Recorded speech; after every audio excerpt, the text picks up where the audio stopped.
Chapter 699, Rebellion. Down with the dictator Yu Zhong. Long live democracy. Long live freedom. Down with Yu Zhong. Ulan City, which had been a vital location of support, was currently plunged into chaos. A number of rebel soldiers were taking arms against the government district. One particular woman, with beautiful features and short hair, hollered at the top of her voice, "Yu Zhong is a dictator that does not care about the welfare of the people. He just brings his troops to war all over the place and execute those that disagree with him. We need to bring him down and re-establish democracy. A free country.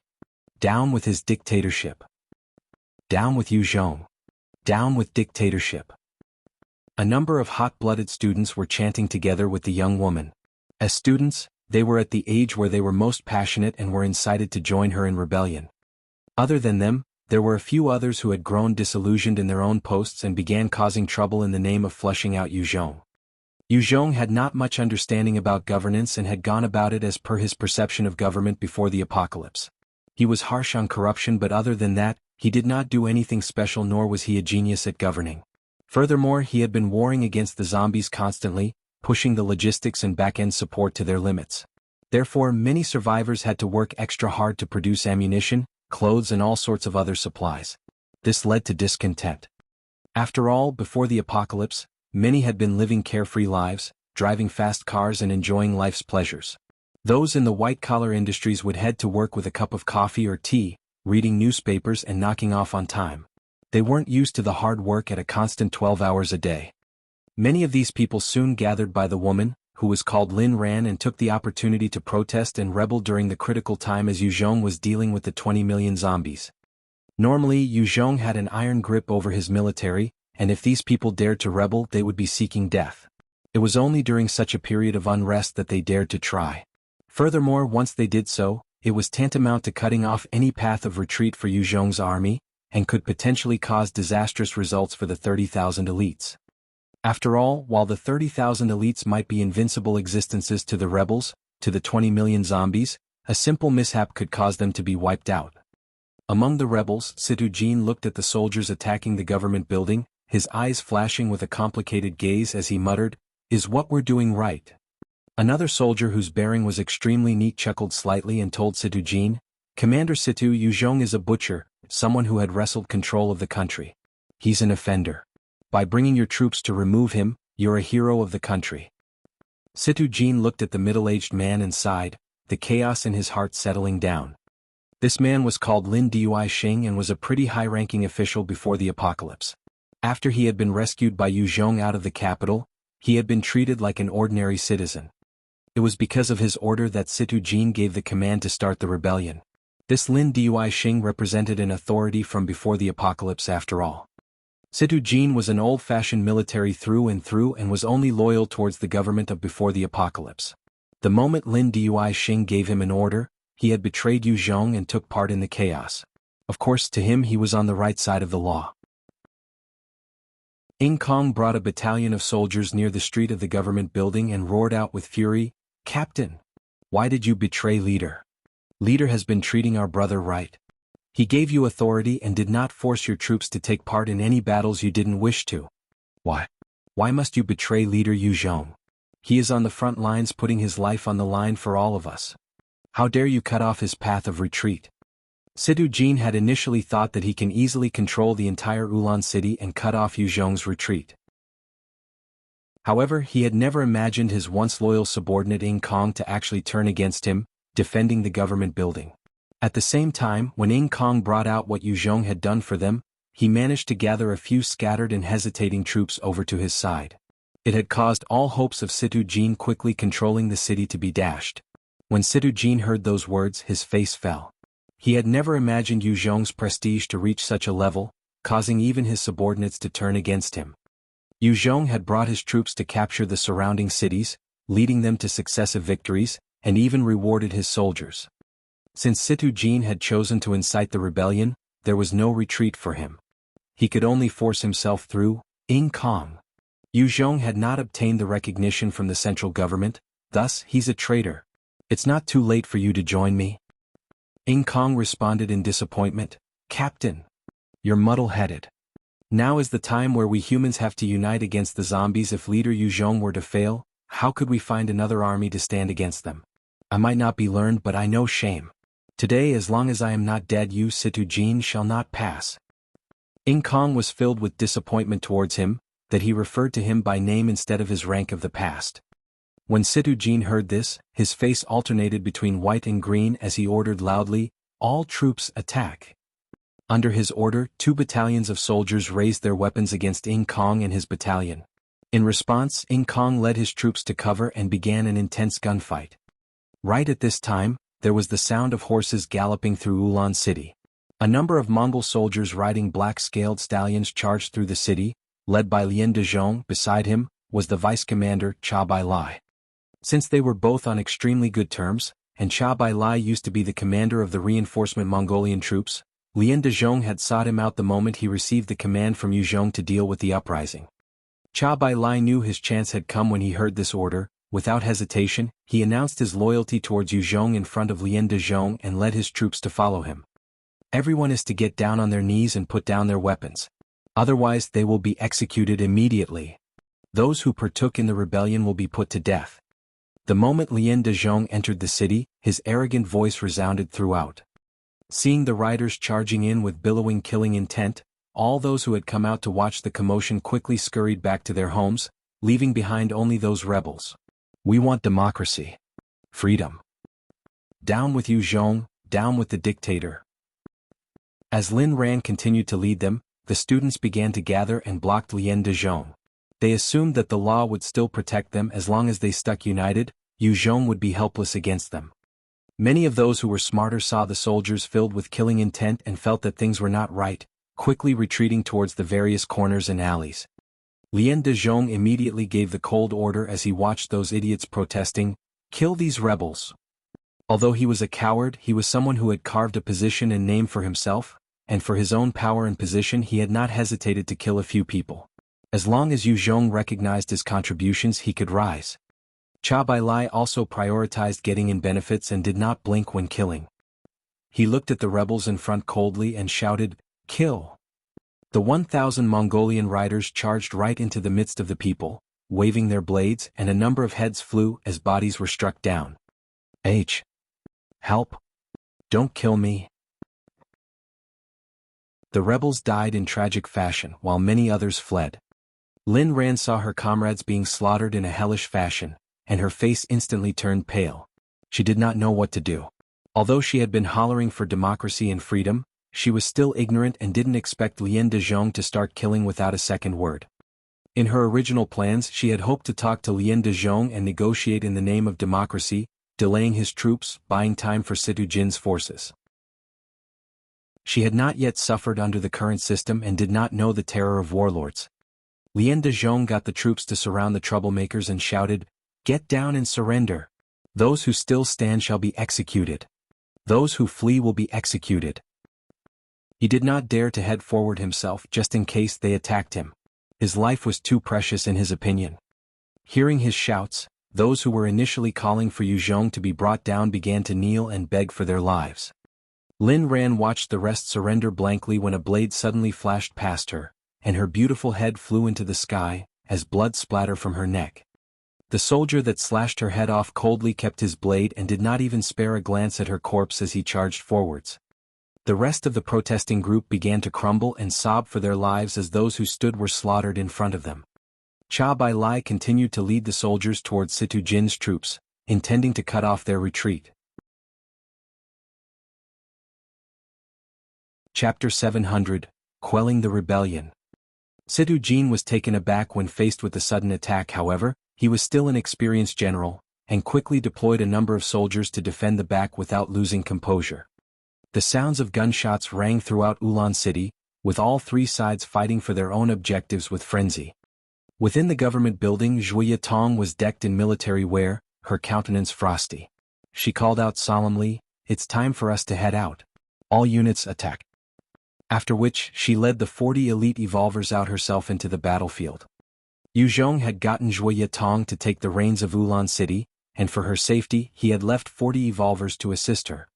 Ing Kong saw them come out and quickly went to ask, "Mayor Zhua, how can you come out? What if something happens to you? How can I explain to leader? Please head back in. I'll handle the situation out here. As long as I, In Kong, am alive, Situ Jin's troops would definitely not reach you. Zhuye Tong pointed to the government building and said, I'm here to quickly vanquish Situ Jin. Watch. In Kong turned to look only to see the Type 3 lightning walking out of the building with billowing killing intent.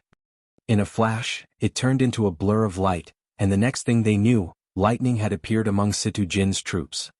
Lightning's speed was extremely fast. Before Situ Jin's troops had the chance to react, it had already reached the front troops and tore off the heads of the soldiers one by one in a gruesome manner. In a short span of time, the platoon right in front had been wiped out by lightning. The sight of their comrades' heads flying caused the rest of the soldiers to feel horrified, and their morale plunged. The troops of Situ Jin had been trained only to fill up the ranks of Yu Zhong's main forces. While the soldiers might have undergone some training, they lacked evolvers, and the number of enhancers was low as well. Not a single one of them was above level 30. If they were up against a proper military unit from before the apocalypse, they might have an advantage, but against the powerful lightning whose speed was extremely fast, they were just sheep preparing to be slaughtered. They couldn't even catch sight of its movements. How could they defend? Other than that, the 40 elite evolvers by Zhuye Tong's side had all undergone job changes as well, and when they launched their assault on Situ Jin's forces, they were precise, quick, and ruthless. Every attack claimed the lives of the rebelling soldiers. Situ Jin's forces were picked out from the ordinary survivors, who were then placed through training. Their combat abilities could not match up against the soldiers that were baptized by true battle. Facing those soldiers, as well as the powerful lightning, they could only hold off the attacks for barely a while before they were eliminated easily. No retreat. Anyone who does so will be executed. No retreat. As the two front battalions collapsed, many of the other soldiers started to abandon their posts and threw their weapons as they fled. The commanders tried to execute a few of them to make an example, but they were helpless against the flood of retreating soldiers. One by one, heads would fly because of lightning swiping, causing the rest of the soldiers to feel even more despair. This supplementary division that had a short history soon fell apart. Even Situ Jin had no way of controlling the troops anymore. Kill Situ Jin, this bastard. It's over. It's over. Kill Situ Jin and present his head, we might be able to claim amnesty. That's right. It's all because of Situ Jin and those bastards who trick us, sending us to our deaths. Kill those bastards and we can live on. Surrounded on all three sides, those soldiers who felt that things were going south began to feel angry. Their eyes turned bloodshot as they quickly ganged up against Situ Jin, pointing their weapons on Situ Jin and his trusted aides.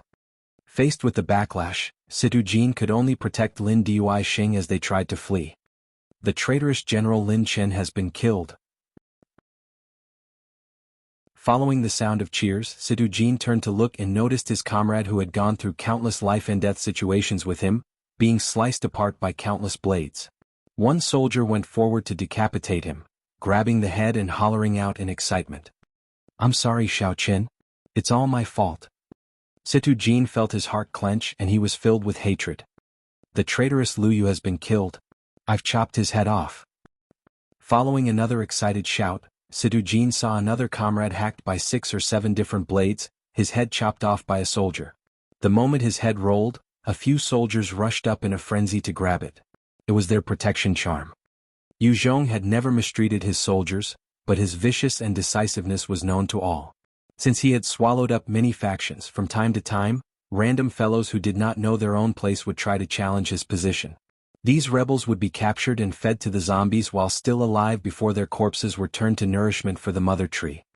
When these rebelling soldiers thought to the potential fate they were going to be subjected to, their hearts were filled with a chill, and they scrambled to grab onto any chance of survival they got. Xiao Yu. I've let you down. Situ Jin began to sob out loud. Lu Yu had been a good friend as well. At that time, Lu Yu had saved him from the mountain of corpses and even blocked a bullet for him. When he thought of the tragic end to such a young and fine soldier, his head decapitated, a death without a full corpse, Situ Jin was filled with sadness. Following the cheers of celebration, a number of Situ Jin's trusted aides and comrades were hunted down and executed, their heads chopped off and displayed for all to see. Making use of this chance, Situ Jin shielded Lin Duixing as they broke out of the perimeter together with a few other guards. Lin Duixing consoled him, Commander Situ, don't worry. Good always triumphs evil. Yu Zhong's rule is not stable, and this episode has already revealed his weakness. As long as we work hard and gather the other forces in the name of righteousness, we will definitely be able to topple Yu Zhong's rule. Situ Jin chuckled bitterly, his words thick with unspoken words. Right at this time, Lien de Zhong appeared right in front of them, flanked by a number of guards. His face radiated with excitement. Ha! I caught the big fish. Capture them. The 100-odd Mongolian soldiers saw Situ Jin and Lin Duixing, their eyes turning red as they shot towards them. The dozens of guards beside Situ Jin and Lin Duixing were easily dispatched by the Mongolian soldiers, and the two of them were also captured easily. A cold blade was pressed against Lin Duixing's neck, and he hurriedly called out, "Brother! I want to report a person. I want to report Situ Jin. It was he who had instigated the rebellion against leader Yu Zhong. That's right. I also know the list of those who had ideas or are conspiring against Yu Zhong. I want to report them." Lien de Zhong's eyes went wide. "Oh. Who's there? As long as you tell me all of it, I can assure your safety." Lin Duixing's face turned pale as he revealed everything. There's the commander of the Kanjia mercenary group, Li Lai, the female student Lin Ran, the boss Missouri Yi Ming of the Tianfeng restaurant. Situ Jin closed his eyes in pain as he heard Lin Duixing's words. For his own life, Lin Duixing had actually spat out all the core members of the resistance and rebellion. He regretted listening to this piece of trash. For this trash, he had sacrificed so many brothers and friends. Since he had emerged as the loser, he could imagine the merciless ending in store for himself. As Lien de Zhong listened to the various names pouring out from Lin Duixing's mouth, he was pleased, saying, "Good. Good. Good." To be able to flush out so many traitors, Lien de Zhong knew that it was his chance to really shine. He could make use of these bad eggs to climb higher. Since Situ Jin's troops were the main fighting force, the rest of the rebel army were a random bunch. Once Situ Jin and his forces were eradicated, Lien de Zhong had clarified with Zhuo Yitong, and he proceeded to bring Cha Bai Lai and his troops to go apprehend the rest of the people reported by Lin Duixing. In a short span of time, the streets of Ulan City were filled with the traitors and their family members. There were so many that the jails could not accommodate them, and Zhuo Yitong had no choice but to stuff them in some of the bigger warehouses. "Commander, Jianghu Hai of the 1st Platoon is requesting for backup." Lai Mingyi's eyes were bloodshot as he screamed out, "Fuck him! Tell him to hold on. All we can send we have already sent out. There's still an hour, even if he dies he better hold on for one more hour. Otherwise, tell him to deliver his own head on a platter to me." Facing 2 million zombies for the first time gave Lai Mingyi huge pressure. Even though he held the advantage in terrain and prepared countless traps and defense mechanisms, together with the support of his artillery, tanks and armored vehicles, he still felt the battle to be extremely frightening. From the get-go, they had been thrown into the heat of battle, and the endless sea of zombies seemed to steamroll over every single construct they had prepared, before launching assaults on the base that Lai Mingyi's troops were guarding. His soldiers had put up a terrific resistance, even so they suffered greatly and his nerves were getting taut. It was the first time he had felt the pressure leading troops on his own. If he was not careful, the entire brigade might die out here.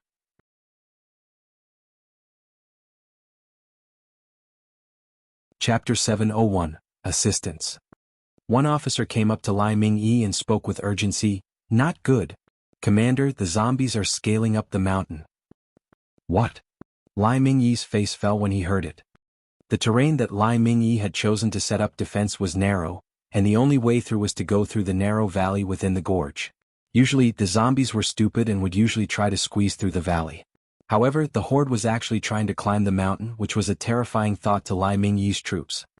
Just defending the gorge had already caused Lai Mingyi to lose over 100 soldiers, on top of the destruction of the various trap and defensive structures. If the zombies were to really scale the mountain, the entire brigade would be in danger. The troops Lai Mingyi commanded were simply too little compared to the 2 million zombies. There was a 1:1000 difference, and without the advantage of terrain, equipment and intelligence, they would have long since been wiped out. At this time, another commander charged into the command center and exclaimed excitedly, "Brigade Commander! Brigade Commander! Leader is here. Leader has arrived with reinforcements. He had already crushed the main zombie force and is here to help us." "Awesome. Long live Leader." Fuck yeah. Leader. The command center immediately erupted in cheers. At their most dire of situations, Yu Zhong had personally led troops to come help them, pushing their morale through the roof. Lai Mingyi was excited, but he couldn't help asking, "What? Leader had already crushed the main zombie force? How is that possible? There are over 10 million zombies there." The rest of the people calmed down and looked towards the officer curiously. Just fighting 2 million zombies was already stretching them thin, with soldiers dying every second. They had found it extremely tough against this horde that had an intelligent commander behind them. Yu Zhong had told Lai Mingyi and the rest to hold on for 3 days, after which they had to evacuate.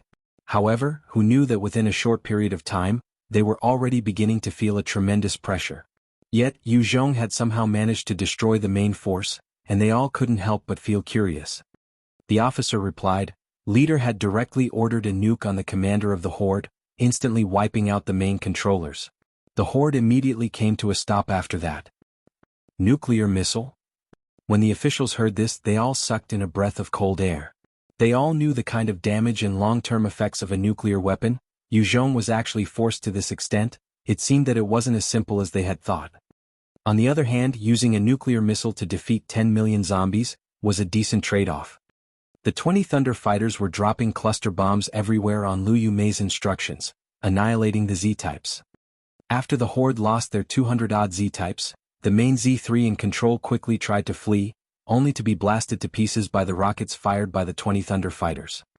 The moment the Z3 was killed, the zombie horde instantly crumbled, with hundreds of thousands trying to flee under the instructions of those Z-types that were still alive, while the vast majority stood still and did not move any further. Powerful. Within the command center, everyone saw the huge mass of zombies coming to a halt, as though they were marionettes that had lost their strings, and their hearts were filled with shock. "This is Yu Zhong.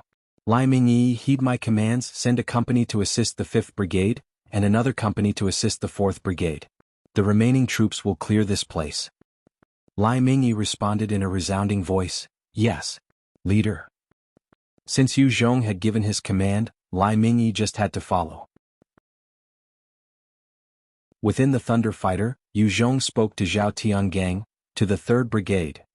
Zhao Tiangang couldn't help but blurt, "Leader, it's getting late. You should head back to recover. Our ammunition also requires some refilling." After 2 major battles, the 20 Thunder Fighters had spent much of their ammunition and fuel. They had to replenish before they could continue. Furthermore, Zhao Tiangang knew Yu Zhong's condition was serious, requiring rest and recovery. He had never seen someone whose chest had been impaled and lived. He knew that while Yu Zhong was still not dead, he was definitely in pain, as evident from the amount of perspiration. Bai Shaoxing frowned and replied, "That's true. Boss, the 3rd Brigade is full of the Mongolians and were our enemies not long ago. It's good for their strength to be worn down by the zombies. Whereas you're really too injured. You need rest." The 3rd Brigade was formed from the Mongolian troops, their commander Hua Ran. Since the majority of them were Mongolians, even though Yu Zhong placed a few Han commanders in, the rest was still fiercely loyal to Hua Ran. Even though they were enemies once, Yu Zhong could not help but admire Hua Ran's charisma as a leader. They had a strong independent streak and had the potential to revolt or rebel. Hence, Yu Zhong had always been guarded against them. Many troops also did not view the 3rd Brigade as their comrades. Bai Shaoxing himself viewed them with contempt, even lower than the Tiger Wolf army that was made up of ex-Scum battalion members. After all, they were a risk. Yu Zhong frowned, "Regardless of who they are, as long as they haven't rebelled, they're my troops and your comrades. As to our comrades, it doesn't matter what problems we have, we need to prioritize the missions and celebrate success together. Support one another. Only like that will our troops remain united, and truly become a single united army. This is a question of principle. Let the rest of the Thunder Fighters head back to refuel and refill. Zhao Tiangang, take me to the 3rd Brigade's area. This is an order." Cough cough. Although he was guarded against them, he could not deny the many contributions they had done for him. Hua Ran had led the 3rd Brigade to recover many cities. In order not to give Yu Zhong any excuse to take them down, Hua Ran had led the 3rd Brigade on multiple expeditions with all their might, killing zombies. While their equipment might not be on par with the 1st Regiment or 2nd Brigade, the numbers of zombies they killed were no lesser. During this period of war, Yu Zhong would definitely do something to shoot himself in the foot. After he spoke finish, he was struck by another coughing fit, throwing up blood, and the perspiration flowing down his face like rain. Zhao Tiangang did not dare disobey, and immediately maneuvered the Thunder Fighter in the direction as he replied, "Yes, leader." The other 19 Thunder Fighters immediately returned, while Zhao Tiangang brought Yu Zhong towards the 3rd Brigade. Suyuan Gorge. By now the entire Suyuan Gorge had turned to a scene right out of hell, as gunshots rang out everywhere, corpses strewn all over the ground. A number of rockets blasted the dense zombies, blasting hundreds of them into pieces. However, the endless sea continued to fill up the gaps.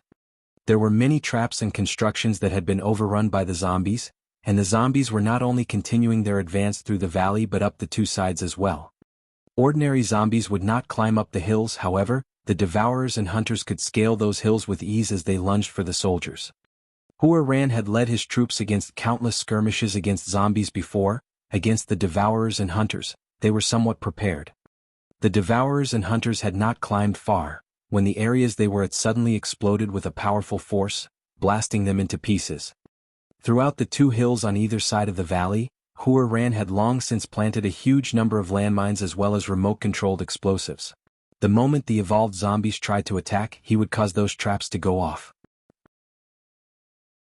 Even then, in spite of all his preparations, a number of evolved zombies managed to make it past the hills and started their attacks on the soldiers of the 3rd Brigade. Every single one of those zombies was extremely strong, and they easily slaughtered a number of the ordinary soldiers of the 3rd Brigade before the experts stepped in to counterattack. Huabulasi was extremely anxious as he urged, "Great Khan, we can't go on like this. If we continue, we're going to be wiped out. Let's flee." The 2 million zombies were just like a sea, and even after all of Hua Ran's preparations, many soldiers were lost to the relentless zombies. After battling an entire day, the 3rd Brigade had lost 500 people purely from battle. The scary thing about fighting zombies was that as long as a person was scratched, there was no chance of survival.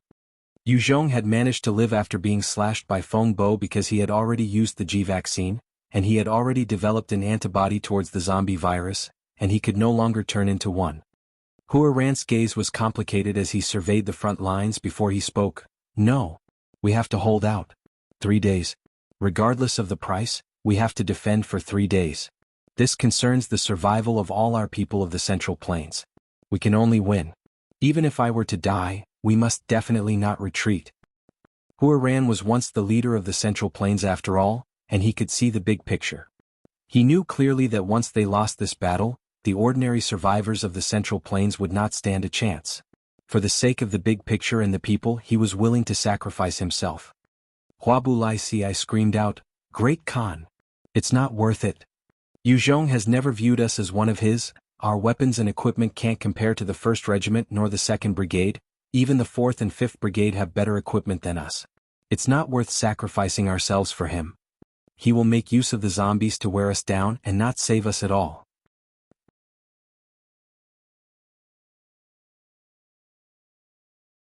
Chapter 702, The Might of the Sky Fortress. Hearing Huabulasi's words, the rest of the commanders of the 3rd Battalion began to waver. They knew that Yu Zhong was indeed cautious about them. If it wasn't for the fact that the number of zombies they were about to face reached 2 million, he would not have equipped them so generously. They were also worried that Yu Zhong might abandon them, allowing the zombies to wear them down before taking the opportunity to wipe them out. This was the tragedy of their troops. They had to worry about equipment, the differences in treatment, and even the possibility of abandonment. The worst was being treated as cannon fodder.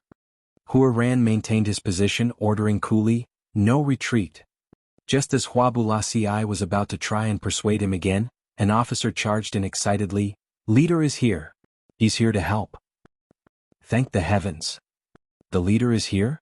He truly didn't abandon us. Long live. When they heard this, the command center immediately erupted in cheers. Once Yu Zhong came himself, it meant that he would not give up on them. The commander continued, "There's news from leader's side earlier. They had already defeated the main driving force of the zombies, and had helped the 2nd Brigade defeat the 2nd area." For real? Unbelievable. How is that impossible? It can't be.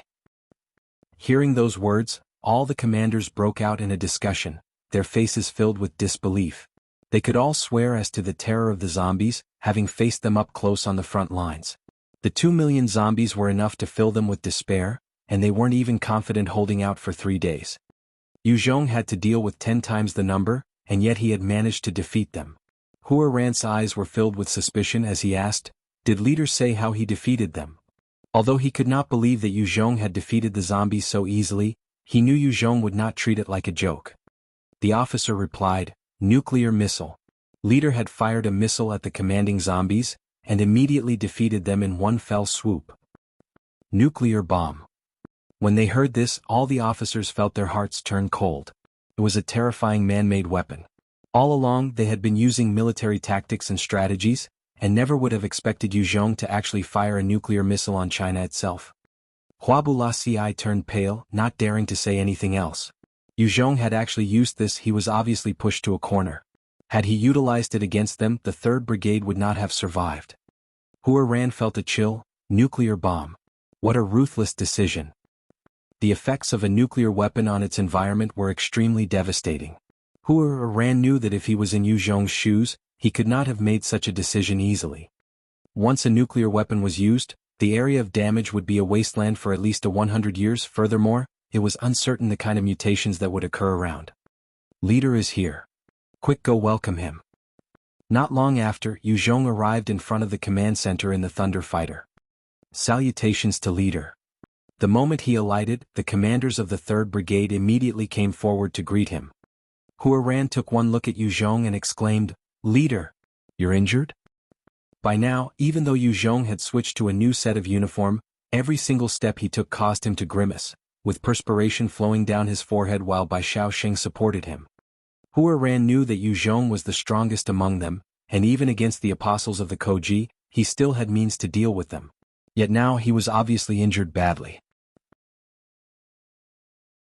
Bai Shaoxing coldly ordered, "Leader was gravely injured when he fought the commanders of the main zombie horde. However, he insisted on coming here to support your troops.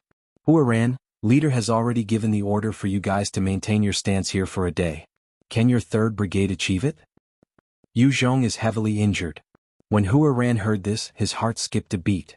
He became agitated. After all, he was a warlord as well, and from time to time he would still think of rebuilding the great Mongolian Empire. Up till now he had carried out his duties for Yu Zhong because he was forced to. Since Yu Zhong was injured now, it was a great opportunity for him. If he cut off him, Yu Zhong's faction would be split apart, and he had the chance to rebuild Mongolia. When he thought of the possibility of rebuilding Mongolia, Hua Ran's mouth turned dry and his heartbeat quickened. Although he was the commander of the 3rd Brigade, due to the caution and wariness that everyone showed them, he didn't feel as though he could live freely, unlike when he was the king. Hua Ran's eyes flashed with a vicious glint as he looked towards Yu Zhong, only to discover Yu Zhong smiling, yet not smiling at him. His gaze landed on the people beside Yu Zhong, and the ambition that was rising in his heart was immediately doused. Beside Yu Zhong stood Ji Qingwu and Yin Shuang. Hua Ran had seen for himself how Yin Shuang could pummel an apostle. If she was to go crazy here, the entire 3rd Brigade might not be able to withstand a single blow from her. He had no confidence in facing her headlong as well. Hua Ran immediately abandoned whatever thoughts he had as he gathered his subordinates and saluted Yu Zhong, replying respectfully, "Yes, we promise to fulfill our mission." Yu Zhong looked at him and thought to himself, he's still ambitious as ever and is smart enough. Had Hua Ran dared to act against Yu Zhong, then Yu Zhong would have the excuse to wipe out Hua Ran and his men, removing the 3rd Brigade in the name of martial law. However, Hua Ran had not taken the bait, and thus Yu Zhong did not have a reason to go crazy either. Of course, with Yu Zhong's current strength, he could still force a cleanse on the 3rd Brigade. However, it might cause the rest of the people who had submitted to him to feel apprehensive, and the trust in him would be affected greatly. Once that happens, his faction would start to slowly erode. After all, who would be willing to follow a leader who went back on his words? His promises would not be worth anything then. The moment he went to the front lines, the morale of the 3rd Brigade instantly soared, and their combat prowess increased by 30%, eradicating a few waves of zombies with ease. Since he had come down personally, it meant that he would not abandon the 3rd Brigade. Therefore, the soldiers were much more willing to give it their all. Soon after, night fell. When it was evening, flares were shot into the skies, illuminating the entire Suyuan Gorge. Under the command of the Z-types, the zombies continued their relentless assault on the Suyuan Gorgel. The combat effectiveness of humans would be affected in the night. Furthermore, they had already fought an entire day. Everyone was exhausted and the casualty count was increasing.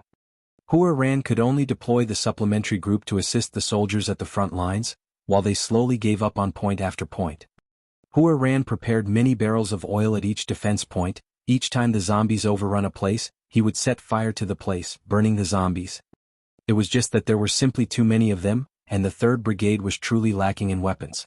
Their heavy weapons could not compare with the other 4 brigades, and under the wave-like attack of the zombies, they could only abandon posts after posts. The 3rd squad is wiped out. 1st platoon has lost 5 men. 2nd platoon requests aid. 3rd platoon requests artillery fire. Following the flow of battle, the number of calls for help began to pour in, and Hua Ran's face turned paler by the second. After hesitation, Hua Ran walked up to Yu Zhong and exclaimed bitterly, "Leader, I'm afraid our 3rd Brigade might let you down. The zombie horde is too strong, and we might not be able to last past tonight. Leader, please be prepared." The zombie horde was like a sea of waves, relentless and without rest. If it had been humans, after losing a certain number, the rest would quickly fall back. However, the horde knew no fear and would continue to charge forth. Although many of them were blasted apart, they did not possess psychological issues, nor the stamina of humans as compared to humans who were at the mercy of both. In a war between humans, both sides would need to defend while allowing for rest, hence a battle could drag for days. However, against the zombies, it was possible to determine the victor in a day. It was either the zombies being wiped out or humans being overwhelmed. After the apocalypse, even battles had changed and morphed. Yu Zhong replied solemnly, "Hang on. Our reinforcements are coming." Hua Ran was shocked. "Reinforcements? What in the world is that? UFO? No. Is that the seed of God?" Right at that moment, a flurry of discussion began to break out among the soldiers.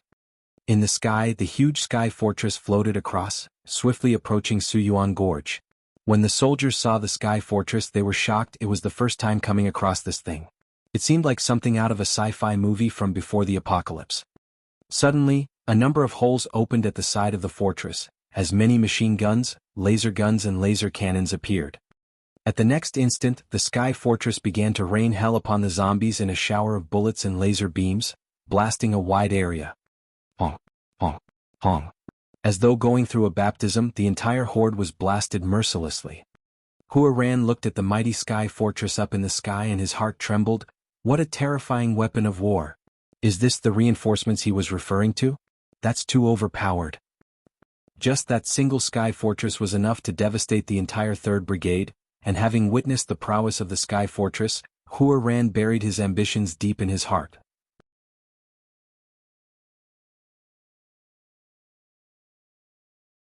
Chapter 703, Cleaning Up the Traitors.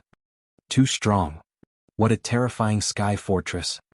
Chen Yen, the commander within the sky fortress, watched as the zombies below were being wasted away like nothing, his heart full of excitement and shock. It was the first time they were utilizing the sky fortress for battle, and they had stocked it up with large amounts of ammunition. As they flew across, the countless bullets and explosives rained down, blasting the zombies into pieces. The soldiers on board the sky fortress erupted in cheers as they watched the zombies scatter. The moment it appeared, the advance of the zombie horde came to a stop. The soldiers of the 3rd Brigade also became revitalized and held out for the entire night. Early the next morning, Yu Zhong had sent out Lu Yumei, who had rested and recovered her spirit, sending out the 20 Thunder Fighters as they began their assault on the horde, pinpointing the Z-types. As the explosions rang out, the Z-types were taken out one by one, and the entire horde soon crumbled. The moment they defeated the zombies facing the 3rd Brigade, Yu Zhong immediately brought Lu Yumei and continued towards the other areas. The rest of the zombie hordes were dealt with one by one under Yu Zhong's strategy. With the main commanders of each horde wiped out, Yu Zhong then left his forces on the front line to continue dealing with the rest of the horde, while he retreated to rest. Having lost the intelligent commanders, the rest of the zombie hordes were like punching bags to be killed by the 6 units of Yu Zhong's forces. Every day, a large number of zombies would be dealt with by a multitude of methods, and the corpses transported back to be converted to nutrients for the mother tree, rice tree and the rest of the mutant plants. Lu, under Ji Qingwu's watch, led 10,000 Traitors to hunt the zombies as well. Each day the Traitor army was able to slaughter at least 200,000 zombies alone. The moment the Z-types and intelligent commanders of the zombies were killed, it spelled the doom of the huge zombie horde. However, because of the sheer numbers, even if all of Yu Zhong's forces were to go all out, they required time. The zombies had no commander and were gathered together. It was the best situation to deal with. In order to quickly eradicate these 10 million zombies, Yu Zhong had also brought most of his forces here to deal with them. If these 10 million zombies were to suddenly come under the control of an intelligent evolved being, even if Yu Zhong were to use another nuclear missile, he would not be able to wipe them all out. Therefore, he was unwilling to allow them to exist for a moment longer than necessary. On a large field in Ulan City, a number of soldiers were standing around, while 1,000 survivors were tied up and forced to kneel. Their faces were pale with fear. Beyond the perimeter, the other survivors of Ulan City were pointing at them and murmuring among themselves. Yu Zhong sat on a sofa with Zhuya Tong and Yin Shuang in his embrace, as he looked at Situ Jin, who was brought before him with an indifferent expression. "Why did you betray me?" Yu Zhong had not expected that this honest and professional soldier would choose to betray him. He had been on guard against Hua Ran, and instead, it was Situ Jin who he valued greatly and appreciated who had betrayed him. Whereas Hua Ran had been the one to fight with all his might on the front lines, and even in the direst of circumstances, he had not turned against Yu Zhong nor flee. When Yu Zhong was dealing with the 6 separate zombie hordes, it had been his weakest moment, and thus he had left the Sky Fortress as a trump card just in case Hua Ran rebelled. The ironic thing was that, instead of Hua Ran, it had been Situ Jin. Situ Jin's gaze was complicated as he eyed Yu Zhong before softly replying, "You're unorthodox." A lot of people valued orthodoxy, especially military men. It was precisely because Yu Zhong had been a normal person before the apocalypse, that Situ Jin chose to betray him. In every generation there would be those who were loyal to the system and the old order. It boiled down to a difference in beliefs. Orthodox. Yu Zhong's mouth twitched as he let out a cold, condescending laugh. "Lian de Zhong, convey my orders. Round up these rebels and throw them to the zombies. The women are sentenced to the women battalion, while the rest of the men are to be thrown into the scum battalion." Being fed to the zombies alive was one of the cruelest punishments. After they were eaten alive, they would be executed to prevent the turning, then used to nourish the mother tree. The moment the rebels heard Yu Zhong's order, their faces turned pale and began to curse out loud. Besides Situ Jin were many military officers. They were his buddies and comrades and were the main culprits in this rebellion as well. The moment they heard the sentence, they were all frightened. One of Situ Jin's oldest friend, the owner of the restaurant, kneeled down and began to kowtow profusely, causing his forehead to bleed. "Leader! It was none of my business. Situ Jin had forced me. Please spare me. Please, leader. I still have a 12-year-old daughter to take care of. Please." Another young officer kneeled down and begged profusely as well. "Leader! It was all Situ Jin, it was Situ Jin, this bastard, who forced me. I wasn't willing to betray you, he held a gun against me. Please spare me. I'm willing to go to the scum battalion to kill zombies. Please." Other than 7 or 8 of them who knew they had no way out, the rest began to denounce and curse Situ Jin as they kneeled and cried out for their lives. They did not want to be torn apart alive by the zombies. Situ Jin got down on his knees and begged, "Yu Zhong, this time it's my fault. I shall take responsibility. Take it out all on me. This has nothing to do with the innocent. Please show mercy and leave their families alone." Yu Zhong stared at him hatefully while speaking icily. "You want me to let these bastards go? No fucking way. Our tens of thousands of brothers in arms had been fighting with their lives on the line, and for what? Wasn't it to protect you fucking lot? You bastards dare to strike us in the back when we're risking our lives. If you guys had succeeded, what then? Our brothers would all have to die with no burial grounds.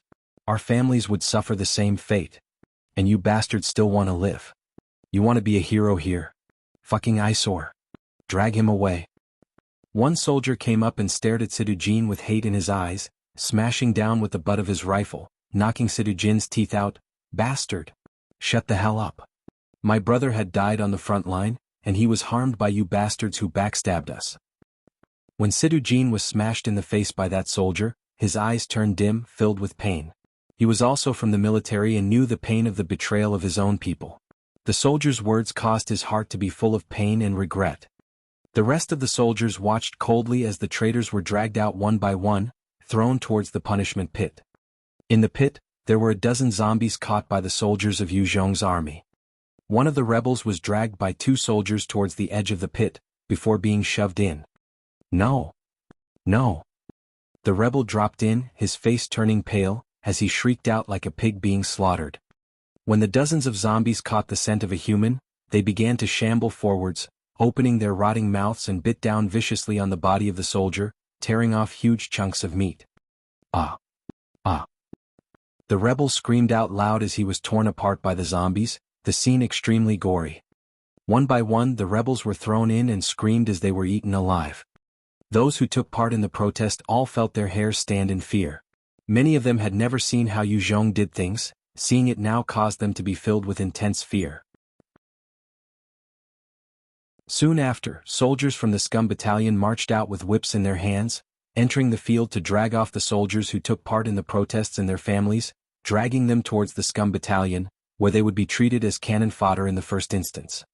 Battling on the front lines was extremely tough, plus they needed all the help they could get. That was why Yu Zhong would sentence them to the Scum Battalion, otherwise he would have killed them all. Yu Zhong then turned to Ing Kong, who stood at one side, speaking softly. Ing Kong, you done well this time. How would you like to be rewarded?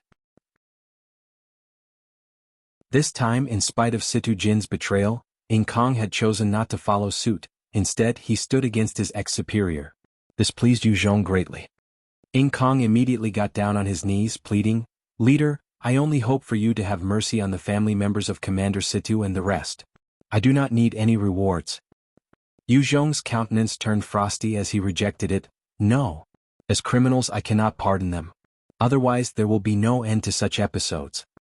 Ing Kong sighed in his heart and knew that this person was hard to budge. He pondered a while before speaking up. "In that case, I hope to fight on the front lines, leader." Yu Zhong nodded. "Okay. I promise you. From now on, you are the platoon commander of the 2nd Brigade 1st Company 2nd Platoon. Go." Ing Kong saluted. "Thank you, leader," before leaving, slightly forlorn. Yu Zhong then turned to face Lian Dezhong and Cha Bai Lai, speaking indifferently. "Lian Dezhong, Cha Bai Lai, this time, you two have done a great service." Lian Dezhong immediately began to shower words of praise while being smug. "It's all because of your amazing leadership and wise decisions, leader. That was how we could have done this." Yu Zhong continued mildly. "I intend to set up a 6th Infantry Brigade. The commander shall be you, Lian Dezhong, while Cha Bai Lai shall be the vice commander. You may select your troops from the supplementary troops." The both of them immediately began to thank him profusely. "Thank you, leader. Thank you."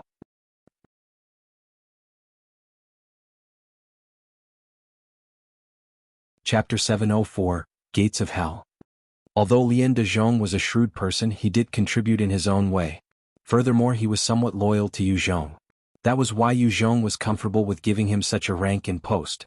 Together with Cha Bai Lai, whose ability to command was exceptional, both of them would have no problems leading a brigade of their own.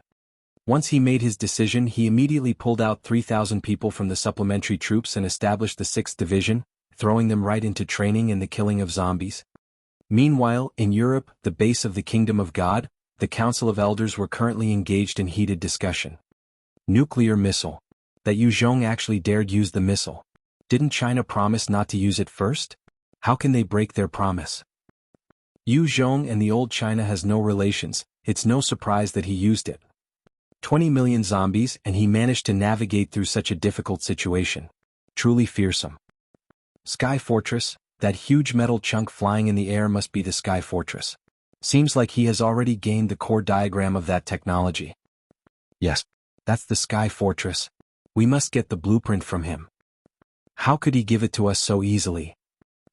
Inside the meeting hall, as the elders argued back and forth, they were filled with trepidation towards Yu Zhong's ever-increasing military might, especially the possession of the Sky Fortress.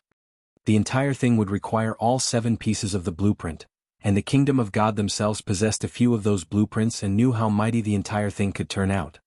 Once it is manufactured, warfare would change entirely. Erek heard the arguments going back and forth while he sighed silently. Nuclear missile. He actually resorted to that. With nuclear weapons, Yu Zhong had become a feared entity, especially since he even dared to fire such a weapon on his own home ground, not to mention any other countries.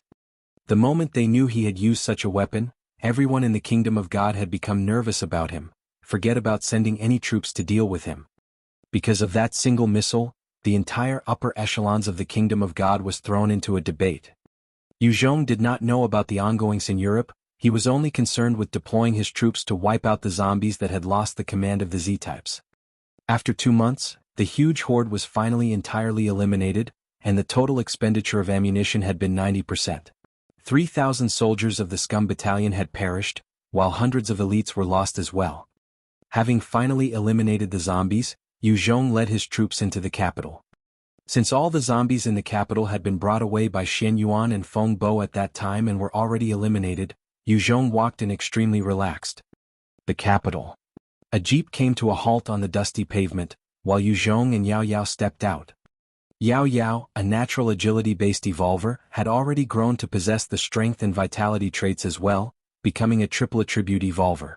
Her level had reached 60, and since Jianghu was afraid of Yu Zhong being targeted, she had asked Yao Yao to come along as Yu Zhong's guard. Yu Zhong took a look at the once lavish place, his eyes flashing with a strange glint. So this is the Forbidden City? After he had recovered the capital, he had received a notification telling him to enter the Forbidden City, where he would truly complete the mission for recovery of the capital. Yu Zhong laughed mildly as he walked further in. Yao Yao followed closely behind. The moment Yu Zhong stepped no more than 10 meters in, a flurry of notifications sounded out in his mind. Congratulations. For conquering the capital of China, you have gained the title, Conqueror of the Capital of China. The title grants you +5 in all 6 attributes. The title cannot be re-earned. Title's effects can be stacked. You have brought your troops to conquer the capital of China and gained +5 levels, earning 10 points to be allocated. You have brought your troops to conquer the capital of China, earning 1 million survivor coins. You have brought your troops to conquer the capital of China, earning level 5 defense vest. You have brought your troops to conquer the capital of China, earning 2 skill points to be allocated. Congratulations on reaching level 90, you have gained 1 skill point. As the notifications rang out, a black defense vest appeared in his hands. Level 5 defense vest, upon equipping, +25 to all attributes. It can withstand the bullets from a 25mm heavy cannon, prevents radiation, poisonous gas, and the ability to resist all sorts of harsh environments. With a single thought, he quickly allocated the 2 precious skill points into his Devil Flame skill, and in his mind the Devil Flame rune went through another transformation, gaining new lines of runes, and reaching a +2 enhancement. As Yu Zhong had recovered the capital of China, defeating over 10 million zombies and the evolved intelligent beings, the second stage is brought forward. The gates of hell have officially opened. As the sound rang out in his mind at the same time, a number of gigantic and monstrous doorways appeared all over the globe. The doors were etched with all sorts of engravings depicting skeletons, mutant beasts, demons, werewolves, giant bugs. They gave off a terrifying aura. When the doors appeared, all life forms near them were instantly filled with fear, as they scrambled to flee as far as they could. Many zombies didn't manage to react at the first moment and were turned to dust. At the same time, one of these doors appeared in front of Yu Zhong suddenly. The tides of hell has begun. From now on, 20 random people who have yet to join any faction possessing a novice village would be pulled to the abandoned lands of the second world at any random time. When Yu Zhong heard this, his heart turned cold. Fortunately, he had already gained control of a god and devil novice village early on, otherwise had this announcement come on he would lose 20 people randomly from time to time. You are the first leader to have recovered the capital of a major country, and thus, possess the qualifications to enter the beta experience for the second stage. Are you going to enter the beta experience for the second stage now? If you give up the right to enter now and would like to enter the beta experience again, you will have to bring your troops to conquer another major capital that possessed over 1 billion people, with over 100 million people in your faction. When Yu Zhong heard this, his face fell. Fuck. Why is it like this? By conquering the capital of China, he had already expended over 90% of his reserves. If he wanted to conquer any other countries, it was basically an insurmountable task. He had never expected to have to make a choice the moment he conquered the capital. Should you enter now and last an entire year, once you return to this world, you'll gain a treasure, Heart of Hope. Yu Zhong took a deep breath and asked, am I able to communicate with those from this world when I'm over there? You may make use of the system as well as people present in the evolving temples to communicate. Give me a moment. You still have 30 minutes to make a choice. Yu Zhong swiftly summoned the few subordinates of his that he trusted and relayed everything he needed to, before sending them away from the Forbidden City. When he had entered the Forbidden City, it was shrouded in a layer of mysterious lights, forbidding him from communicating with anyone outside of the light. However, the people beside him could pass through the barrier to go out. When everyone had left, Yu Zhong then spoke solemnly, I choose to enter the second world. The moment his words landed, the gates of hell in front of him opened slowly, revealing a tunnel in the void. At the same time, there was a flash of light as a golden imprint appeared on his right hand. This is the system imprint. With it, you may communicate with those in your evolving temple. However, you may only use this once a month. You may test it out now. He looked at the imprint and with a thought, he found his consciousness appearing inside the job change statue in the evolving temple. He could clearly see a few soldiers currently undergoing job changes and choosing their skills. Right now in Guangxi, due to Yu Zhong's development, many soldiers were brought there to become enhancers, undergoing job changes. Yu Zhong could become a hegemon over the Central Plains was because of the enhancers that came out from his evolving temple. The gates would remain open for 10 seconds. Please enter immediately. After that, it will close shut. He heard the notification, turning around to look at the gates of hell. He took a deep breath and stepped inside. Everything about the second stage was unknown. Yu Zhong only knew that things were about to get rougher, and he needed to check it out properly in order to deal with anything. When he entered the gates, they quickly closed behind him. The scenery in front of him distorted, and before he knew it, he had arrived at another place. Yu Zhong surveyed his surroundings, only to see the entire place covered with blackened dirt, not a single hint of green anywhere. The sky was overcast and gray, as though covered with dust everywhere, giving off a sense of suffocation. Yu Zhong around this bleak place and could not help but suck in a breath of cold air. This is the second world? He tried to look closer all around him, only to discover a wide barren land. He found a piece of shrapnel and held it up to take a look, noticing that there were similarities between it and the shrapnel back at his world. There must have been some major battle here.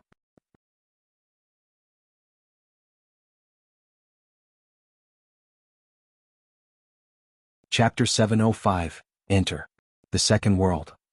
Yu Zhong stared at the piece of shrapnel, thinking silently, it's fortunate, at least this piece means that the technology of this world isn't too far out. Had the science of this world been too overpowered, he was afraid that he might get crushed to death without understanding what had happened.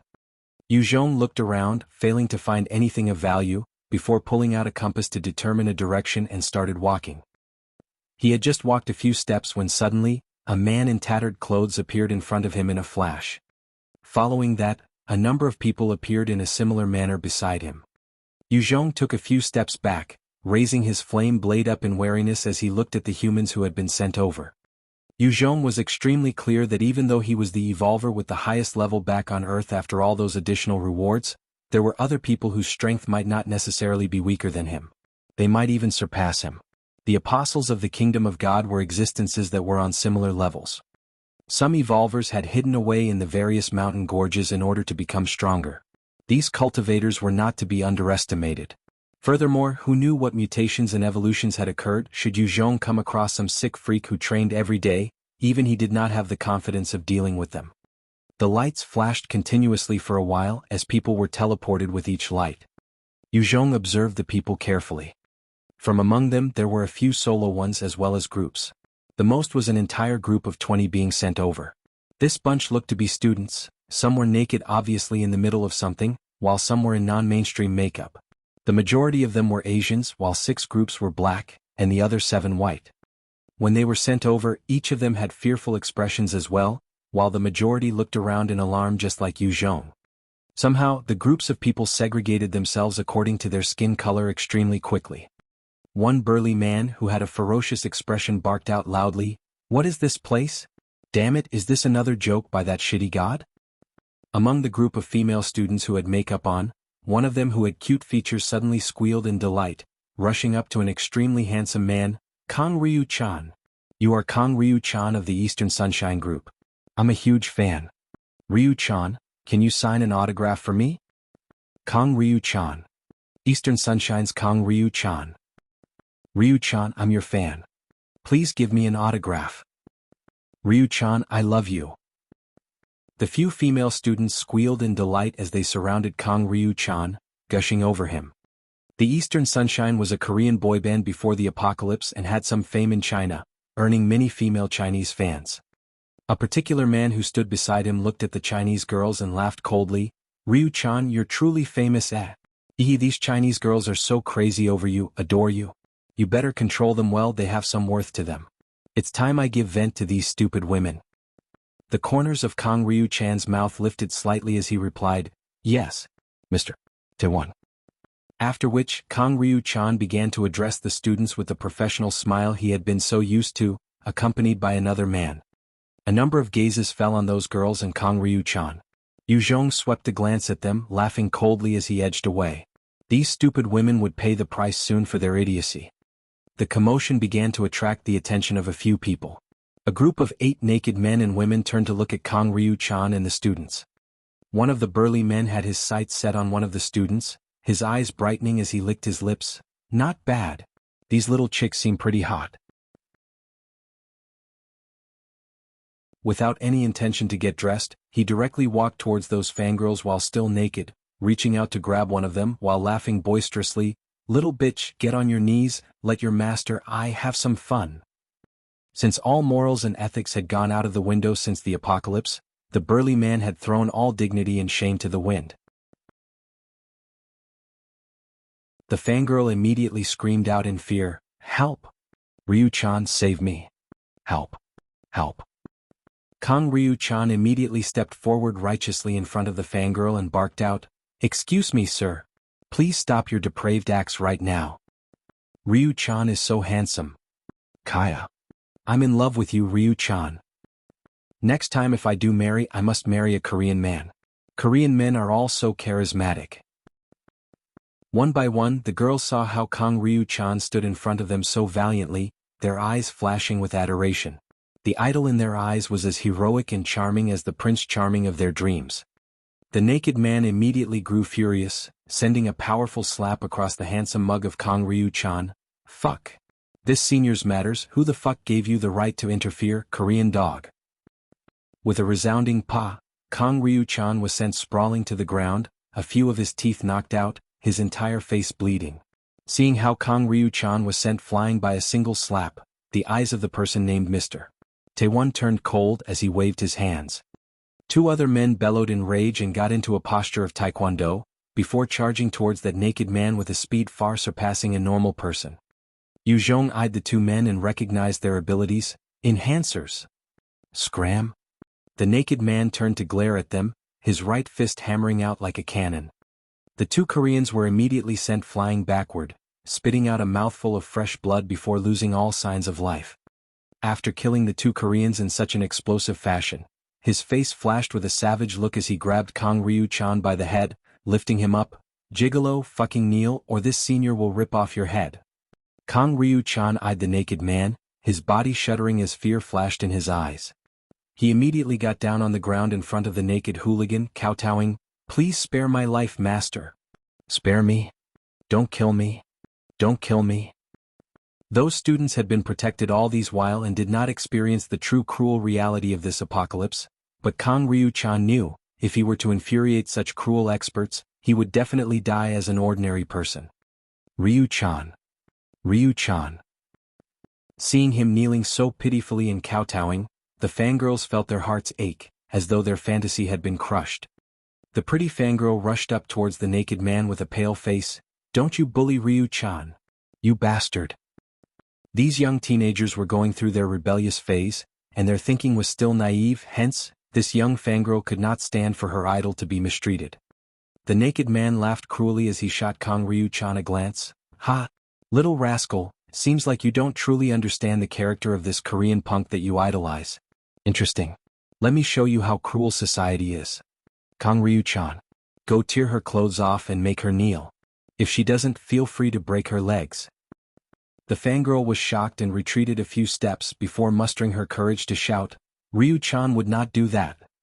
The originally kneeling Kong Ryu-chan immediately exploded out like some deranged demon, grabbing the girl's clothes forcefully and ripped them off. With a loud tear, the girl's clothes were torn off completely, revealing her bra and underwear. Kong Ryu-chan looked as though he was possessed as he roared, Kneel! Kneel in front of Master. Otherwise, I'll break your legs. In order to live on, Kong Ryu-chan could only betray his own fan. In any case, it was not like he had any favorable feelings for her. The fangirl could only stare blankly, the image of her idol shattering all around her. For this man in front of her, she had fought daily on the various discussion boards online.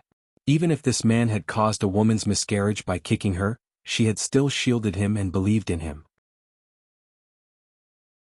As long as any of her friends dare speak ill of her, she would immediately fall out with them. For this man, she had even ignored her own safety to protect him. Now he was forcing her to sacrifice her body, causing her to feel a rocking sense of despair. In her shock, she kneeled down subconsciously, her expression full of despair and numbness. Lon Lon. Kong Ryu-chan, you bastard. Kong Ryu-chan, you beast. Seeing the utterly different Kong Ryu-chan, the rest of the fangirls began to curse out loud at him. The naked man laughed out sadistically, Ha! Good. Kong Ryu-chan, well done. When this senior I am done fucking with this girl, you and I will fuck her together. Being fucked by her idol, she must be so excited and happy. Ha ha ha ha. Kong Ryu-chan could only nod his head in a pathetic manner like a dog. Yes. Yes. I'll fuck her properly. The rest of the spectators stared at Kong Ryu-chan, their eyes filled with repulsion and reproach. At this time Yu Zhong spoke out coldly, Are you done? If you are, get the fuck back. The naked man frowned and turned to face Yu Zhong, only to stare down the wide twin barrels of the stinger pointing at him. Immediately he felt an overwhelming sense of danger. He laughed dryly and immediately apologized profusely, Sorry. Sorry.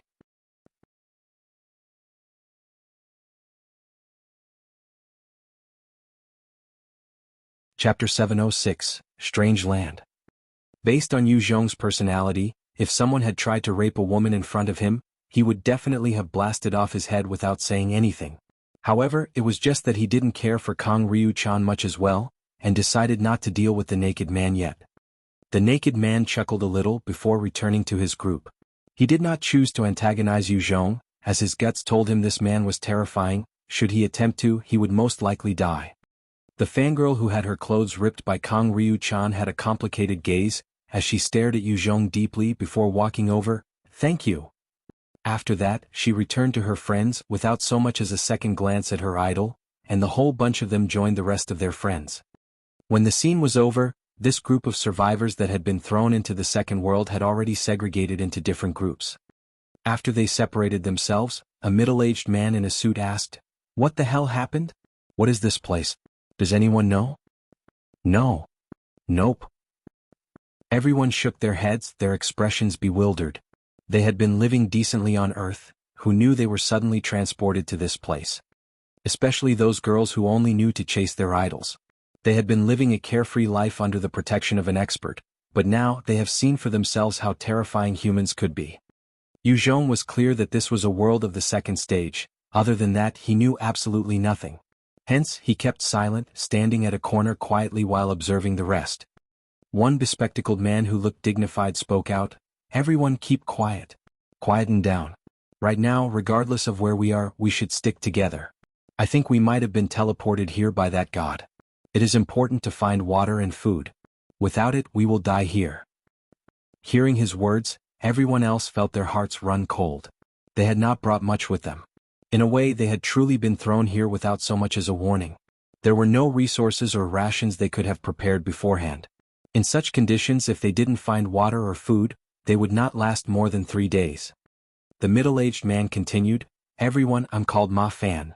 A snake cannot live without its head. If our small group does not have a leader to help command everyone, it's not ideal. Ma Fan is not talented, but I'm willing to take on the heavy responsibilities of being a leader and lead everyone out of this dangerous place. Ma Fan was a smart person. He knew the importance of being in a leadership position.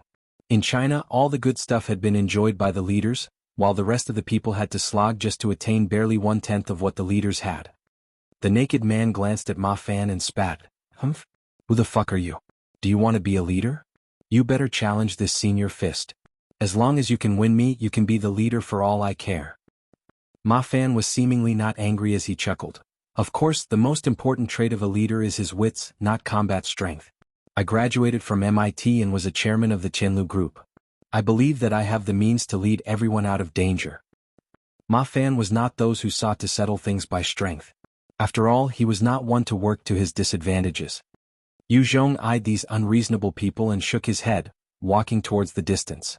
He didn't want to have anything to do with them. This second world was definitely fraught with dangers.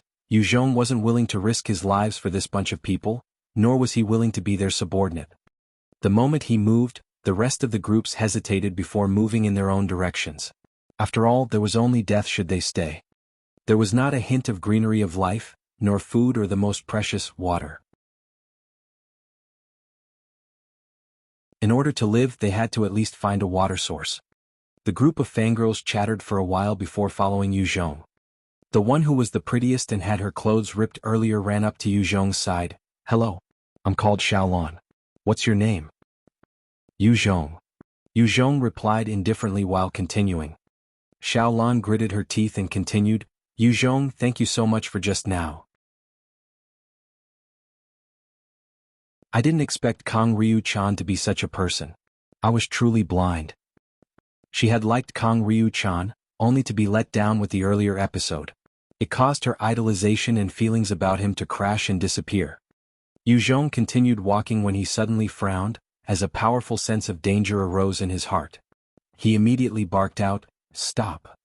Hearing his shout, those who were on the same path were taken aback.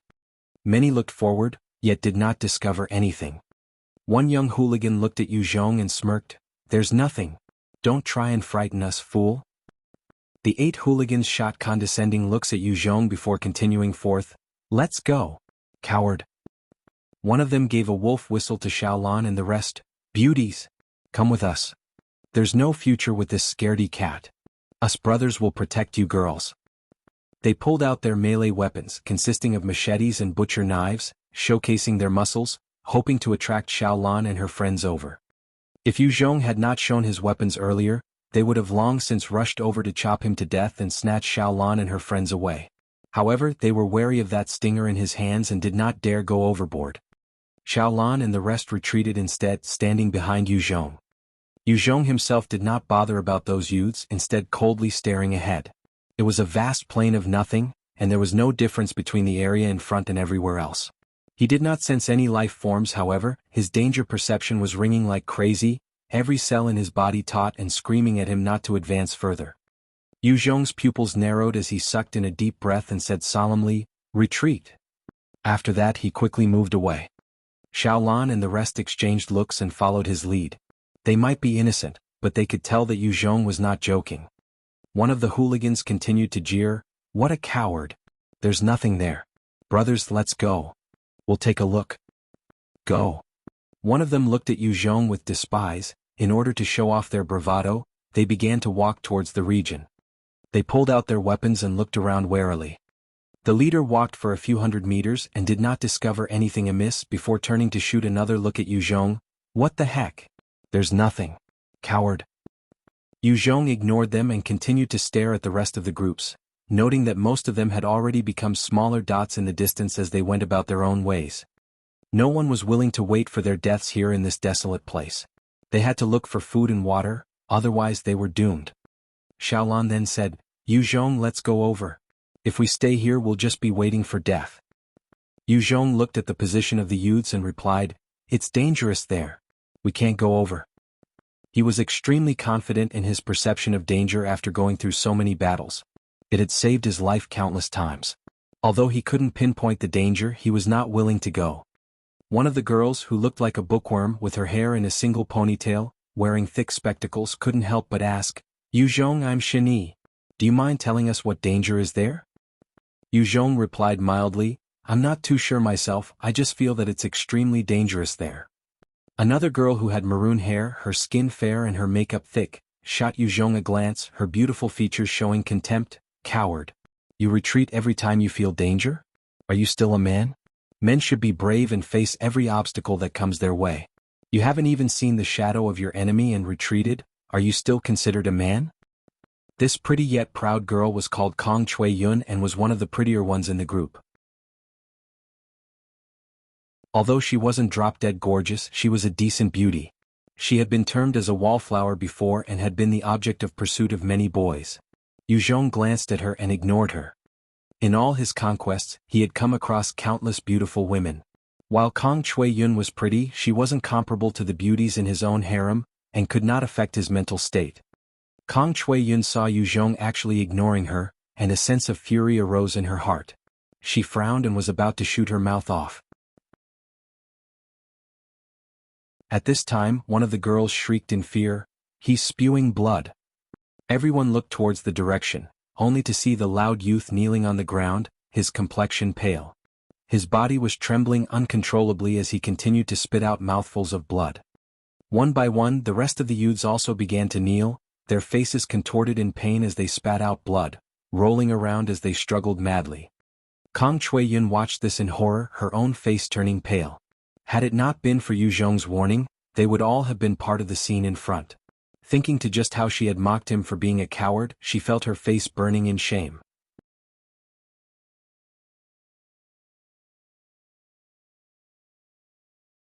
Chapter 707, Brutal Human-like Creatures. At that moment, there were many people doubling over as they coughed out blood, while those who could immediately ran away from their positions. Everyone looked all around in fear, not knowing what was happening. What is this place? What's going on? Everyone broke out in panic and some even screamed out of fear. Dying without any reason was even more terrifying than facing mutant beasts. Yu Zhong looked all around and he couldn't help but frown further. He had never seen such a scene before. Yu Zhong surveyed the surrounding and walked towards the west. Head that way. Wait for me. Kong Chui Yun and the rest were jolted and quickly followed after him. They had finally recognized his abilities and began to rely on him. Since they had been protected back on Earth and had not yet been exposed to the reality of the apocalypse, they could only rely on an expert in this strange environment. The moment Yu Zhong moved, many gazes fell upon him. Among them there was despise, expectation and even ridicule. To their shock, as Yu Zhong continued ahead, there was no problem even after several hundred meters. Ma Fan watched Yu Zhong moving uninhibited and quickly called out as his eyes flashed, "Little brother, wait for us." Yu Zhong heard the call but ignored him. In this second world, his only objective was to understand this place better and survive an entire year. Once he completed the mission, the reward of the Heart of Hope would be a treasure. He was not willing to stay behind to protect those wastrels. "Let's go." Ma Fan saw that Yu Zhong had no intentions of minding him, and quickly waved his hands, signaling the 20 subordinates around him, chasing after Yu Zhong. The rest of the segregated groups also followed after him. Yu Zhong traversed extremely cautiously, his danger perception being forced to its limit. Each time he felt a sense of danger from an area, his entire body would go taut, and his hairs would stand on end. He would then rout around the region. Yu Zhong walked for about 4 hours in this godforsaken place, yet there was nothing. It was plain desolation for miles and miles. Watch out. Suddenly he was assaulted by an intense sense of danger, and he immediately barked out loud. At that moment, a number of human-like savages that were at least 2 m tall, naked, with black-yellowish skin, carrying large wooden bats in their humongous hands rushed towards Yu Zhong and the people behind him. Their faces were contorted and their eyes flashed with madness. Fast. He stared at them, his eyes narrowing as his heart turned cold. Every single one of them possessed a speed at least 4 times as fast as a person, the fastest was about 8 times a person. While their speed wasn't much compared to Yu Zhong, when compared to ordinary people, they were existences even special forces of the previous world could not match. Ah! Seeing these human-like creatures suddenly appear, the hundreds of humans who had been transported to this world lost their composure and began to flee in different directions. Kong Chui Yun watched the approaching herd of giants and her eyes were filled with fear as she screamed out, "Quick run! Yu Zhong!" The rest of the students were also pale, hiding behind his back, unsure of what to do. "You guys stay here. I'll go kill them." Yu Zhong's eyes flashed with a strange glint, and with a thought, white bones appeared out of the void, standing in front of the girls. He pulled out his flame blade and charged towards the giants. In a few breaths of time, Yu Zhong had already appeared in front of one of them. He took a closer look at the giant, noting that he was about 70% similar to humans, but his teeth were black and rotting. His bodies were covered with calluses and there were some large boils. His eyes were filled with a savage glint. The human-like creature saw Yu Zhong and his eyes flashed, raising the huge wooden bat in his arms high to smash down on Yu Zhong. Yu Zhong had the mind to test the strength of this creature and did not dodge or evade, instead raising his hands to slap at the wooden bat. Peng. With that single slap, Yu Zhong's strength of 13 times a person exploded out, causing the human-like creature to fly back about 5 or 6 meters. Although he sent the creature flying, Yu Zhong's eyes darkened, 10 times the strength of a person. This strange creature is actually 10 times stronger than a person. Too fearsome. After all, it seems that this creature that possessed 4 times the speed of a person was one of the lower-rank entities in this group. With 10 times the strength and 4 times the speed, it was the equivalent of a level 20 mutant beast. After being sent flying with a single slap, the creature became even more furious and charged at Yu Zhong furiously. 6 similar creatures came surrounding Yu Zhong and tried to attack him. Yu Zhong watched them with a look of ridicule, laughing coldly as he slashed out 7 times quickly. In a flash, the 7 human-like creatures were immediately sliced in 2, fresh blood splattering everywhere. After dealing with those 7 creatures easily, he charged towards the entire mob all alone. Any creature unfortunate to come across him was directly slashed in 2, not a single one of them was Yu Zhong's match. Yu Zhong was extremely valiant, but he was just one person and could not stop the entire group.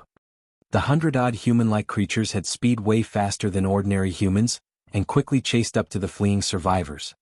One of the creatures leaped and appeared behind a black man. He laughed sadistically as he hammered down on the black man's head, instantly causing the brains to splatter out. When the creature killed the black man with a single hit, his eyes glowed with a ferocious light, and grabbed the head and shoved the contents into his mouth. "Help me! Help me!" One golden-haired man ran like mad, screaming as he ran. Behind him were 2 human-like creatures. One of them grinned evilly, leaping forward and appearing in front of the man. He reached out and wrenched the head of the man, causing his entire spine to be ripped out as well.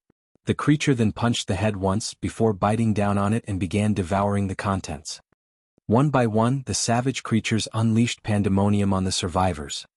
Most of the survivors were ordinary people, but there were also a few evolvers and enhancers among them. One blonde woman, who was decked in tight clothing and had an explosive figure and beautiful features, pulled out 2 sharp blades and began to dart in and out of the group of savages like a ghost. The blades in her hands danced around as she pierced their heads one by one in lightning-quick fashion. Another black man pulled out 2 curved blades and charged right for the savage creature in front of him, tearing him apart. The group of naked men and women were also not simple, joining forces to deal with those creatures, killing them one by one. They were capable, it was just that they had no proper weapons, hence the battle was slightly tougher. Other than that, 20 other people had skills and abilities and began to slaughter the creatures as well. Beyond that, the rest of the survivors could only watch helplessly as their doom approached. As Yu Zhong was slaughtering the creatures, dozens of them managed to rush towards where Kong Chui Yun and the rest was, carrying a murderous aura. No! Seeing them approach, it was a frightening scene. Having seen how they consumed human brains, the girls felt their faces drain of color. Kong Chui Yun slumped to the ground as her knees went weak, while a puddle of yellow liquid flowed down her legs. She had evidently lost control of herself. In the face of death, other than Kong Chui Yun, the rest screamed out and dispersed in different directions. They did not have the courage to face those creatures. Kong Chui Yun looked at them and screamed out in despair, "Help me! Xiaolan Lu Hong! Help me!" Lu Hong did not look back, choosing to run without a care. At this critical juncture, she could not afford to care about her friend. As for Xiaolan, she stopped in place, turning as her body trembled. Only to discover White Bones, who had been standing still in front of Kong Chui Yun, suddenly raising its hands, and 10 sharp bone spikes shot out, slicing up the human-like creature in front of it. In barely a second, the dozens of creatures were turned into meat paste by White Bones.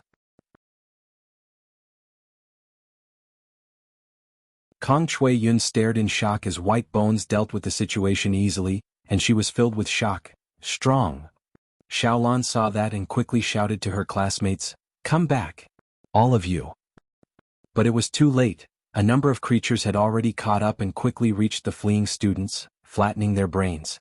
Xiaolan watched as Lu Hong's brains exploded in front of her own eyes, about 10 meters away.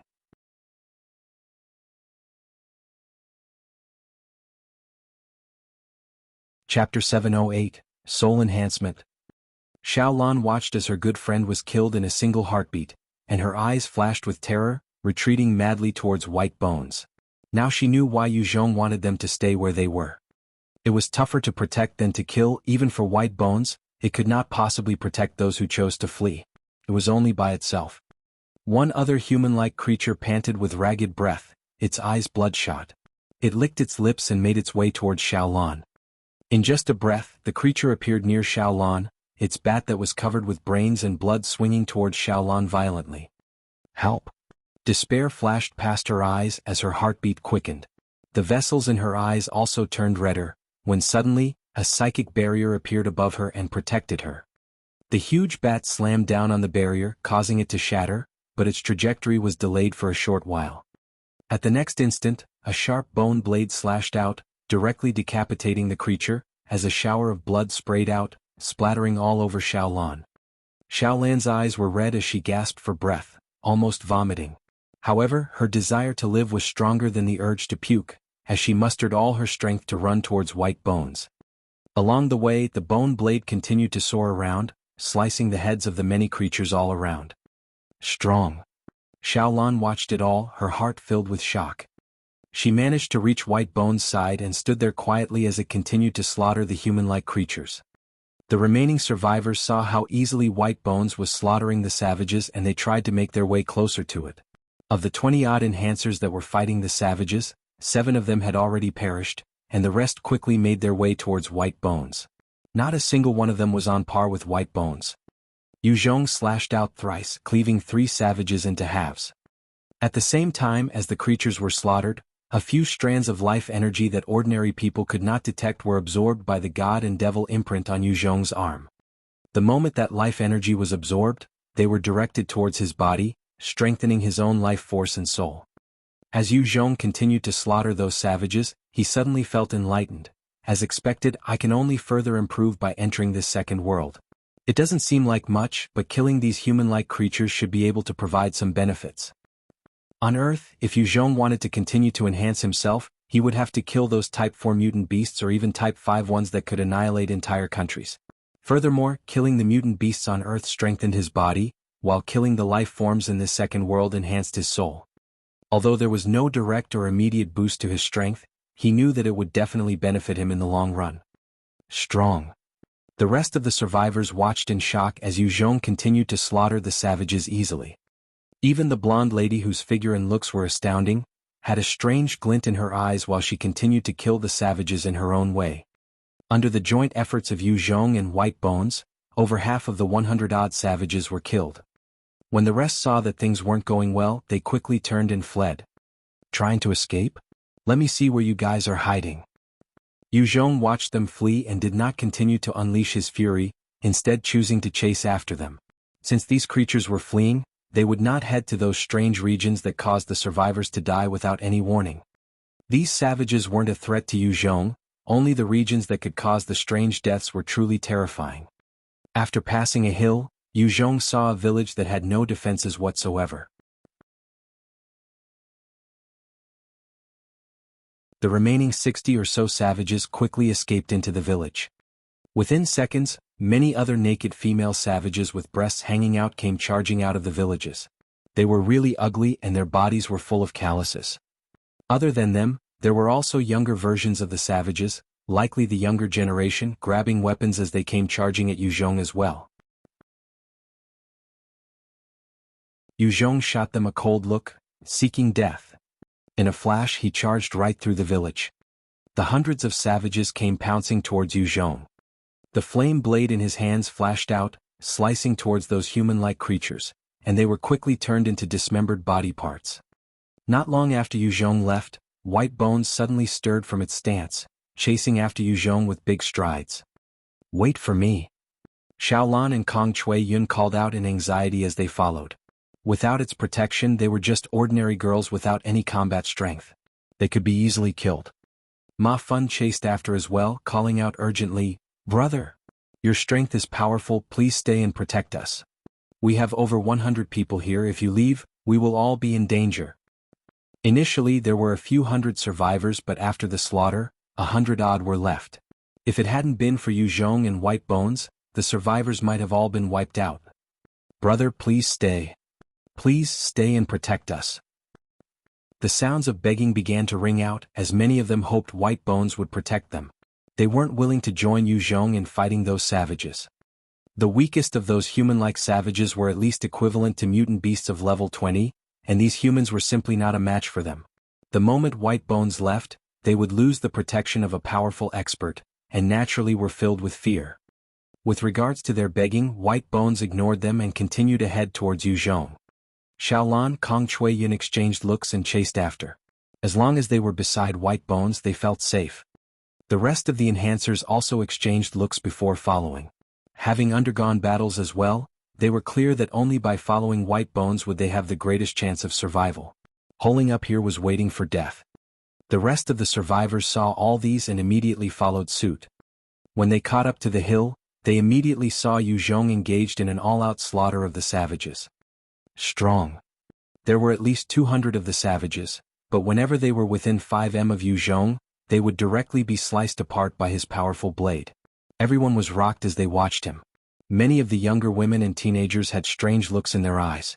In such a precarious place, only a strong person could protect them. Those creatures were not zombies after all. After dozens of them had fallen at Yu Zhong's hands, the rest saw that they could not do anything to Yu Zhong. They quickly dispersed and tried to flee. Yu Zhong did not give chase, instead staying where he was to recuperate. Having killed hundreds of them, his stamina was also low. In such a dangerous place, he needed to ensure that he was always prepared to deal with unforeseen circumstances. Xiaolan came up to Yu Zhong, looking at him reverently. "Yu Zhong, you're so strong. From today you're my idol." Kong Chui Yun followed White Bones to Yu Zhong's side. Shame was written all over her pale face because of the words she used earlier. However, she would not give up the chance of survival. The sexy and beautiful blonde lady came up to Yu Zhong with an enticing smile, reaching out with her hand. "Hi. I'm Forana. Strange Chinese boy, I'm pleased to meet you." "Hey. I'm Yu Zhong, I've stuff to do, so I'll be going." He shook her hand lightly and walked into the village. A few more surviving enhancers were walking over, but Yu Zhong didn't want to entertain them. He hoped to discover more clues about this world from this village. It was the most important thing on his mind right now. There was a strange glint in Furana's eyes. As they stepped into the village, Xiaolan and Kong Chui Yun immediately turned pale and began to throw up. Of the majority of the survivors that followed behind, many reacted the same way. There was a putrid stench of rotting in the village. Outside the various huts hung human heads, legs, hearts, and all sorts of organs. The victims were men and women of all ages, and every single one of their expressions had been fear at the time of death. It was practically a scene out of hell.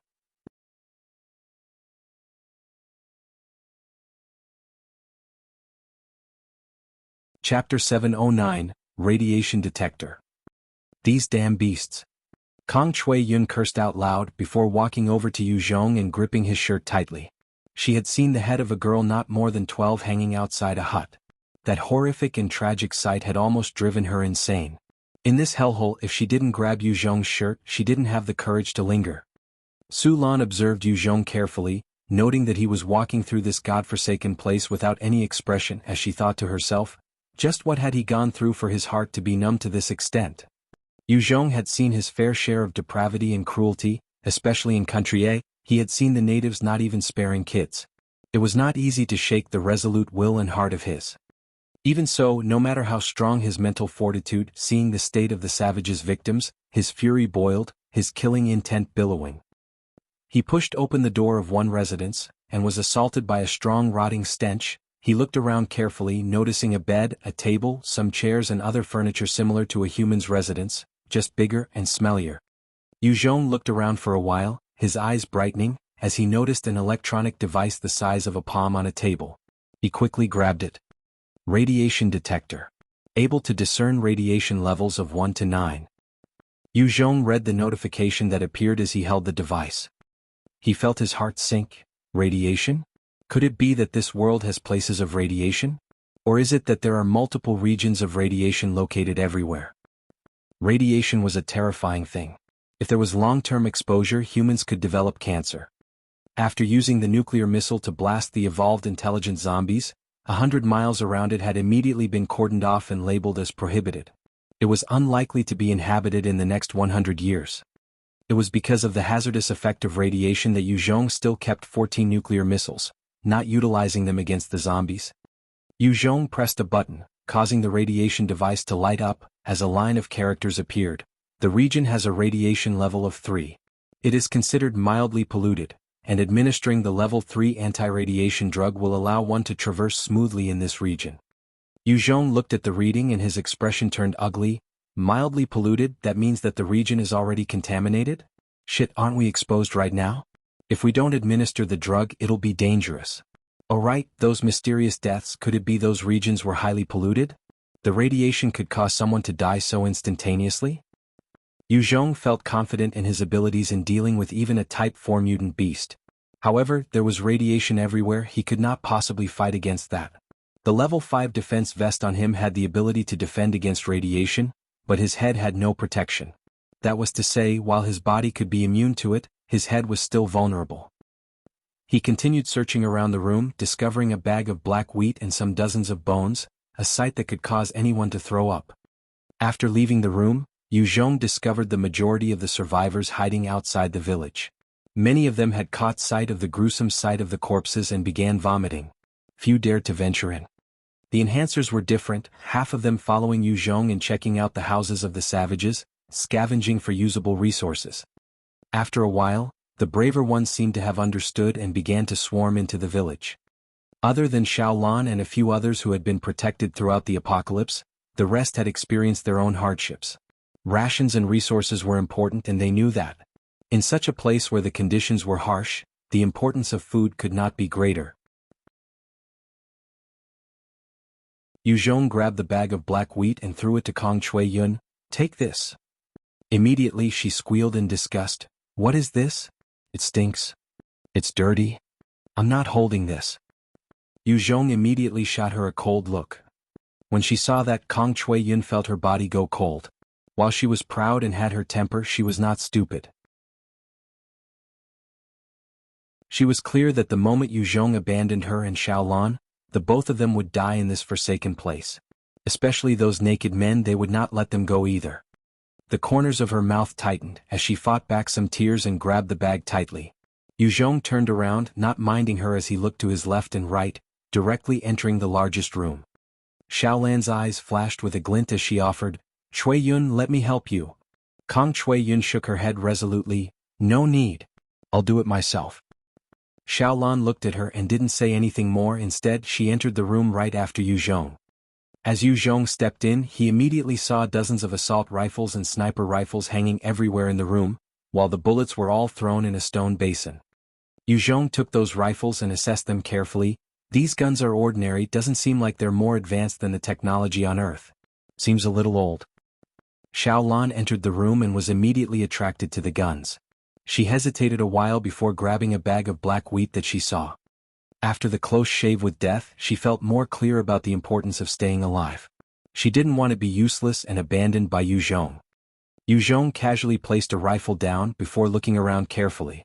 Soon after, his eyes brightened as he picked up another device. Water source detector. It can detect if the body of water is polluted by radiation on a scale of 1 to 9. Yu Zhong held up the device and thought sullenly, water source detector. Since such an item has been created, it's likely that this world is already radiated everywhere. He searched carefully but did not discover anything else of use, and thus threw everything to White Bones to carry. These firearms and ammunition could be of help to Yu Zhong. Although he wasn't reliant on weapons, he would have to expend a lot more with these weapons. Thus, having them could help reduce his own burdens. As he left the room, he discovered many survivors already in the midst of scavenging. He sighed and walked out. He didn't want to stay a moment longer than necessary in this hellhole. When he left the village, the rest of the survivors also began to follow suit. Yu Zhong looked to his left and right, observing a little while before proceeding west. He knew they were already currently in an environment of radiation. Every second spent out here could cause them to undergo mutation or develop some illness. Ma Fun saw Yu Zhong leaving and his face fell, quickly calling out, "Wait! Wait a moment. Brother Yu Zhong, wait." Without Yu Zhong's protection, these people would find it hard to survive in this world. Ma Fun was extremely clear about this.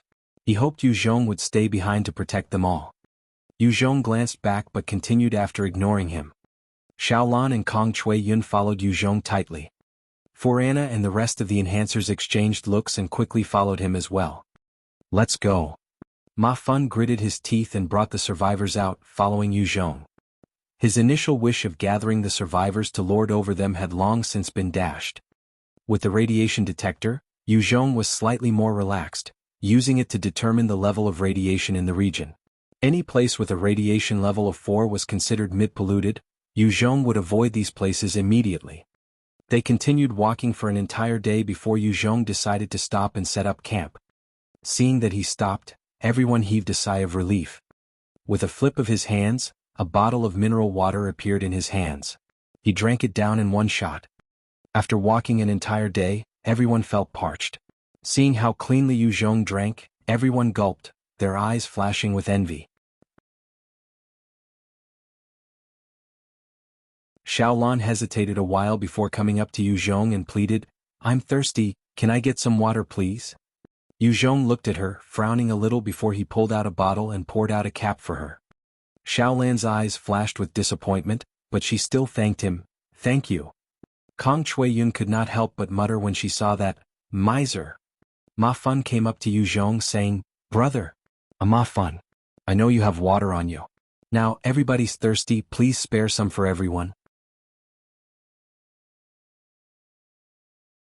In these difficult times, we should work together and overcome this together.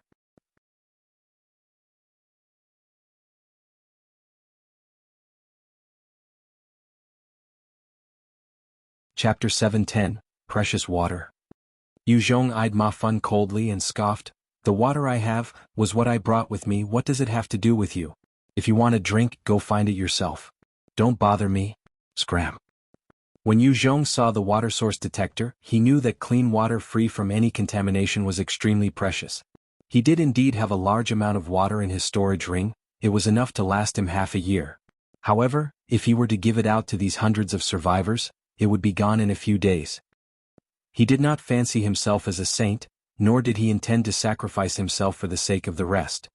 "You're too selfish." Ma Fun instantly blew his top, intending to curse out, when a sharp bone spike extended right to his forehead in a flash. Seeing the flash in White Bone's demonic eyes, Ma Fun swallowed his words with difficulty and stumbled back. The strong preyed on the weak, this was the law of the jungle now. Ma Fun had seen other evolvers killing people casually. He did not want to become a ghost under Yu Zhong's blade. After being barked at, Ma Fun slunk back to his corner with a dark expression. Kong Chui Yun saw Ma Fun going away and came up to him, looking at him with her beautiful eyes, "Please give me a mouthful of water." Yu Zhong looked at her and poured her half a bottle cap.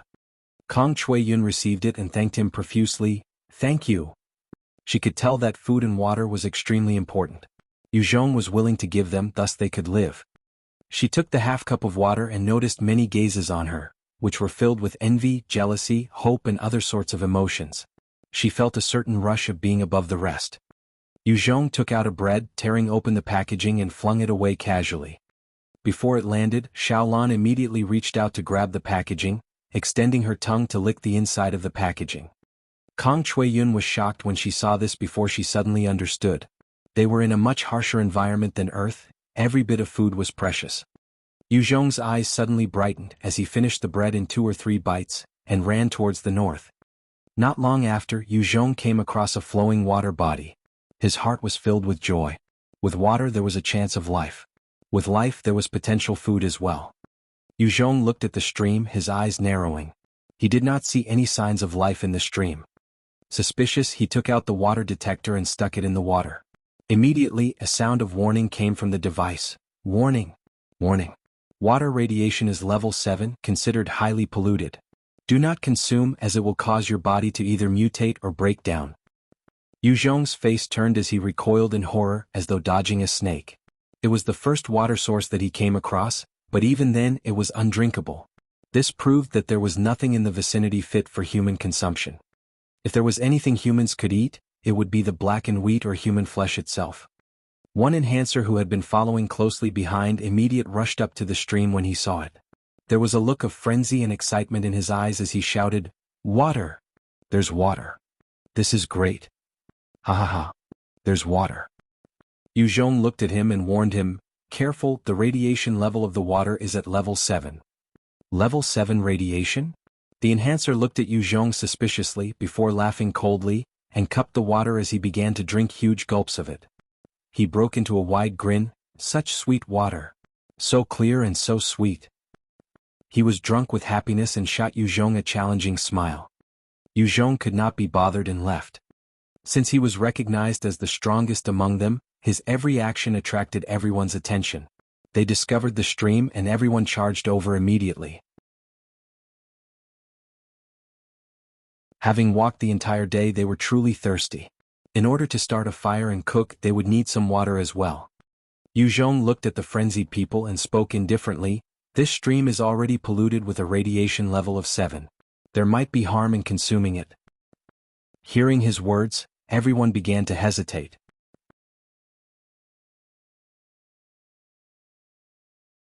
The enhancer who had drunk a few mouthfuls retorted, "Don't believe him. I've drunk so much and am still fine. He just wants to control everyone through his water supply." Hearing his words, some of them threw suspicious gazes on Yu Zhong. Yu Zhong could not be bothered about them and walked towards an area he had selected for his campsite. With a wave of his hands, he pulled out a tent and erected it. He had already reminded them out of basic courtesy, and it was his bottom line already. What they chose to do was not up to him. Forana came up to Yu Zhong when she saw him set up the tent, thinking to herself, "Spatial treasure or spatial skill. This Yu Zhong is truly special." Xiaolan and Kong Chui Yun watched as the beautiful and alluring Forana came closer, and they felt a sense of threat as they shot gazes of enmity at her. She walked up to Yu Zhong and shot him a dazzling smile. "Hey! Yu Zhong, can I get a cup of water please?" Yu Zhong immediately rejected her. "Sorry, no can do. Water is too precious here. I can't just give it for free. If you want it, you need to offer the right price." Yu Zhong had walked an entire day and discovered this stream, only to find that it was already contaminated. This proved the scarcity and preciousness of water here. If it was on Earth, he could easily hand over some tons of water. However, he could not afford to do so here. Furanas maintained her smile, although she could not believe there was someone who actually turned her down. She adjusted her emotions and asked, "Is the water in the stream really contaminated?" Yu Zhong replied mildly, "If you don't believe me, go ahead. I'm not stopping you." Forana retracted her gaze and asked, "In that case, Yu Zhong, what's the price you want me to pay for me to have some water?" Yu Zhong stared at her straight and gave her a harsh condition, "Slave. As long as you swear to become my slave, and serve me with all your heart, not disobeying my order, I will give you ample food and water. Otherwise, we have nothing to do with each other. Why should I help you? Of course, if you become my slave, as long as you disobey any command, I'll kill you at the first moment I can." When Forana heard this, she struggled to maintain her smile as she backed away. "Slave? In that case, forget it." Yu Zhong saw her leave and chuckled coldly, continuing to erect his tent. He had thrown out such a condition in order to deter people from asking him to share. Yu Zhong was still unsure about this world, and food and water was already so precious. He could not possibly waste resources on these people. He still had to last an entire year out here. It was precisely because of this that Yu Zhong had not offered to round the rest of the survivors up and take up the mantle of being a leader. Once he did that, he was responsible for their lives and deaths and had to share his precious resources with them. Before finding a potable water source, he would not try to establish his faction yet. On the other side, when Xiaolan heard Yu Zhong's words, her heart skipped a beat, and her face showed that she was in a dilemma. However, she quickly came to a decision. Yu Zhong's warning did not really prevent the survivors from drinking the water, as many went to quench their thirst with it and use it to prepare the blackened wheat from the village. Once the wheat was cooked, an ugly scene soon appeared. Those who had gone into the village to obtain the wheat began to eat and drink, not sharing with the rest of the survivors. They were clear on the shortage of resources and they would naturally not share what they had with others. It was basic human nature. At this time in front of Ma Fun, there was a huge cauldron of black wheat and the stream water cooking. A few of the burly men used smelly bowls to enjoy the soup. A few women and children looked pitifully at the soup, gulping their saliva, looking at Ma Fun pitifully. One small and skinny boy went up to Ma Fun and begged, "Leader, I'm hungry. Let me have some." Ma Fun looked at the boy and his eyes flashed with irritation. "No. This wheat was found through our efforts. You didn't work and want to enjoy the fruits of our labor? Then what about our brothers who had worked hard? If you want to eat, you need to put in the effort. Go to sleep first. If you sleep, you won't feel your hunger." Since the kid wasn't of much use, Ma Fun did not place importance on him as well. In front of the weak, he revealed his own selfish nature. The rest of the smaller groups were the same. The weak ones were left out and only the strong could enjoy the food. Some women used their own bodies in exchange for food. Sounds of moaning came from the different camps.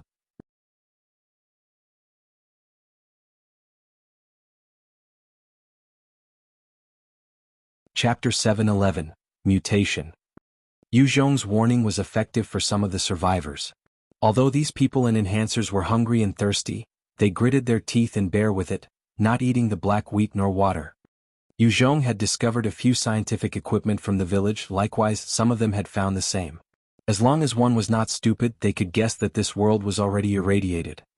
Kong Chui Yun and Xiaolan both looked to the camps and saw the various women selling their bodies in exchange for a little food, and their expressions turned to one of fear. Before the apocalypse it would be an act of shame, but now it was normal. One of the naked men who had some strength was already dressed in some clothes. He came up to the both of them and laughed lewdly. "Hey, girls. Come, let's fuck. This bowl of black wheat porridge will be yours." Xiaolan looked at it, swallowing her saliva before coldly saying, "Pay. Scram the fuck away for your granddad." The naked man's eyes flashed with fury as he took a huge step toward Xiaolan. "Little bitch, you should be honored your granddaddy. I set my sights on you. Those bitches over there fought to accompany me. You better fucking give me face." Xiaolan looked at the naked man with a look of fear, and she retreated a few steps involuntarily. Just after he took a few steps forward, a sharp bone spike shot out explosively, stopping right at his throat. The man was so frightened that he broke out in cold sweat as he backed up immediately. Sorry. I'll leave now. The moment he backed away, the bone spike returned to white bones. As long as he did not overstep his boundaries to threaten Yu Zhong's safety, white bones would not act out. The man looked at Xiaolan and snorted coldly. "Little bitch, seems like Yu Zhong doesn't seem to care much about you girls. Let's see when you beg me. At that time I'll make sure you'll regret today." Seeing that he had left, Xiaolan's eyes looked down in sadness. She was truly tired and thirsty. Yu Zhong had just given them a little water and protected their lives, but beyond that, it didn't seem that he valued them much. They had no ability to find food or water for themselves. If they continued like that, they would likely beg that man out of desperation. Damn it. Kong Chui Yun watched the man leave as her eyes flashed with a resolute look, and she went straight into Yu Zhong's tent. Yu Zhong was laying there drinking milk and consuming some Type 2 mutant beast meat as he read a book quietly. The moment Kong Chui Yun barged in, his brows furrowed as he asked, "It's you?" Kong Chui Yun looked at the food and milk beside him and her eyes flashed with greed. She turned to stare at Yu Zhong. "Earlier, you said that as long as one agrees to be your slave and not disobey your orders, you will give food and water, right?" Yu Zhong stared back at her and replied, "That's right. However, let me make it clear first. If you become my slave, whatever I ask you to do in the future, some might even endanger your life. Are you willing?" She chuckled in self-deprecation. "What choice do I have? Without your protection, I would already be in a state worse than an animal. Within a week I'll be dead for sure. I promise to be your slave." After that, her face flushed red as she began to undress, revealing her youthful and lithe body. When she was fully naked, she dove into his covers, begging, "I want something to eat and drink." Within a day, Kong Chui Yun had already lost some of her arrogance and princess attitude. Yu Zhong felt her smooth skin under his fingertips, and he felt his heartbeat quicken. After a moment of hesitation, he passed her the milk and Type 2 beast meat to her. In this strange world, Yu Zhong did not know if he would be able to see other humans.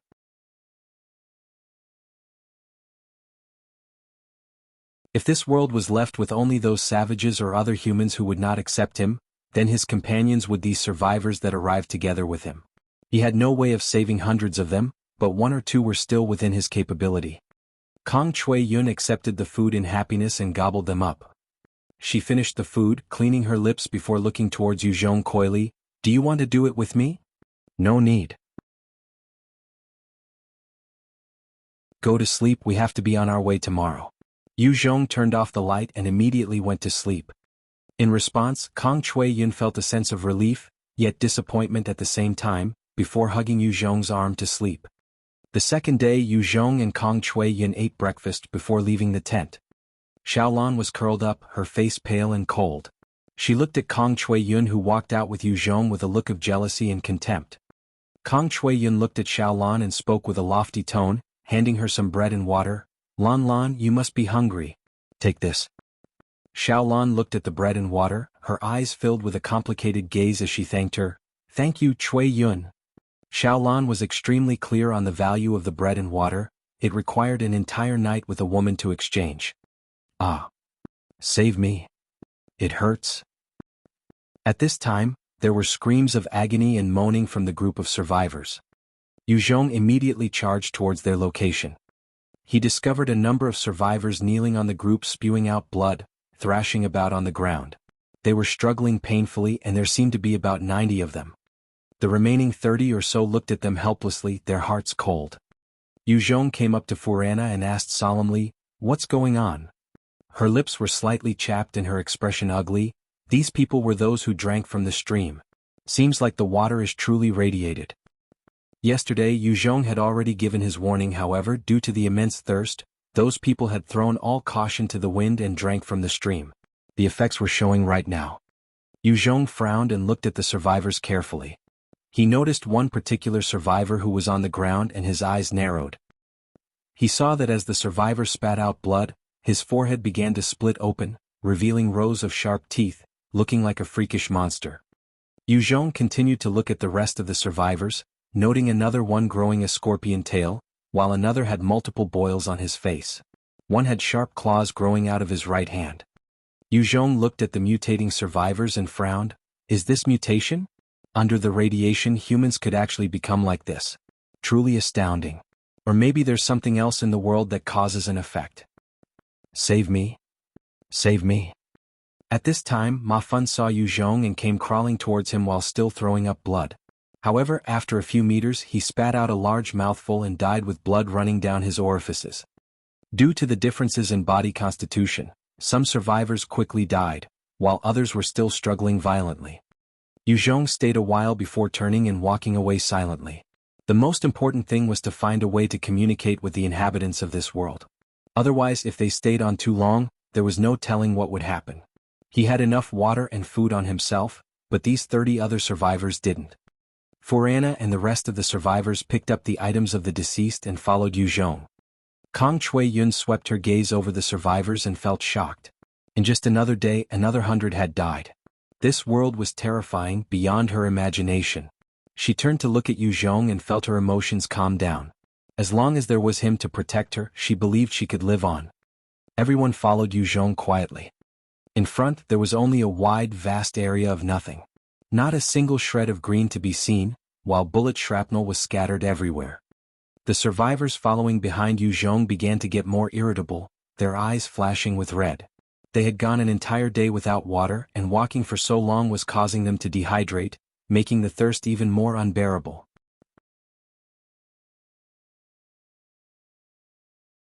They finally could not take it anymore, and as Yu Zhong was resting, the 33 survivors began to surround Yu Zhong.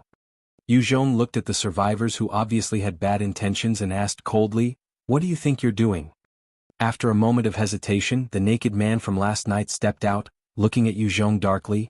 "Yu Zhong, I know you still have water with you. We want a bottle of clean water.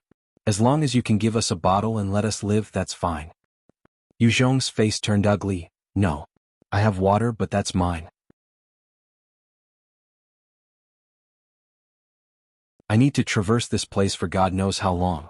I won't give water to you. If you want a drink, go find it yourself." The face of the man became even darker, his voice becoming louder. Don't force us. We want to live on. If we're pushed to a corner, we can ignore everything and go crazy. The other 33 survivors also stepped forwards with ugly expressions. At this time, White Bones stepped forward quietly, 10 sharp bone spikes shooting out from its body, pointing at the survivors. Seeing that, the survivors had a change of expression. A single Yuzhong could kill them all, adding on White Bones, they were sure to be killed without a burial ground.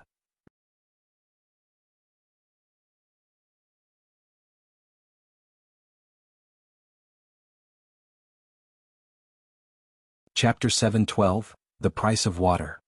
At this time, Furana's eyes flashed as she pointed at a distance. Don't be rash. Look. What's that? Everyone turned to face the direction, only to see a group of humans looking like ants in the distance. Humans? The survivors looked at those humans and their eyes brightened as they rushed towards them. As long as there were humans, there was bound to be a water source. They could live if they could find the water source.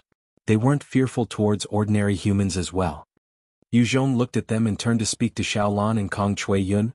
You guys stay here. After that, he followed the rest of the survivors from Earth and ran after the group of humans. Just when they managed to chase up to about 100 m from the group, the sounds of gunfire rang out. Due to the gunshots, a number of survivors had their heads penetrated by the bullets, and their corpses slumped to the ground. The sounds of gunfire wasn't that dense, but every single shot spelled the death of a survivor.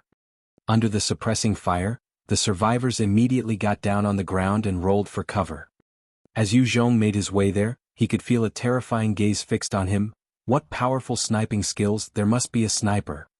Yuzhong had fought plenty of expert snipers and could feel the threat of that gaze fixed on him.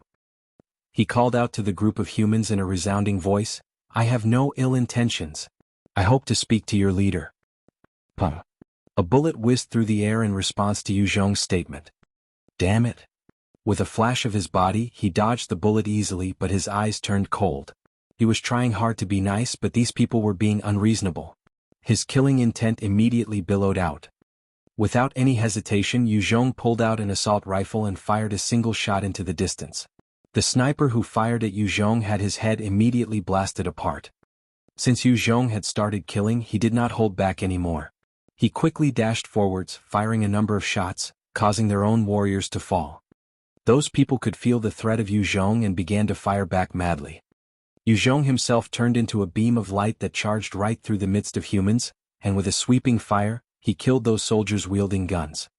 Once those gun-toting soldiers were killed, dozens of males came charging at Yuzhong with melee weapons, their expressions murderous.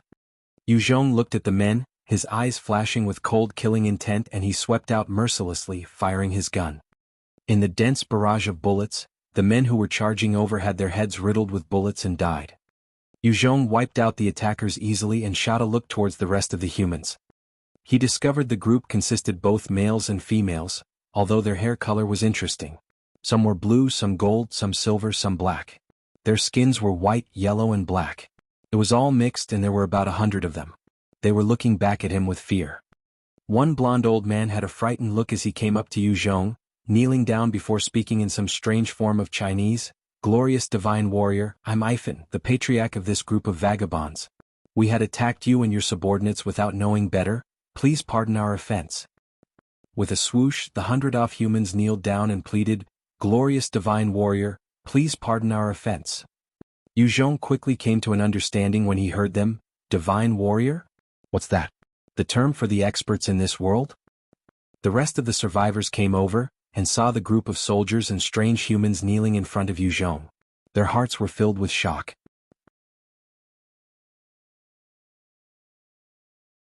The naked man saw the corpses around Yuzhong and his heart instantly turned cold.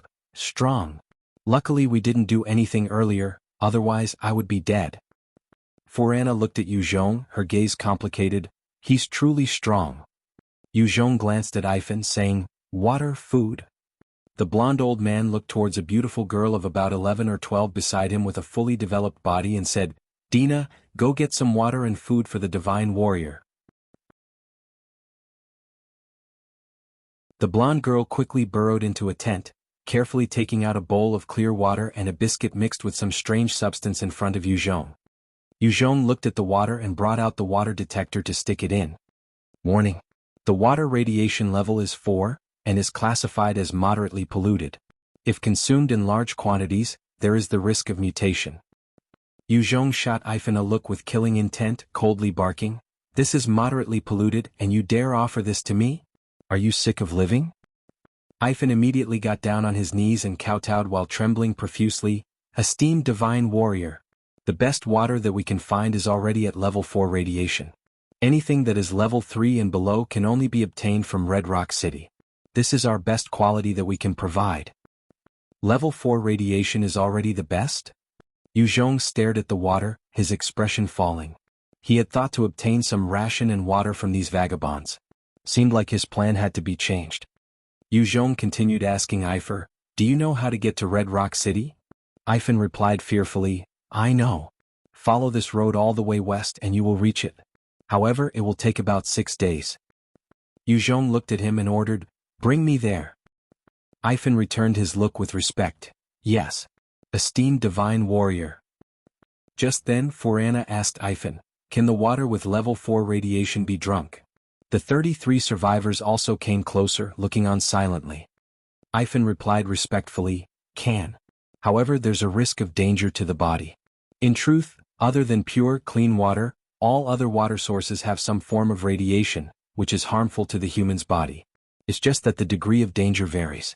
Grade 3 and below and usually least harmful to the body, while grade 4 and above can cause some problems and chances of mutation is higher. Grade 7 radiation is basically poison to the human body. Once a person drinks it, they will likely die or mutate." Ifan continued explaining, "The lower the grade of radiation, the higher the price. In Red Rock City, a cup of grade 3 radiation will cause 1 eagle yuan. A cup of grade 2 radiation costs 10 eagle yuan. A cup of grade 1 radiation costs 100 eagle yuan and pure, clean water costs 1000 eagle yuan." Yu Zhong piped in, "How much can a rifle exchange for in Red Rock City?" An ordinary assault rifle goes for 200 eagle yuan in the city, while a 7.62mm rifle bullet goes for 10 eagle yuan each. Yu Zhong took mental note of his own assets, together with the dozens of rifles and hundreds rounds that he obtained from the village of the savages. Exchanging all would just give him a few thousand eagle yuan. A few cups of clean water would wipe his pocket clean. Now he knew the price of clean water here. When Forana and the other survivors heard Ifan's words, their faces turned incredibly ugly. They had no currency of this world, so even if they managed to get into Red Rock City, they would not be able to afford a single cup of water. One of the survivors had a grave look on his face as he grabbed a bowl of the water and drank it. "I can't give a shit anymore. If I get contaminated by the radiation, so be it. If these people can drink, don't tell me we can't." The rest also revealed savage expressions and barked out, "Water! Bring us more water." Bowls after bowls were brought in front of the survivors. Other than a few, the rest all began to drink up. They had gone nearly 2 days without water, and their throats were almost beyond parched. They really couldn't care about the radiation anymore. Ifan spoke up respectfully, "The sky is getting dark. Please join us to rest for the night." Yu Zhong nodded, "Okay." These vagabonds quickly set up camp, erecting simple tents. They also begun to take out their cauldrons as a group of women filled them up with water, and threw some wheat and biscuits in.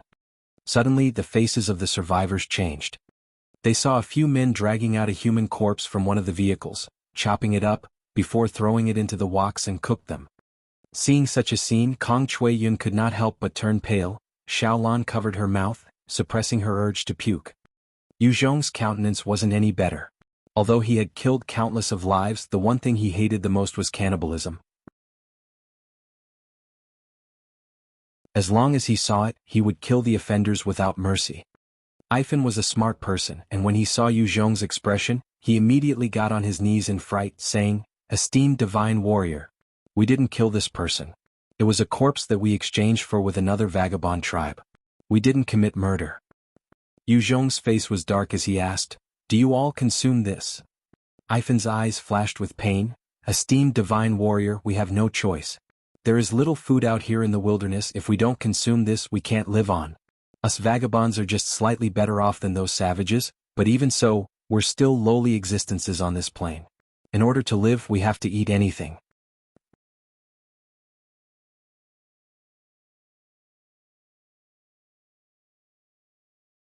Chapter 713, Mutants. Savages? Yu Zhong could not help but remember those strange human-like creatures that launched an assault on him and his fellow survivors. Ivan wore a hateful look. Savages are the lowest of humankind. They eat anything, humans, mutant beasts, mutants. As long as they're hungry they can eat even their own children. Everywhere they go they will devour anything. Yu Zhong looked at the rest of Ivan's tribe coldly, his eyes flashing with disgust.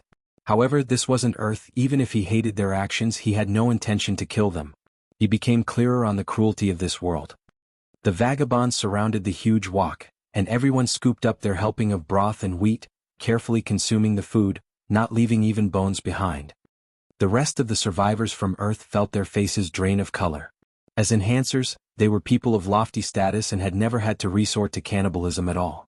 Seeing the scene in front of them, they were rocked by waves of nausea. Under the threat of Yu Zhong's presence, the vagabonds began to scoop up the strange mixture and handed it out to the Earth's survivors. Many of them immediately rejected, instead choosing to find the black wheat to consume. It was late in the evening. Under the cover of darkness, a number of strange creatures appeared in the night, their red eyes flashing as they crawled towards the campsite. A strong killing intent permeated through the air. 2 soldiers of the vagabond tribe were patrolling, when all of a sudden, a creature with 2 huge mouths on its head, one of them human-like, the other filled with rows of sharp teeth, its hands filled with sharp claws and its figure human-like but black and skinny appeared. It had boils all over its body, and it pounced on one soldier, biting viciously down on his throat, crushing it. Before the other soldier had the chance to react, a sharp claw tore through his heart, tearing it out. With the deaths of the 2 soldiers, many other creatures hidden in the dark quickly crawled towards the camp. The defense of the campsite looked simple. However, there were many warning traps laid out. One of the creatures accidentally triggered one, causing warning sounds to go off. Ivan's face fell as he hollered, "Attack! Enemy attack! Prepare for battle!" Hearing his voice, the expression of the vagabonds changed as they hurried to grab their weapons and looked out in alarm. Even the old, the weak and the ill all took up their weapons. Battling was ingrained in their bones. This world was much crueler and harsher than on Earth. Almost all life forms were enemies of humans.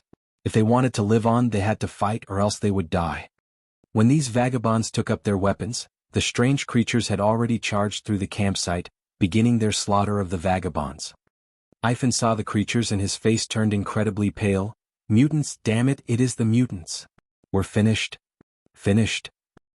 Yu Zhong observed carefully, noticing that those who had launched the night raid were all human-like creatures. However, their eyes had ferocious lights, while they had mutations all over their bodies. Some grew 2 heads, some had powerful tails, some had sharp claws. However, they still kept their main human attribute, just that their bodies were covered in boils, and there was a strong stench emitting from them. They had no clothes. One particular mutant had claws for its right hand, its body burly. There were 2 sarcomas on its chest. It leaped onto a vagabond, its right hand slashing towards the unfortunate person's head, slicing the brain apart. Another mutant had 8 arms, its eyes flashing with madness. Its tentacle-like arms rolled out, grabbing a female vagabond, before using one of its tentacles to penetrate the woman from below with such violence that she bled profusely while screaming in agony. Beasts? A dozen of the males immediately charged forth and swung their weapons at another 2 mutants with blades for shoulders.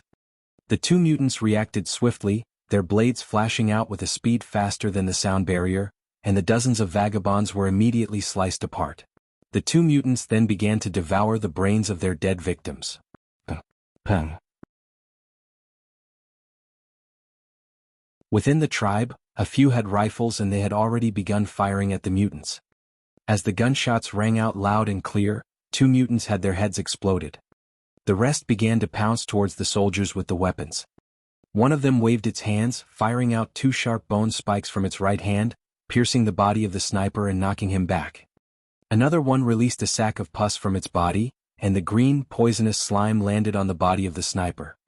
The moment the pus landed on the sniper, he began to scream out loud as his body erupted in boils. One mutant waved its hand and shot out a transparent silk, spinning it, and an unsuspecting enhancer that charged towards it to fight was immediately killed.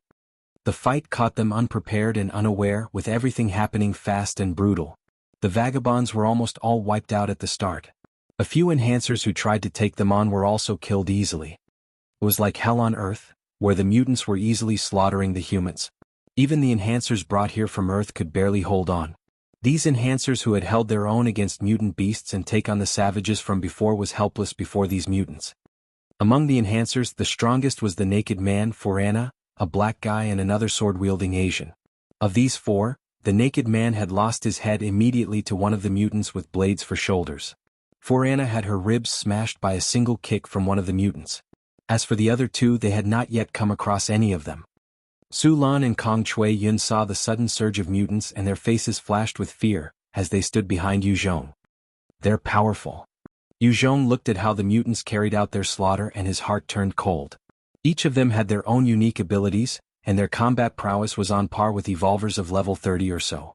Based on his estimate, there were about 200 of them in this attack. That meant that they were facing an assault of over 200 evolvers of about level 30. Had it been another evolver, even Hua Ran would be forced to retreat. However, through the constant enhancements, Yu Zhong's strength had surpassed Hua Ran. Even more so, after conquering the capital, his strength had gained a huge boost. He was confident facing even an apostle now. With a flip of his hand, 2 fully loaded assault rifles appeared in his hands, and he activated his shadow steps, his eyes flashing. Both hands turned into blurs as he fired a frenzy.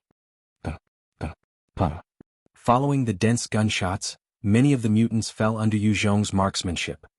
Many of those still alive instantly turned around and stared at Yu Zhong warily. As Yu Zhong demonstrated his strength yet again, the gazes of the vagabonds and enhancers fell upon him, flashing with surprise and hope. Almost immediately, they all began to make their way towards Yu Zhong. Furana's eyes were also filled with a complicated gaze. She struggled for a moment before making her way over. Was safe with him.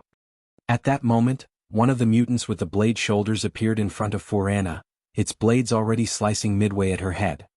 Warning signs went off in her heart, and her eyes flashed with despair. At this time, just as it was about to land on her head, a bullet shot through its brain. She looked at the corpse, quickly making her way towards Yu Zhong while bearing the pain of her broken ribs. As the vagabonds and enhancers rushed towards Yu Zhong, the rest of the mutants began to react. They dove for cover, staring at Yu Zhong, eyeing him with bloodshot eyes. Seeing this, Yu Zhong's eyes turned incredibly dark. If these mutants were to charge for him, he could easily slaughter them. However, should they separate, he would not be able to protect all the survivors.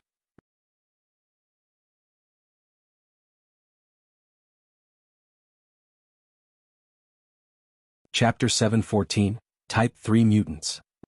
Not long after the mutants disappeared into the dark, one mutant stepped out, with sparse hair on its head, and a single green horn on its forehead. It had sharp claws for hands and there were blades growing out every crevice. Its eyes glowed with a red gleam. When that mutant came out, Yu Zhong's heart thumped in alarm as a strong sense of danger rang off in his head. After undergoing so many enhancements, his combat strength was getting more terrifying, to the point he could kill the ordinary mutants in a single strike. However, the moment that new mutant appeared, he immediately knew he had no confidence to kill it. Ifan's countenance was extremely pale. Type 3 mutant. It actually is a Type 3 mutant. We're truly finished. We're dead. The rest of the survivors turned pale, their eyes filled with despair. They knew clearly the threat of Type 3 mutants. Yu Zhong looked at the Type 3 mutant and raised his gun to fire at it madly. The eyes of the Type 3 mutant flashed violently, and its body disappeared in a flicker, its speed reaching the sound barrier.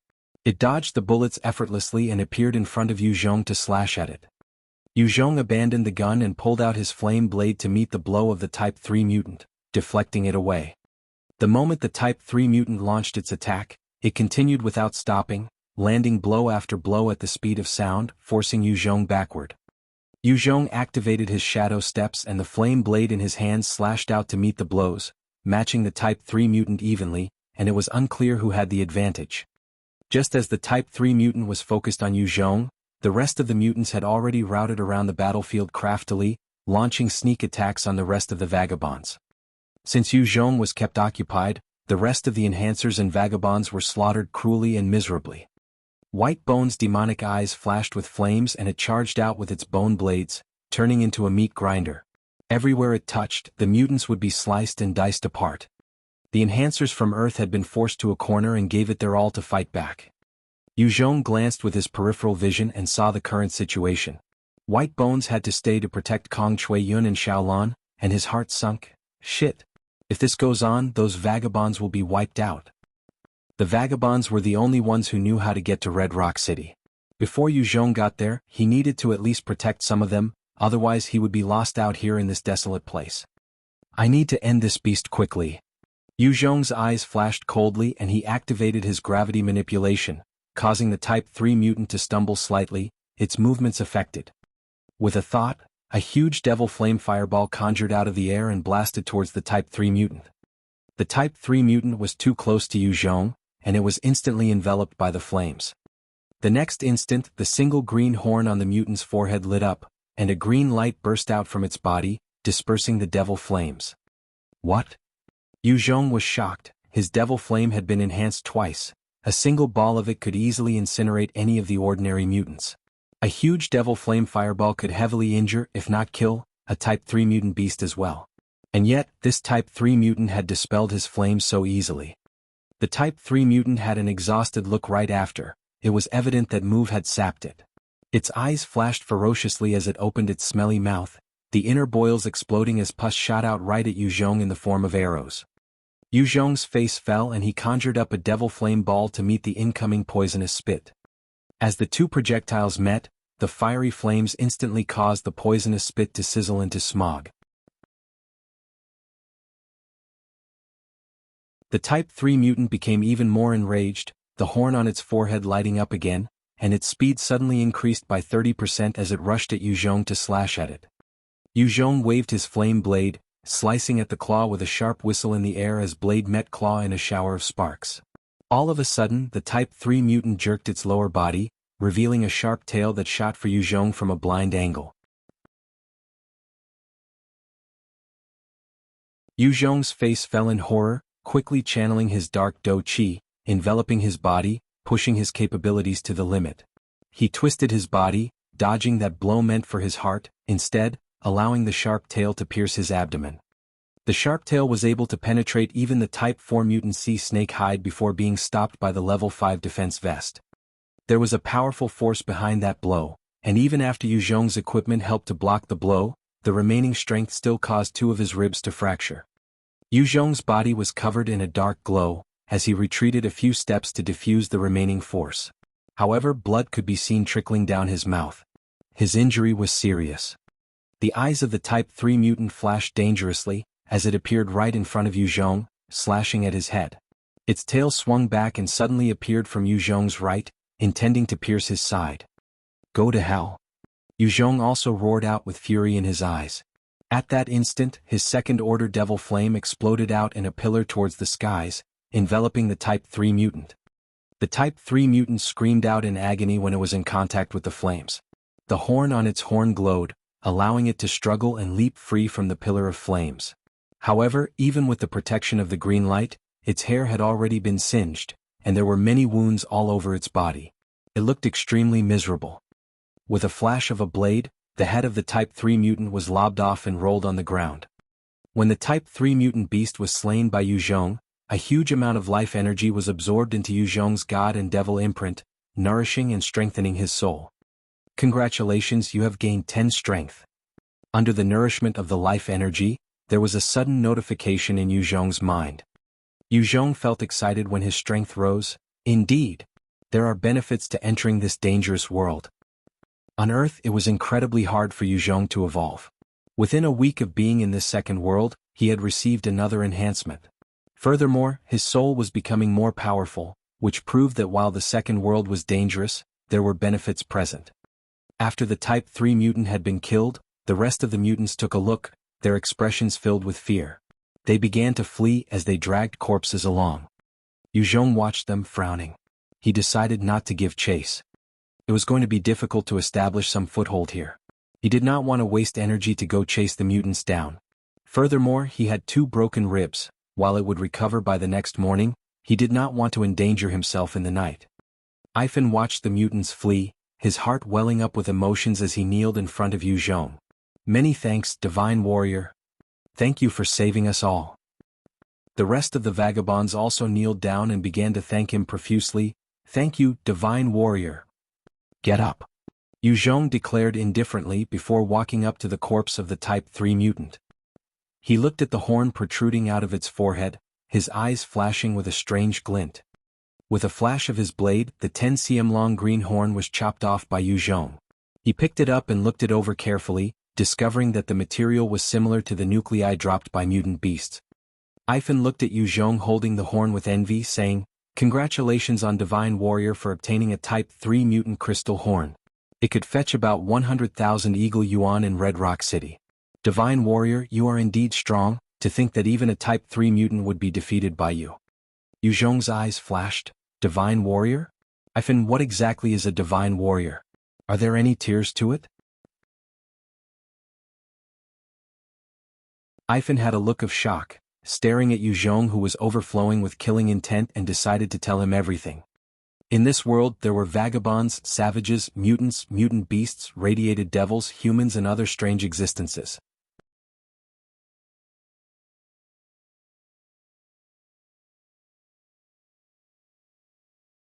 Chapter 7:15, Half-Mutants. The Divine Warrior was a term used to distinguish powerful experts of different levels. There were a total of 6 types, with the Type 1 Divine Warriors able to take on ordinary mutants. Type 2 Divine Warriors could fight Type 2 mutants, Type 3 Divine Warriors fighting Type 3 mutants, so on and forth. Ivan's knowledge was limited as he was part of a vagabond tribe, and only knew of the existences of Divine Warriors. He had only seen at most 5 Divine Warriors. He had never even seen a Type 3 Divine Warrior that could take on a Type 3 mutant. It was because of that he was all the more respectful and fearful of Yu Zhong. Ivan knew some other things with regards to the other tribes, but he wasn't able to make himself clear. Yu Zhong tried probing and gave up after a while. After erecting a tent, Yu Zhong and Kong Chui Yun entered it.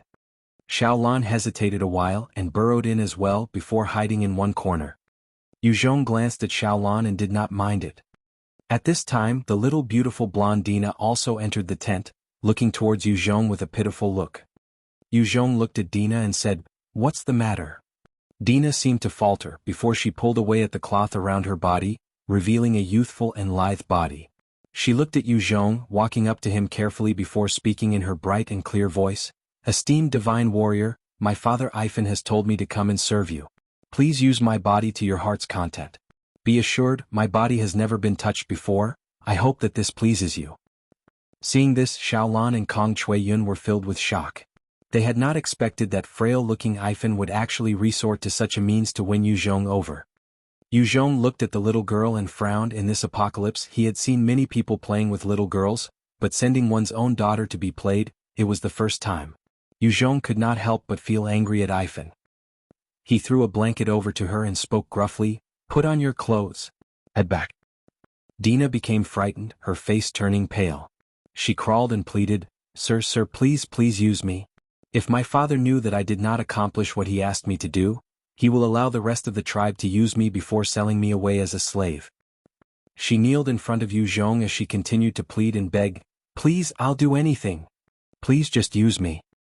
Yu Zhong's face turned dark when he saw Dina crying like this. He had never expected Ivan to have this side to him. On the surface he appeared weak and unassuming, and yet he was secretly so manipulative and cruel. He was willing to sacrifice his daughter, and if he didn't get his way he would even threaten to sell her away. He frowned deeper and barked coldly, "Stop crying." Dina's body shuddered, wiping her tears away as she looked at Yu Zhong expectantly. Kong Chui Yun was standing at one side, looking at Yu Zhong as though to say something. However, upon remembering the terror of the mutants and the corpses in the soup, she turned pale and could not say anything. Although she wasn't happy if Yu Zhong decided to have his way with Dina, if Yu Zhong really chose to do so, she could only accept it. What is this? Yu Zhong was thinking about how to deal with Dina, when his eyes suddenly brightened and he told Dina, "Turn around, get on your knees and raise your butt." "Yes." Dina's eyes flashed with happiness and proceeded to raise her little perky ass. Yu Zhong saw that there was a huge black scale right above her tender butt cheeks, and on top of it, there was a short tail of about 10 centimeters. Yu Zhong grabbed the tail and pulled it, saying, "What's this?" Dina's face turned incredibly pale as her body trembled even more violently. "I'm sorry." "I'm sorry?" "Esteemed Divine Warrior, Dina is a lowly bitch. Dina is a lowly half-mutant. She continued to tremble as she turned around to cry and plead with Yu Zhong. Dina might be the most shameless half-mutant, but only my butt area has a mutation. The rest of Dina's body is fine. Dina is not a mutant. Dina is free for your pleasure. Please do with Dina as you please. Yu Zhong continued to hold that little tail and finally understood why Ifan would treat Dina this way. Since Dina had some part of her that underwent mutation, she was considered half-mutant already. She was no longer human nor fully mutant and thus was ostracized by both sides. For half-mutants who accumulated some radiation, there were two possible outcomes. One was death, the other would be to transform fully into mutants.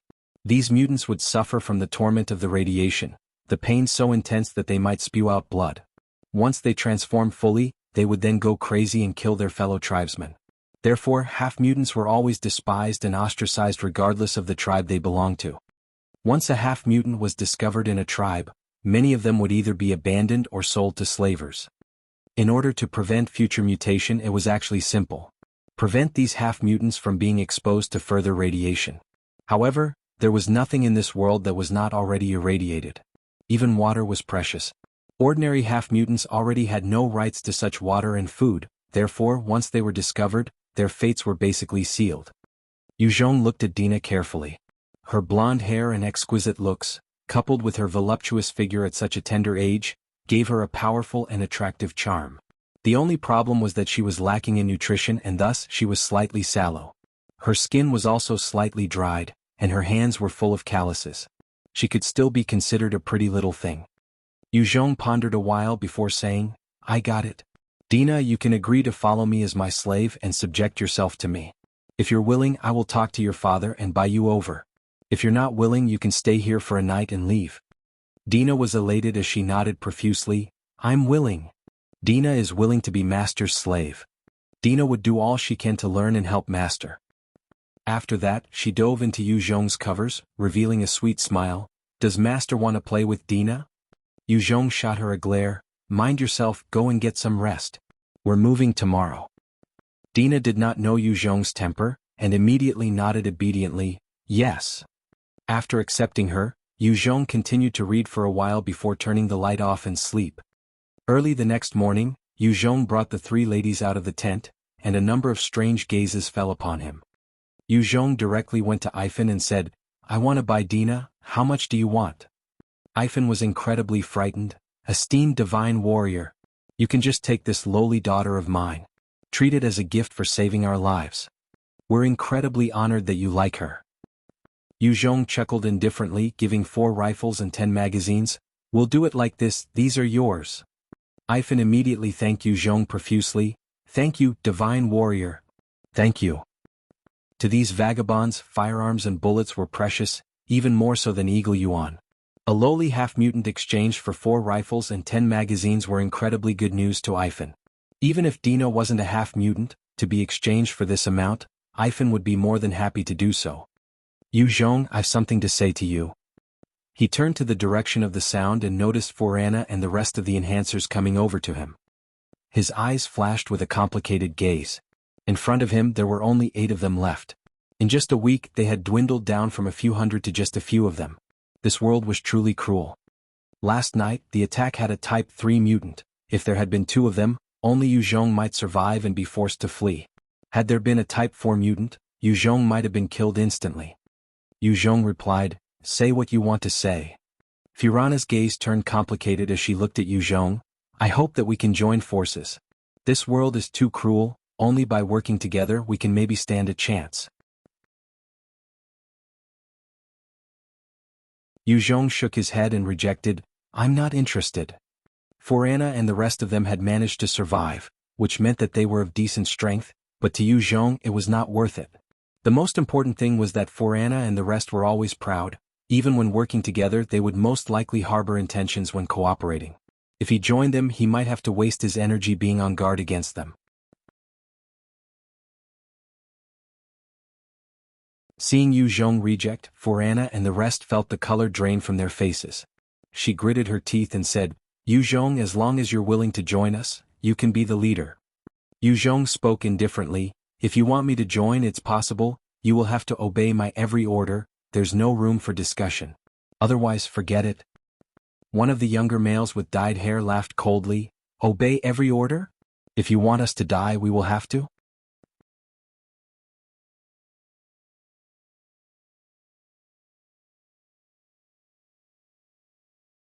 Chapter 716, Red Rock City.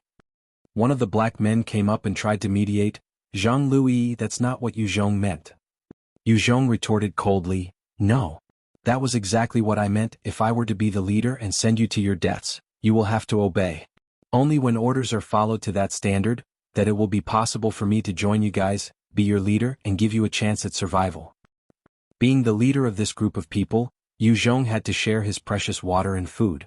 He would have to divert attention to care for their safety and well-being, it was natural he wanted the authority over them. Otherwise it was not possible for him to help them. The main thing was that this world was so much harsher than Earth, there was no clean water or food no matter how strong Yu Zhong was, he could not sustain all of them.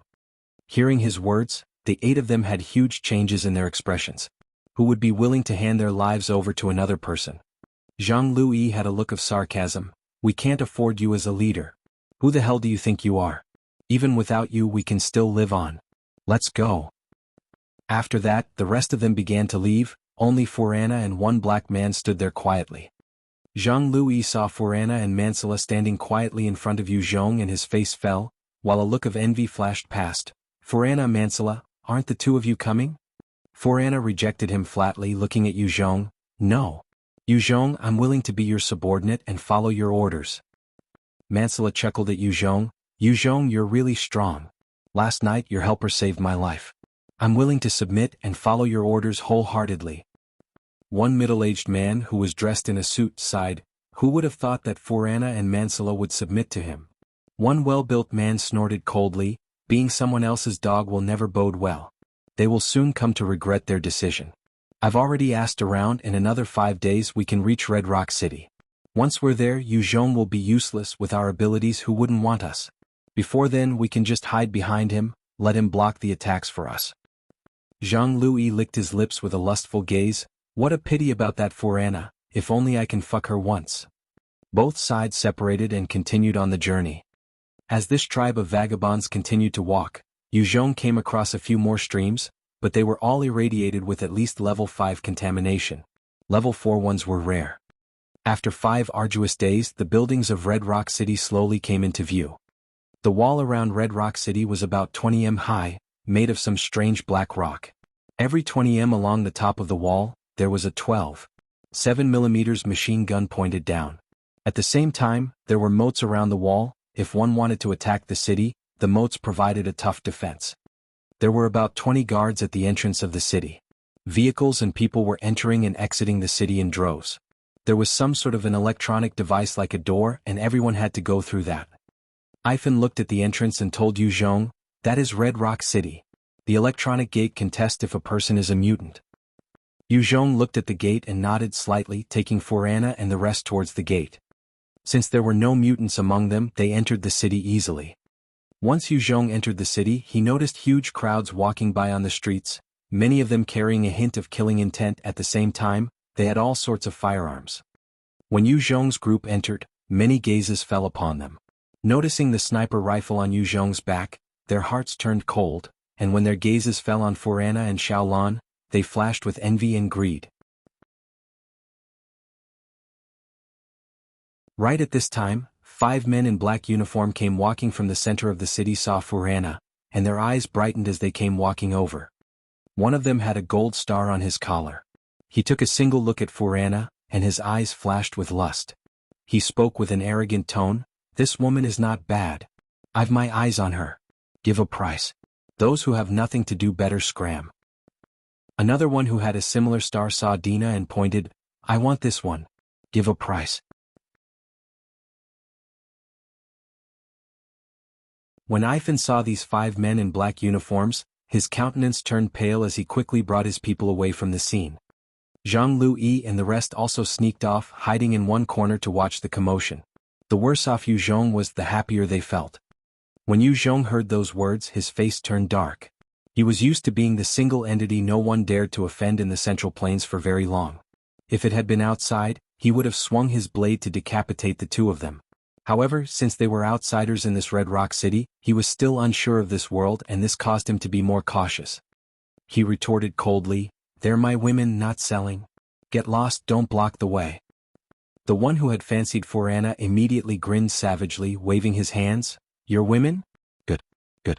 A piece of trash like you actually don't want face when given it? This young master, Feinan, actually wants to pay, it's your fucking honor. Since you don't want it, then I, your young master, shall fuck them in front of you, and cut off your meat to feed the dogs. Capture them. Feinan, that woman is not bad. Let's do her together." "Ah, let's do all three of us. I'll be at the bottom." "This boy is not too bad, I'll pick him." "Lan Nua, you're disgusting, you like guys." Haha. The five of them laughed out brazenly, and with a flash they charged towards Yuzhong with a speed 6 times that of normal humans. Seeking death. Yuzhong's eyes flashed coldly, and he reached out to grab one of them by the head.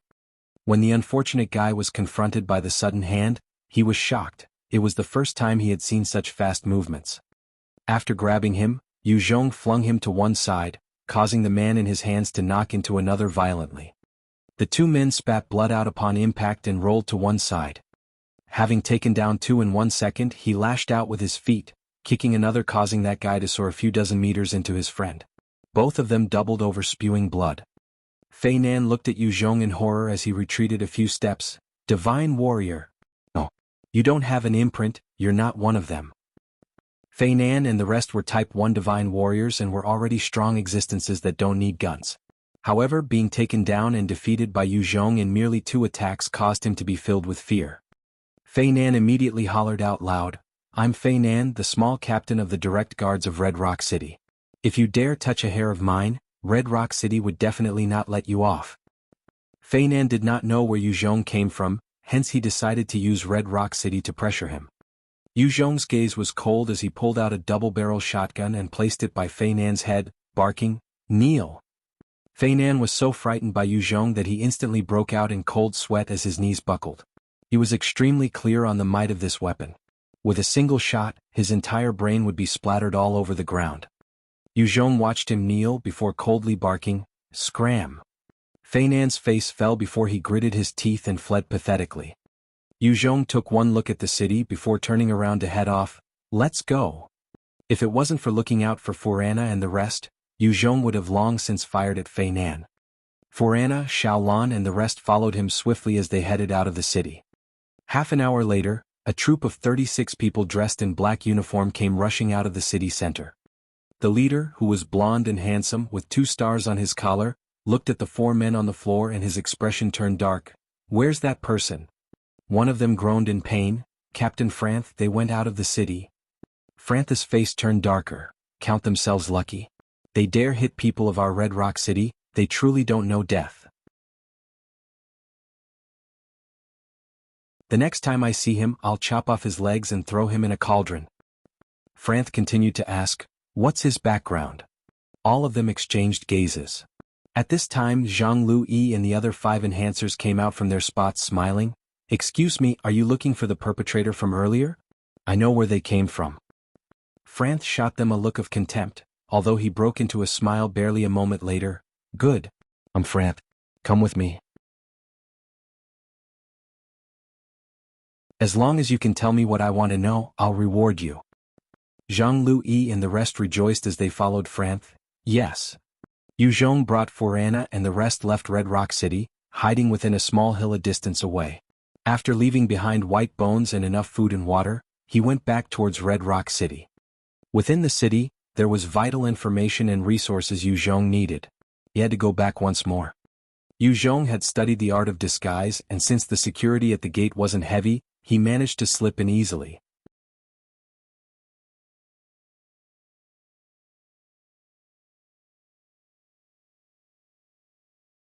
Chapter 717, Sacred Clan.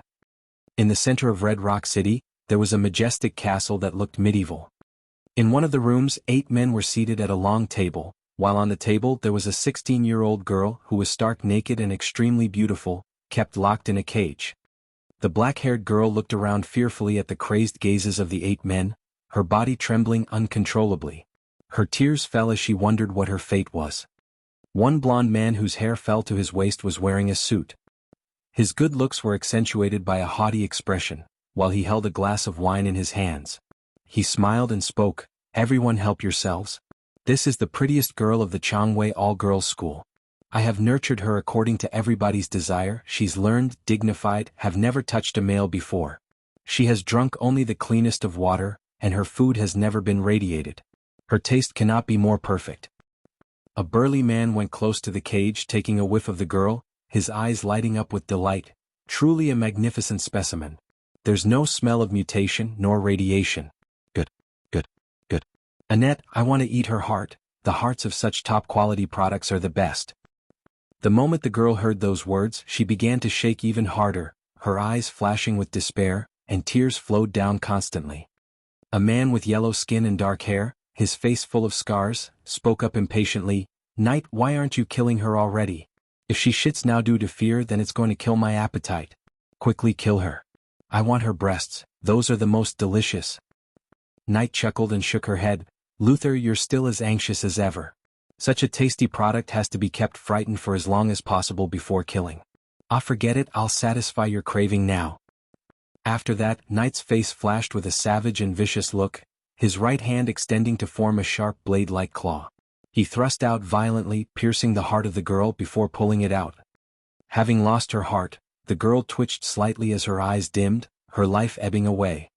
Knight smiled savagely as he brought the heart to his mouth and took a huge bite, splattering his face with blood. Annette looked at Knight and chuckled before pointing at the dead girl. With a sharp wind, the girl was chopped up in 8 parts and separated onto the men's plates. Knight finished the heart before asking, "Annette, you actually brought out such a quality product to summon us, there must be something you want." Annette had a grave look as he replied, "The gates of hell have appeared. Our sacred clan is in dire straits now. This war has been foretold 1,000 years ago. Once the gates open, our red star will come into contact with this other planet called Earth. Our sacred clan has to wipe out the humans from Earth within 20 years and gain control over their god and devil system. Otherwise, our world will crumble and all of the sacred clan will cease to exist." Hearing his words, the rest who were midway through their meal turned solemn. It was depressing to be foretold that their clan would perish. Even ants cherished life, not to mention higher beings with intelligence like them. Luther spoke darkly, "Annette, we all know what you speak of. However, even though the gates of hell have opened, there is still a year to go before the 2 planets overlap. The war will only kick in a year from now. What does that have to do with you calling us here? The ancestor has already gained a decree from the gods, that there are already humans amongst our midst. They the seeds of hope that possess powerful imprints from the god and devil system. Once they obtain the information and technology of our world, they will become the largest obstacles to our plans to swallow Earth. One of them is 80% likely already within our Red Rock City." Annette chuckled while sweeping his gaze, "Humans are weak, they are only worthy of being our food. However, there are exceptional existences among them. Those with the god and devil imprint could come to our world, they're definitely not simple. While it might be easy to defeat the other party, to truly vanquish the seed of hope, it would be difficult. That's why I have invited everyone in the hopes that you guys can lend a hand. Once we eliminate these seeds of hope, the great ancestor would not hold back on his rewards." Knight pondered for a moment as he held up the bloodied head of the beauty and shook it at Annette. "Annette, you crafty, stinky fox. Just a single human and you actually summoned all of us. We're 8 Type 3 divine warriors for goodness sake. We can even deal with the human leaders of the resistance, just a single human seed of hope, how difficult could it possibly be? I can help you, but you must provide such beautiful meat for me every day." Annette chuckled, "Sure." The rest of the 6 divine warriors also nodded towards Annette, before digging into their meal. Yu Zhong was unaware of this cruel scene going on in the center of Red Rock City as he continued quietly along one of the streets. There were huge crowds of humans that could be seen everywhere.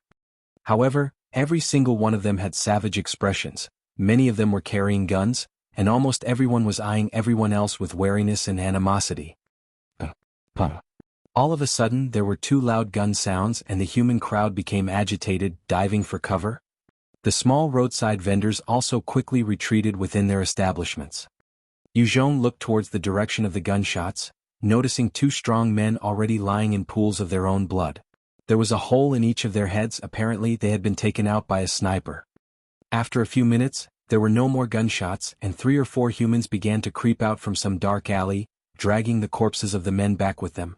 When Yuzhong saw this, his eyes flashed with a strange glint. He had already gotten this information from Ifan before entering the city. This Red Rock City was a castle, a dark place full of depravity. Assassination, rape, cannibalism, robbery were all too common. There were people being killed every day before being sent to a slaughterhouse to be sold. Only the strong could survive here, while the weak became food for the strong. As long as you were strong and did not offend the master of the city, you could do what they want as long as you possessed the necessary strength to deal with any repercussions. However, such disorder and chaos were only present in the outer parts of the city. Within the inner parts there were law and order. Offenders could be rounded up and sent to prison to await judgment. The inner city was where the upper caste of society resided in. Ifan and his tribe were considered lower caste, and could never enter the inner city. Whatever went on in there was based on what other people said. Yuzhong wandered about the streets for a while before entering a grocery store. When he entered it, he immediately saw many melee weapons and leather hides. There were also other miscellaneous products meant to help with survival out in the wild. The boss of the shop was quietly polishing the double-barrel shotgun in his hands and shot Yuzhong a cold glare. Yuzhong looked at the store owner and could feel a strong killing intent from him. He could tell that the other party was also a strong warrior. The store owner continued to stare at Yuzhong without the intention of attending to him. There was no sign of him intending to do business. Yuzhong took out the Type 3 mutant crystal horn and spoke, "I want to sell, do you accept this?" The store owner took a single look and his eyes brightened up, 50,000 eagle yuan. The corners of Yuzhong's lips lifted in a mocking smile, 100,000 eagle yuan, no bargain. If you don't want it, I can take it somewhere else. The owner had a look of fury as he stared straight at Yuzhong. He gripped his shotgun tightly. He might be a businessman now, but he wasn't above committing robbery. Yuzhong chuckled indifferently and pulled out the flame blade to swing towards the side. The owner immediately retracted his gaze as he gave in. "All right, 100,000 eagle yuan. Wait a minute." Not long after, the owner reappeared with a small hand-carried chest full of eagle yuans inside and handed it to Yuzhong. The owner looked at Yuzhong and said, "Would you like a shot?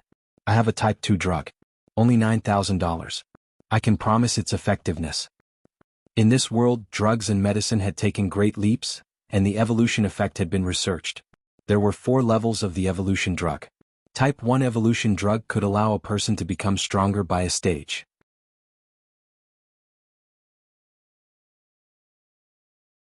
A Type 2 could allow a person to become 4 times as powerful.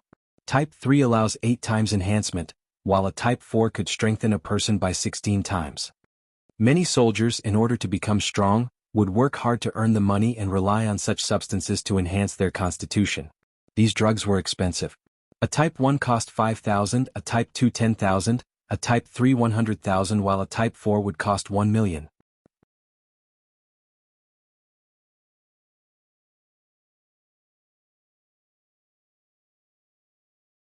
Chapter 718, Lisa. Yuzhong replied solemnly, "I want 5 of them." The store owner rummaged through his desk before bringing out a chest with tender care.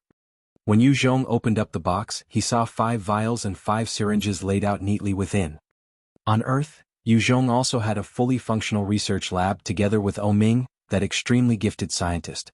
As long as he had the product, he could reverse engineer it. Yuzhong closed it before continuing, "Do you have any Type 3s? The store owner shook his head, "I only have Type 2s here. You'll have to head to the Medicine Association to get Type 3s. The Medicine Association was the supergroup of medical knowledge and products in this world. The evolving drugs were also researched and produced by them. One could only purchase the higher-grade drugs there. Since a single Type 3 drug could cost 100,000, not many could afford it. Yuzhong left after obtaining what he wanted. The moment he left, he felt a number of gazes with ill intent on him. He chuckled coldly when he felt those gazes, continuing on his way. All of a sudden, a man came dashing out from a dark corner. Seeking death. Yu Zhong's pupils narrowed as he noticed a dagger hidden within the clothes of the assailant. A killing intent arose in his heart as he grabbed onto the wrist of the man, pushing strongly against him. The man's own blade was forced into his own heart. Yu Zhong's speed was incredibly fast. Before the man could react, his heart was already penetrated and he slumped to the ground. There was shock and hate in his gaze as his life ebbed away. After killing that man, Yu Zhong turned around to sweep his cold gaze towards those who had ill intentions.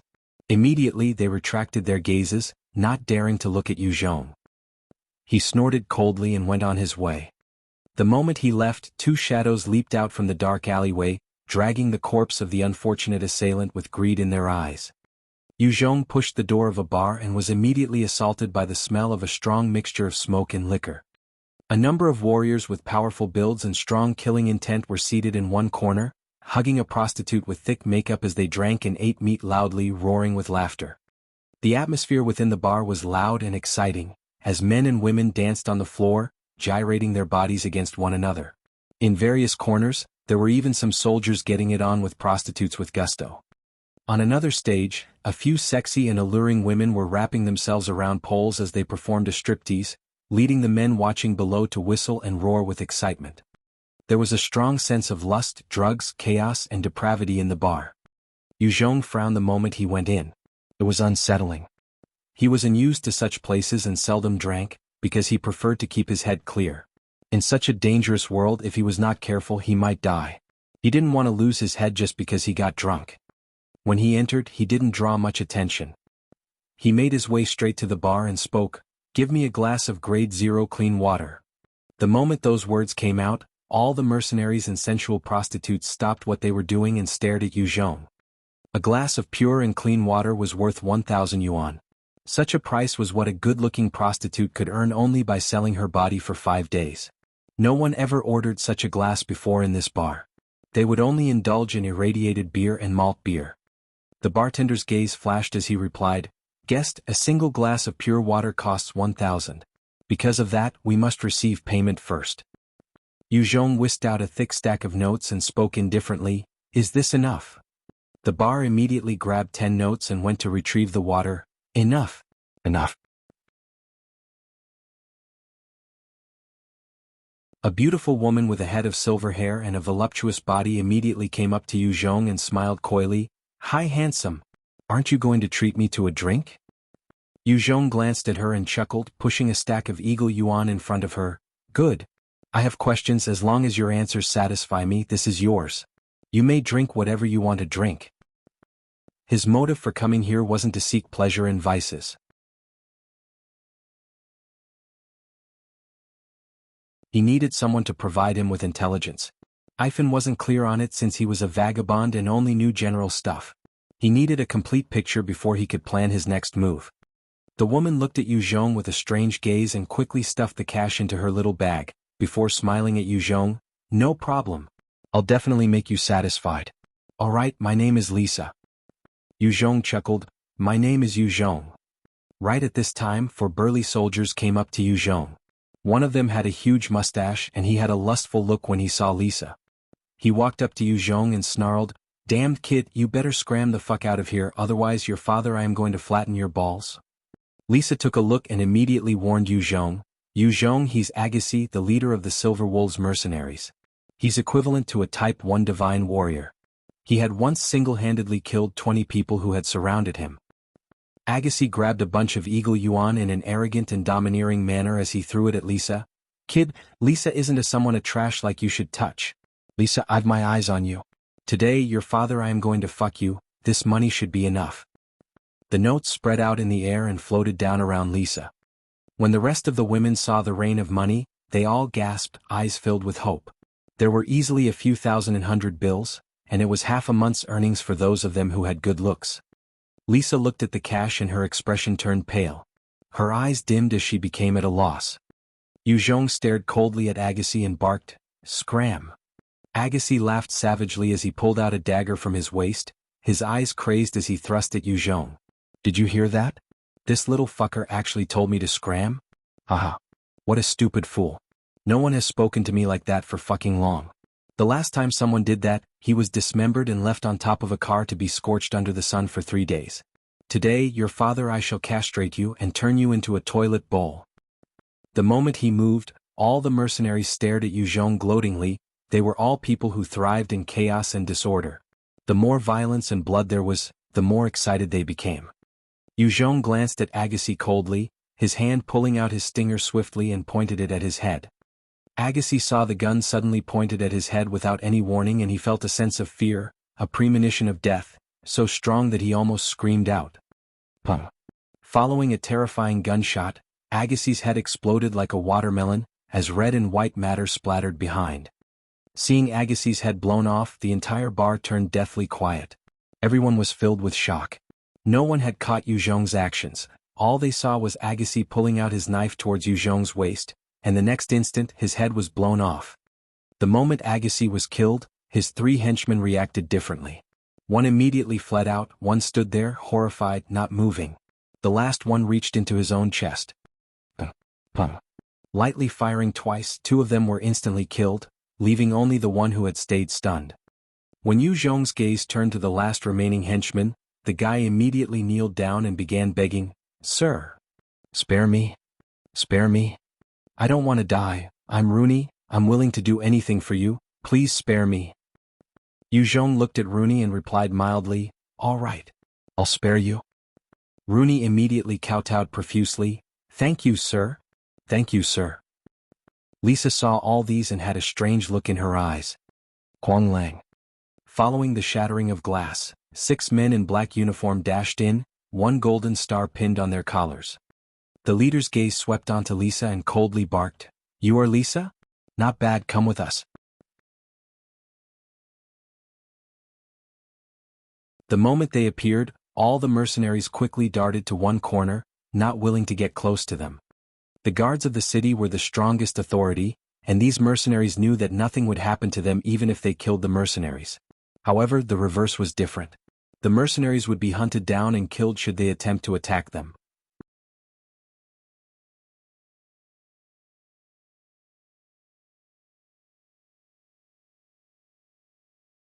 Chapter 719, Rebel Army. The alluring Lisa looked at the 6 city guards and a strange look flashed in her eyes. She pulled out 2 handguns from her beautiful legs with practiced ease and fired shots at them. "Stinking bitch, you dare to attack us. Seeking death." The leader of the guards laughed coldly, and with a flicker of his wrist, a small shield about the size of a palm appeared in his hands, which radiated a layer of light enveloping the rest. The bullets landed on the shield and deflected off, not causing any damage. The leader of the guards then swept a cold look around the bar, ordering, "A bunch of lowly shits. Since she dared to attack us, other than capturing Lisa alive, kill the rest of them." "Yes, Captain Red." The 5 guards responded in unison, before pulling out powerful machine guns from their black uniforms, and pointed it at the rest of the people in the bar. The next instant, the powerful gun erupted in a flurry of bullets, sweeping across the entire bar. The mercenaries and prostitutes fell amidst screams and groans, their bodies ripped and shredded. The bar was soon shrouded in blood and bullets. There was no way to dodge the bullets. Even if one went behind the counters or sofas to hide, they would be torn after a few seconds under that fearsome fire. "We're innocent. Why are you doing this?" Some of the mercenaries roared out, but the city guards had no intentions of responding. They just continued to operate their machine guns, tearing those unfortunate victims apart. One mercenary had a savage look as he roared out, "Kill them! Everyone attack together. As long as we kill them, we have a chance to live." The city guard looked at that mercenary with a gaze as though he was looking at trash before pointing the gun at him. "Just based on you trash? Go to hell." With a burst of fire, the mercenary had his upper torso instantly shredded, blood and flesh splattering everywhere. As Yu Zhong watched the gruesome carnage, his eyes flashed with a look, "These guys are truly too vicious." It was the first time he had come across such unreasonable characters. The 6 guards bore an attitude of viewing other lives as ants. However, their combat prowess was truly strong. Just based on their machine guns, they quickly slaughtered half the people in the bar. Corpses could be seen strewn all across the floor. There were over 60 mercenaries in the bar. However, within half a minute, they were already slaughtered, without even the chance to resist. The entire bar was like hell, with dead bodies and blood everywhere. The leader swept a cold glance across the bar, giving an order indifferently, "Go grab Lisa, kill that man." Yes. Two of the guards flashed forward with a speed of 8 times a human towards Yu Zhong and Lisa. Yu Zhong's eyes flickered as he retreated a few steps, looking at Lisa. He had come to the conclusion that this beauty was not simple. Lisa pulled out another 2 handguns and fired as she retreated. Her accuracy was incredible, and although the 2 guards were fast, they were hit by some bullets. However, with a flick of the black uniforms on them, the bullets dropped to the ground. Such powerful defense vests? This world's technology is not crude at all. Yu Zhong's gaze retracted, and he could tell that the city guards had more advanced equipment than Earth. It seemed as though their technology was far ahead of Earth. One of the guards approached Yu Zhong in a gust of wind, before slashing out with a blade towards his heart. Yu Zhong chuckled with self-deprecation, pulling out his stinger and pointed at the city guard's head. "I seem to have become some side character to be targeted by some trash." Puh. With a loud gunshot, the city guard's head burst open like a watermelon, the contents splattering all over the ground. Seeing this, everyone's turned pale with shock. While these city guards were the weakest of the entire city guard population, every one of them had strong combat strength. The weakest of them could easily overpower any character from the outer parts of Red Rock City. However, one was actually slaughtered within a second by Yu Zhong. Everyone was beyond shocked. The other guard reached into his chest pocket in shock. "Evan! You trash, you actually killed Evan. I want you dead and fed to the dogs."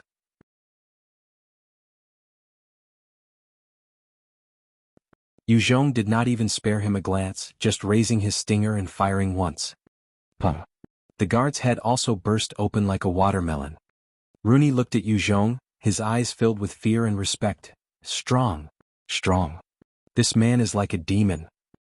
Rooney had just followed behind Yu Zhong and Lisa, and that was how he had escaped the earlier slaughter. The leader of the city guard saw how Yu Zhong had killed his men with ease, and he bellowed with rage. Raising his gun towards Yu Zhong, he roared, "Kill them all. Leave no one alive." Looking to die. Yu Zhong chortled coldly and his body flashed, his speed bursting out, and in a flash, he had appeared in the middle of the 4 city guards.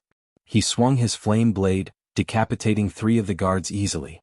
Their heads fell down easily, fresh blood spraying everywhere.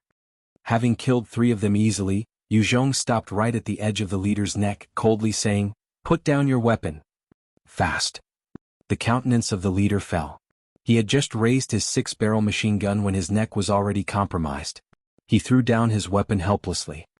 "Sir, I'm the captain of the 8th City Guard of Red Rock City. My name is Red. We are just the weakest unit of Red Rock City. If you were to kill me, Red Rock City would not let you off. If you submit to us, I can try to seek for your pardon. With your strength, you could gain recognition of the upper echelons. Join us and move to the inner city. There's clean water, great food, and beautiful women there." Red pointed to Lisa and continued, "This woman Lisa is part of the resistance and one of the important targets. If you were to help her, you've become our enemy. You will not gain clean water nor food and will be forced to roam outside, under the radiation, with no clear future, and might even be forced to mutate further, in the end, turning into a mindless mutant. Is that a life you want?" Yu Zhong had already spent some time outside. In the wilderness, there was only desolation everywhere, with savages, vagabonds, mutants and little food. Almost all water sources were contaminated and could not be drunk.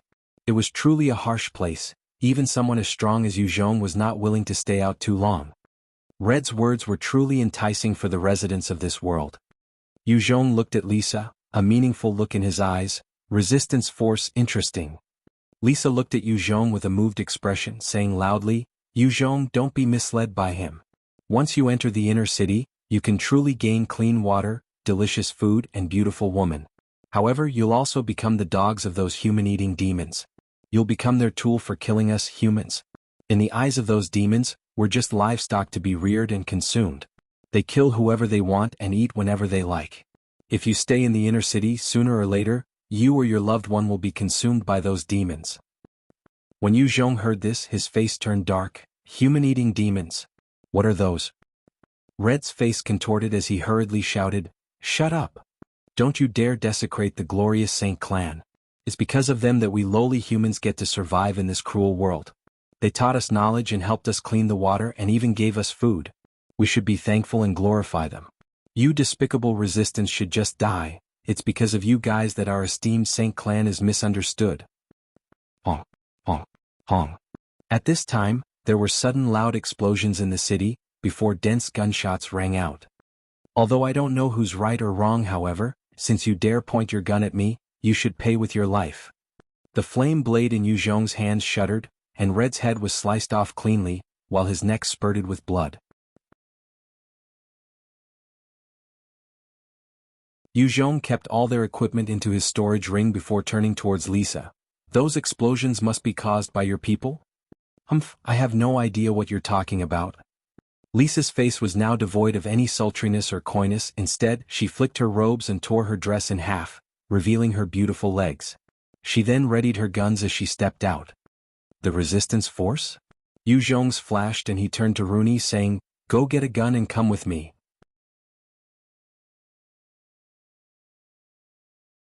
Rooney shuddered and hurried to find 2 rifles and a few magazines before he followed behind Yu Zhong obediently.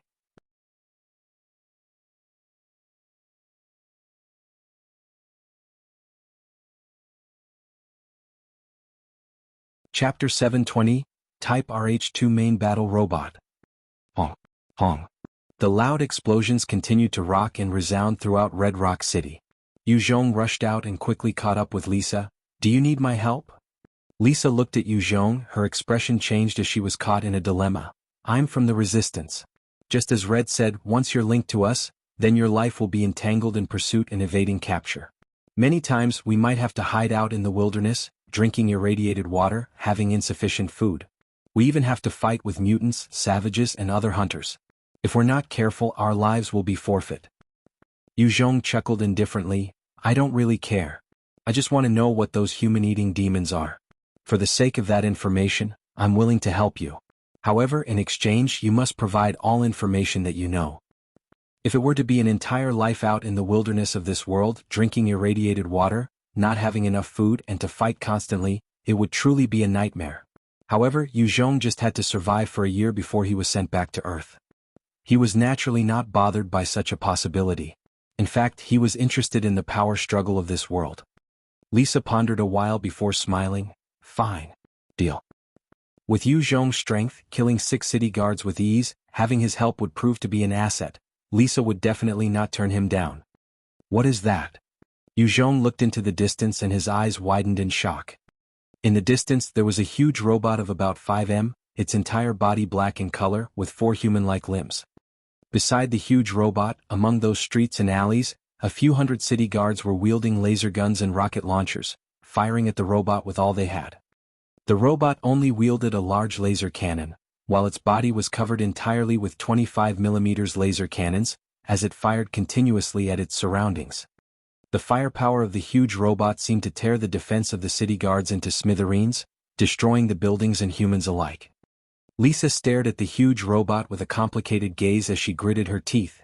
"That's the Type RH2 main battle robot of the Saint clan. It's also the strongest machine that can slaughter our resistance fighters.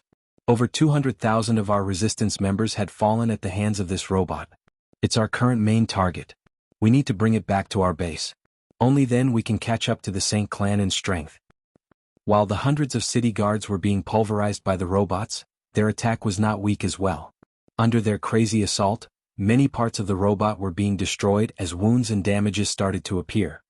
If it went on like this, the Type RH2 main battle robot would definitely be destroyed by the city guards. At this time, hundreds of soldiers appeared, decked in tattered clothes and carrying various weapons.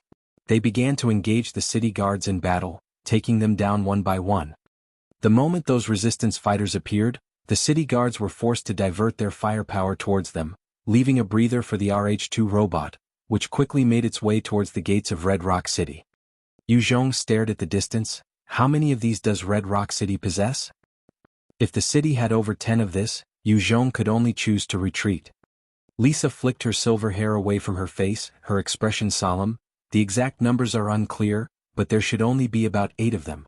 The RH2 robot was something that the Saint clan produced only recently. It requires a lot of steel and advanced materials. Such an advanced weapon requires a lot of capacity to manufacture. Red Rock City is considered a mid-tier city and isn't that important as a strategic place. In such a city, there would usually be at most 5 to 8 of such robots. Is the RH-2 capable of flight? Nope. The Saint Clan had invented robots with flight before, however, the consumption was too large and could not even outperform other fighting robots, hence it was discontinued. 8 of them, yeah? Now there are 2 of them heading over here. Lisa, where is the pilot seat of these robots? Yu Zhong looked towards the central government, noticing 2 RH-2s charging over towards them.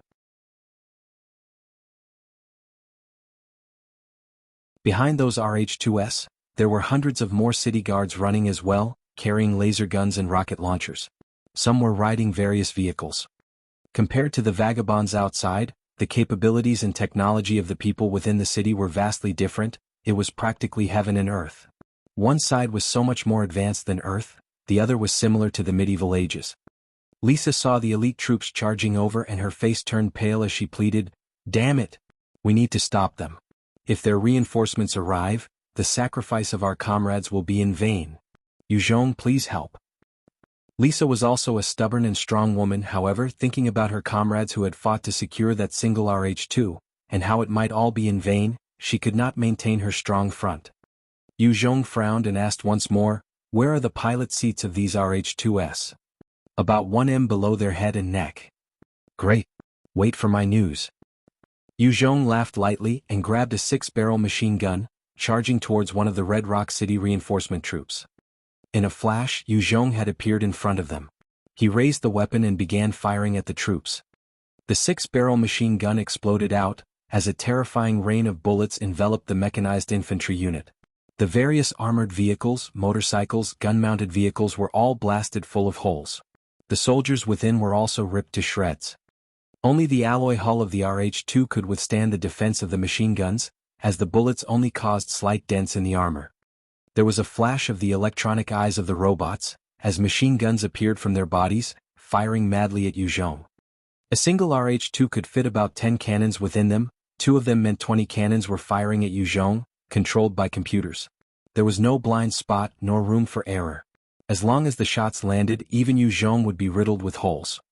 The moment those guns appeared, Yu Zhong had already activated his shadow steps, his speed pushed to the maximum. With a flash, he leaped into a shop.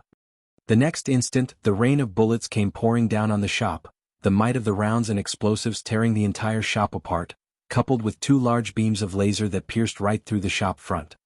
Lisa stared at the shop, her heart in her mouth. Will he be all right? Although there was no relationship prior between them, Yu Zhong's decision to help the resistance caused her to be concerned about him. As the reinforcements were searching for Yu Zhong, a transparent spider web shot towards the head and neck area of one of the RH-2. As it retracted, Yu Zhong was swiftly pulled towards the body of the RH-2. The moment he leaped onto it, he pulled out his flame blade and thrust it down through the armor of the RH-2. The Type 4 mutant Flamebird's claw was truly sharp. With Yu Zhong's strength of 13 times a human, it easily pierced through the armor, revealing the cockpit of the RH-2. Yu Zhong saw a man with a helmet and tight clothes sitting within. He leaped inside and used his spider silk to wrap around the pilot. Tugging strongly, he threw the pilot aside and quickly wore the helmet. The moment he put on the helmet that linked his consciousness to the robot, a flurry of messages bombarded his mind. They were all in Chinese and other runes. Other than the Chinese words, there were the option of using it in English, Russian, French, Japanese and other Earth languages. From the messages, Yu Zhong quickly gained an understanding of how to control the robot. It could be said that the helmet was the crux of piloting the robot. After donning the helmet, the messages traveled to his brain, and he found his consciousness projected into the robot, allowing him to see whatever the robot saw.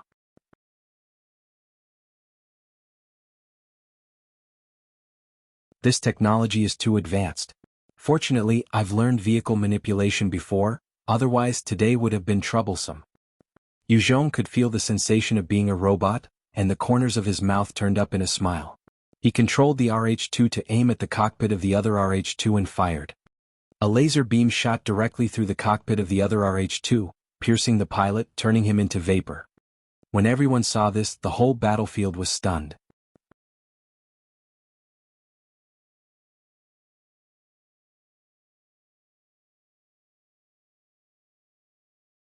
Chapter 721, Fleeing Red Rock City. Atop that huge robot body, various flaps had been opened, with numerous firearms raised and readied. Targets appeared in the form of information that was sent through the helmet into Yu Zhong's brain. With a single thought, the cannons automatically adjusted the target locking system onto those he deemed enemies. At the next instant, the firearms unleashed a carnage that rained down on the nearby city guards who were caught unaware. Under such a terrifying barrage of bullets further enhanced by the locking mechanism of the RH-2, almost none of the city guards managed to evade. In 10 seconds the firing stopped, and there was no one left alive near the RH-2 piloted by Yu Zhong. Yu Zhong surveyed the surroundings through the visor of the robot and he was thoroughly shocked. Powerful. This RH-2 is truly something else. What a terrifying combat machine. The RH-2 robot had an artificial intelligence installed, together with the 30,000 types of sensors on it. As long as one gave the right order, there wasn't much control required. The robot could deal with the situation and make the right judgment according to the receptors. Earlier, Yu Zhong gave the order to vanquish all enemies, and the artificial intelligence automatically took over and aimed for those Yu Zhong deemed enemies. Lisa watched Yu Zhong control the RH-2 so easily, her eyes filled with shock. What in the world? He could actually control it this easily? Who is this person? There was no doubt about the capabilities of the RH-2, however, in order to maximize its potential, not everybody could accomplish it. The artificial intelligence of the robot could process a large amount of information, but likewise, there could be too much information sent through the helmet. Together with the incredibly quick movements and controls of the RH-2, it could pose a huge burden and stress on the pilot. To pilot one smoothly, one needed a strong constitution and an exceptional, neither could be lacking. An ordinary pilot could only exhibit 10% or 20% of the full RH-2, whereas Yu Zhong had wiped out over 100 city guards in a blink of an eye. This was about 70% or 80% of what the RH-2 was capable of. Even the most outstanding of pilots from the resistance would only be able to exhibit 50% or 60% of the RH-2. This was naturally shocking to Lisa. What a pity.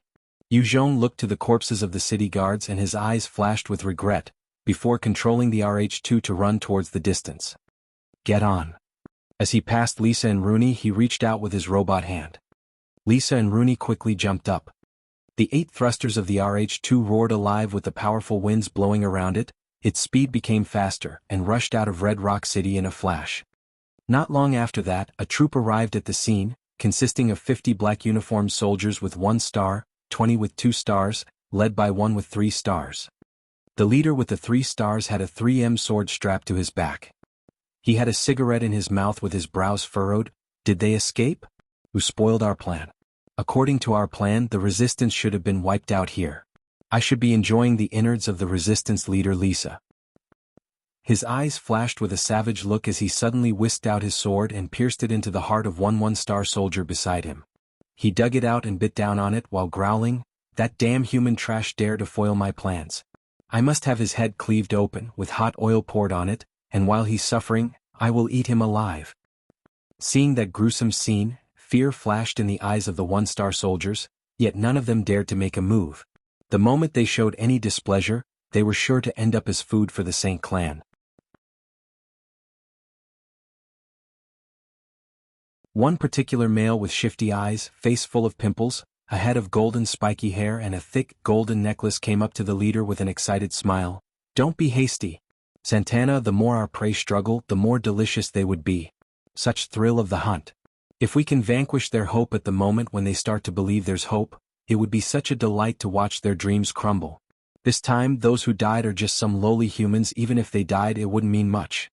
Though, it's a pity about the 3 RH-2s.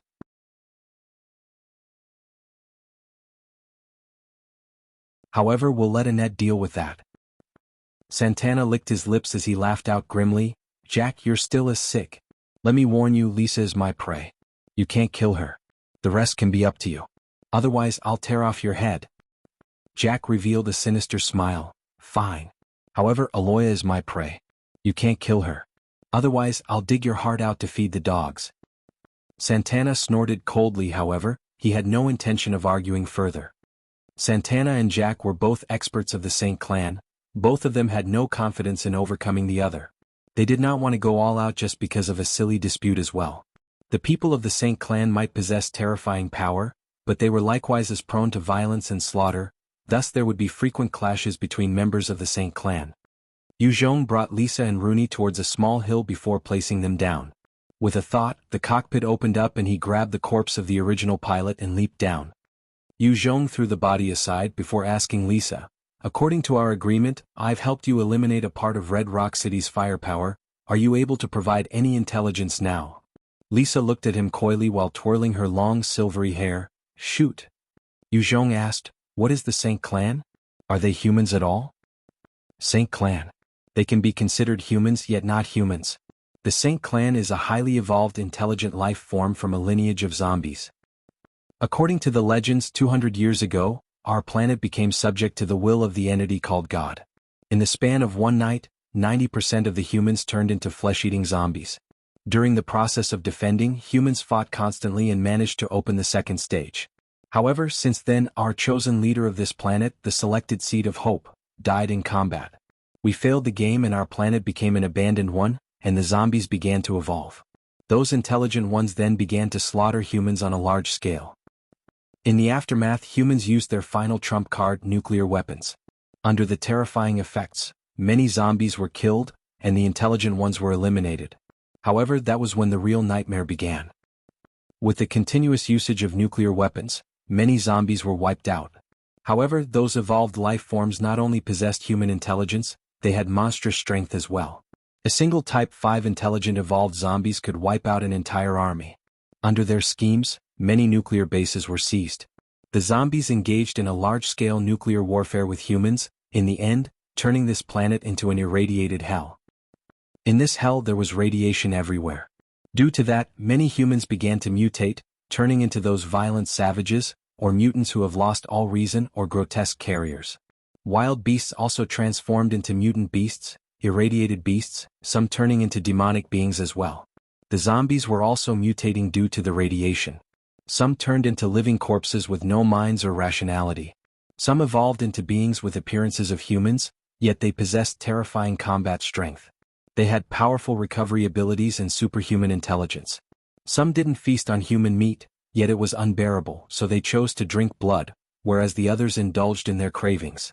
These two clans are all evolved from zombies. The flesh-eaters are known as the Saint clan, and the vampires are known as longevity species. Of these two clans there is still one more ancestor clan. They are the offsprings of the union between the top experts of both the Saint clan and longevity species. They have the strength and abilities of both races, and they do not need to consume blood or flesh to live. Their strength is also off the charts. The ancestor clan number very little, but each and every member is a terrifying existence. Truthfully speaking, any one of them could wipe our entire resistance out. The west wing of the resistance forces had established a city in the past before. Within 3 days, one of the ancestors appeared and wiped out the entire place. There were over 1,500 fighters as well as 30,000 survivors within the city, and yet, it was turned into a graveyard.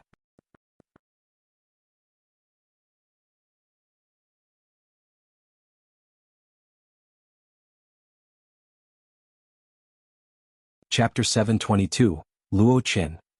Yu Zhong's heart sunk. So the Saint clan came from the zombies? Seems like Yin Shuang, Amaterasu, Feng Bo and those intelligent zombies are similar to the predecessors of the Saint clan. If we had failed, seems like our fate would have been similar to these people. Life and death beyond their control, being slaughtered like livestock.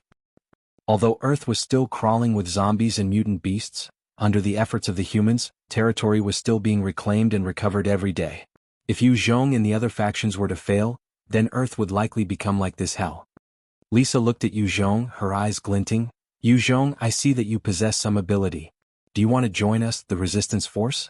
Let us work together to fight back against the monsters and vampires, setting the human race free? Yu Zhong's personal strength was something else. Furthermore, he could pilot the RH-2 well. If he joined the resistance, he would definitely boost their fighting capabilities. Right now, do you know the proportion of the humans to the Saint clan? Not too sure. Excuse me for being presumptuous, but how many people are in the resistance now? Lisa instantly turned wary. This is a secret. I will tell you only after you have joined us. Yu Zhong pondered deeply for a while before suggesting, I would like to meet the leader of your resistance. I don't like to listen to others' command. I intend to work as an ally to you guys, fighting side by side. If he were to join, Yu Zhong would have to listen to their commands. He was extremely uncomfortable with that. Furthermore, there was a strong possibility of him being treated as cannon fodder. He had no idea what the upper echelon was like, and before confirming that the other party had some benefits for him, he would not join them. Lisa's eyes flashed with shock. Ally? On what grounds are you proposing that? Yu Zhong chuckled lightly and asked, I have 6 subordinates, 6 machine guns, 1 RH-2.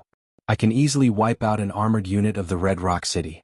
Don't tell me such strength is still not enough to negotiate an alliance? Yu Zhong was also probing the threshold and might of the leader of the resistance. If the other party truly had the capability and foresight, he would come in person to try and pull Yu Zhong over. If the other party was an idiot, then Yu Zhong would try to initiate a reverse takeover. Yu Zhong was well experienced when it came to swallowing other powers. Of course, if he wasn't forced to, he wouldn't do it. After all, once initiated, regardless of the result, the hearts of the people would be affected. It would take time, victories, glory and benefits to rebuild their confidence and loyalty. Yu Zhong had not yet established himself. If he were to try and take over the resistance, he would make an enemy out of the entire resistance force, making it difficult to do anything else. All right. I'll go back and discuss with the leader. Yu Zhong replied, I'll wait here for you.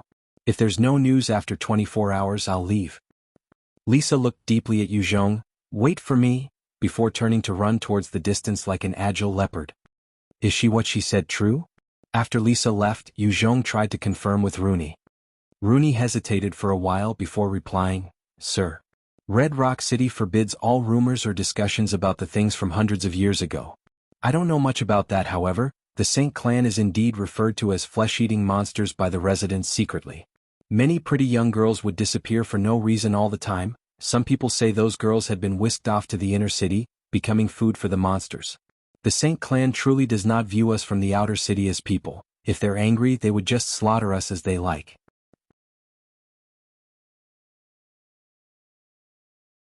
Yu Zhong did not say anything. He had experienced their overbearingness for himself. Those city guards had not even treated the other residents as humans, just pulling out their guns to kill as they deemed fit. Just based on this, he was already filled with disgust for the governance of Red Rock City. That was one of the reasons why he decided to work with the resistance. He turned to the pilot who was still wrapped in the silk, asking indifferently, What's your name?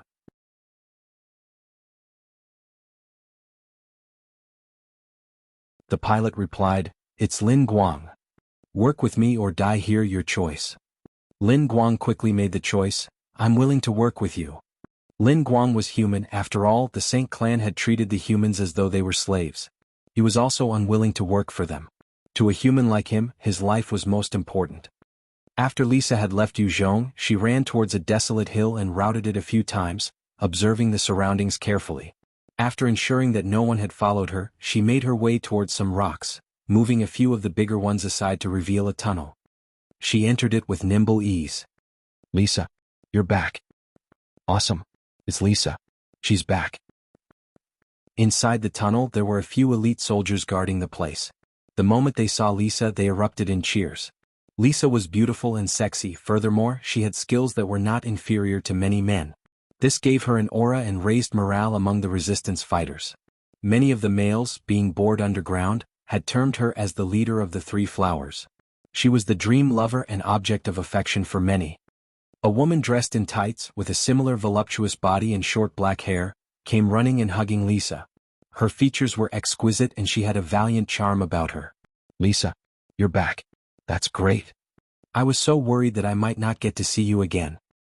Lisa chuckled and pried Qigong Hui away from her. Hui sauce. Where's Luo Chen? Bring me to him. This pretty teen Qigong Hui was the best pilot of the East Division of the Resistance and could exhibit about 50 to 60% of the RH2, surpassing other men. She was also one of the Three Flowers in the East Division. Luo Chen is right inside, come with me. Qigong Hui pulled on Lisa's hands and asked curiously, Lisa, how did you get out of the bar? According to Lin Yang, an elite troop of city guards had gone after you there. There was an expert called Yu Zhong who lent a hand. He had killed all 6 of the city guards. That was how I managed to get out. So lucky. Qigong Hui sighed in relief before bubbling with excitement again. Oh yes. Lisa, did you see? That talented pilot who burst out killing those guards. He was so strong. I dare guarantee he can at least pull out 60 to 70% of the RH2's potential. I want to spar with him. The RH2 had plenty of receptors since Jianghu had piloted one RH2 out of Red Rock City. She had managed to witness the spectacle of Yu Zhong's display while escaping Red Rock City. To an exceptional pilot, what she wanted to do most was to spar and get stronger with another pilot. Lisa chuckled. I saw. In fact, the pilot was Yu Zhong. He was the one who captured the RH2 from the city guards and wiped out the reinforcements. Qigonghui's eyes brightened up as she immediately begged. No way? Lisa, do you know him? Please introduce me. I want to chat with him and have a good match with him. Lisa was like an older sister to Qigonghui and stuck to her like glue. In a room deep within the underground city, a young, elegant woman with a head full of hair, beautiful looks and an alluring figure, sat in front of a computer. She wore a gothic dress and had a princess feel to her as she smiled at Lisa. Lisa, you're back. Lisa smiled back. Aloya, I'm back. Aloya was also one of the 3 flowers of the Eastern Division. She was exceptionally talented in the field of computers and networks. She was the best hacker and programmer of the division and was likewise a genius analyst. Lisa turned to a man full of bookish charm, sitting in a wheelchair. He had black hair and yellow skin, his looks clean and he wore spectacles. She said, Luo Chen, I have something to report. Luo Chen closed the book, revealing a refreshing smile that seemed to give off a relaxing vibe. Oh, speak your mind. Lisa then told him whatever Yu Zhong had mentioned.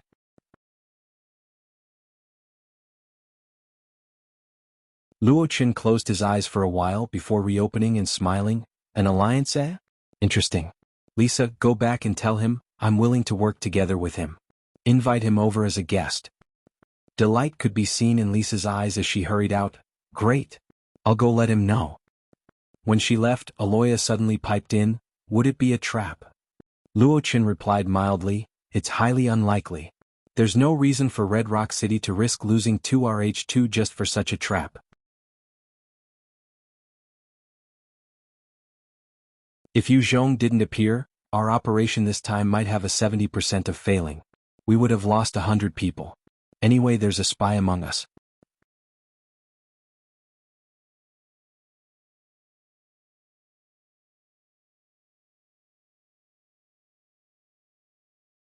Chapter 723, Contact. Under Lisa's lead, Yu Zhong came to the underground tunnel of the Resistance. When they came to the base, Yu Zhong could feel multiple gazes on him. Under the various envious looks, he laughed lightly. Seems like you're pretty sought after here, Lisa. Lisa's looks could be considered a peak beauty back on Earth. On this planet, where conditions were harsh and radiation was everywhere, it was tough for normal people to have a decent meal.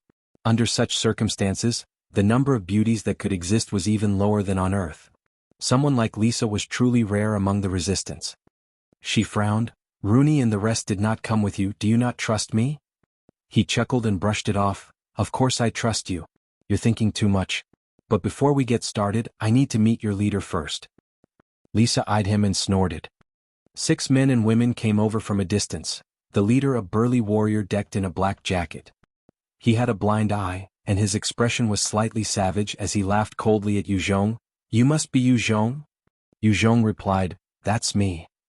The burly man continued, I'm Han Feng. I heard that you managed to wipe out an elite troop of city guards without any weapons. I wonder if it's true, shall we spar? Yu Zhong dismissed him indifferently, not interested. Han Feng and his team of 5 immediately froze, not knowing what to do. In this world where the strongest reigned supreme, only an expert would gain the respect and recognition of others.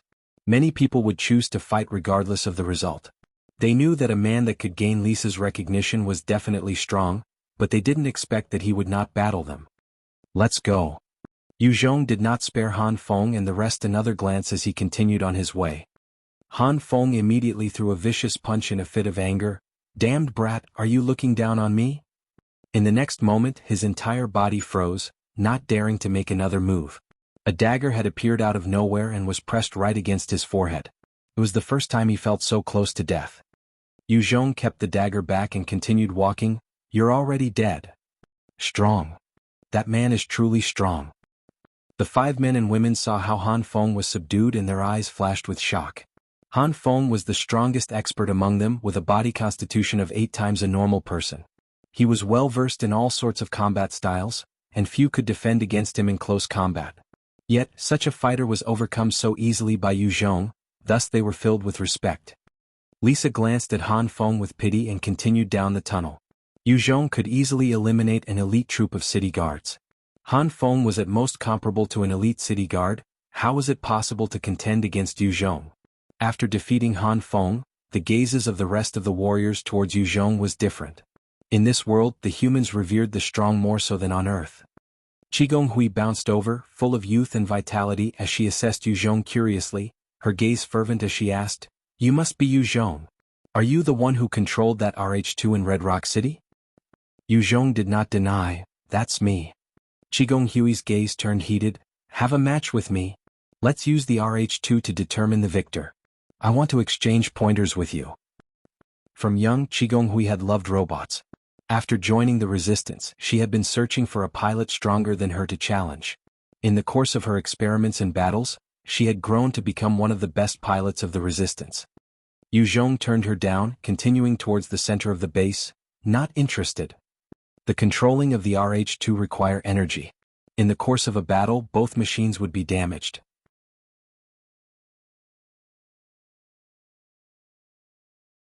Yu Zhong had no one who could help him do repairs or maintenance, hence if the RH2 in his hands were to be put through a grueling battle, it might be damaged. He wasn't willing to expend such a precious machine in order to pacify some little girl. Qigong Hui saw that Yu Zhong was ignoring her, and her face scrunched up in annoyance as she caught up to him. "How can you be like this?"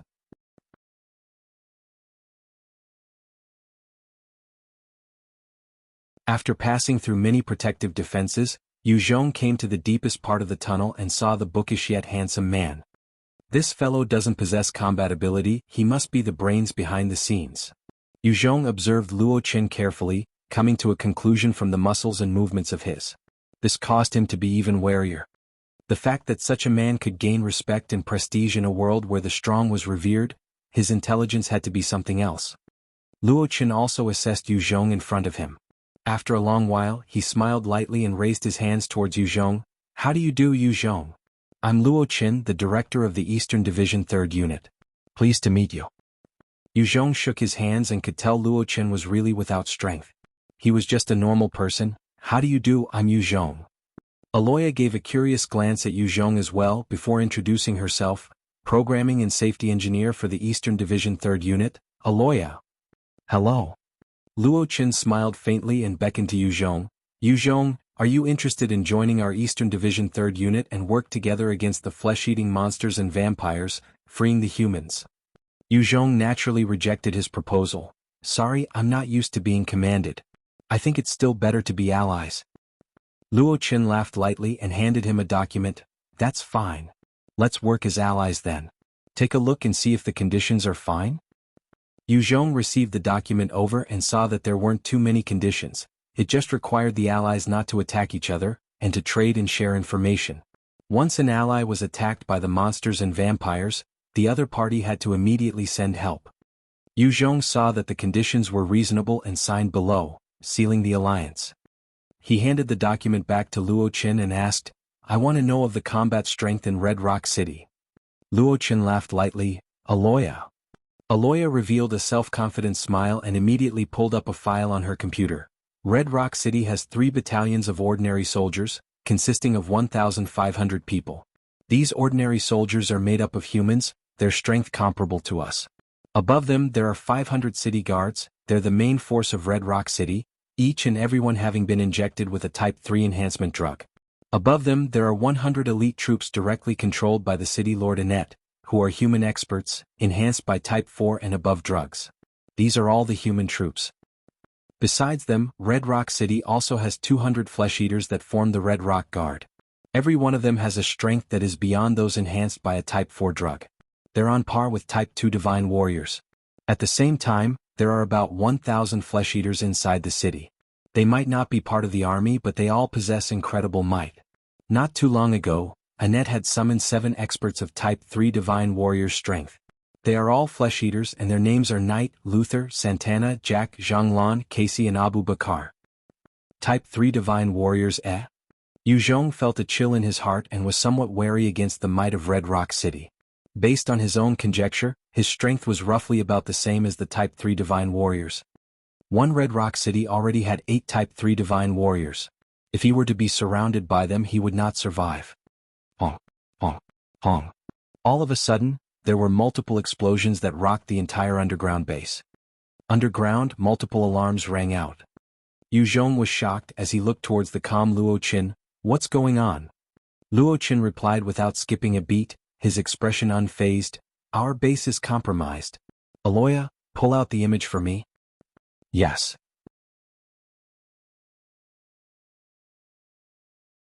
Her fingers flew across a strange keyboard, hitting the strokes at an insane speed, keying commands constantly into the machine. One by one, images flew up and were displayed on the monitor, revealing the situation outside. About 20 kilometers away, an armored unit consisting of 5 RH-2S, 15 tanks, 100 gun-mounted vehicles, 20 rocket launchers and several armored cars, was currently cruising towards their location. In the skies there were 8 assault helicopters, each of them filled with targeting missiles.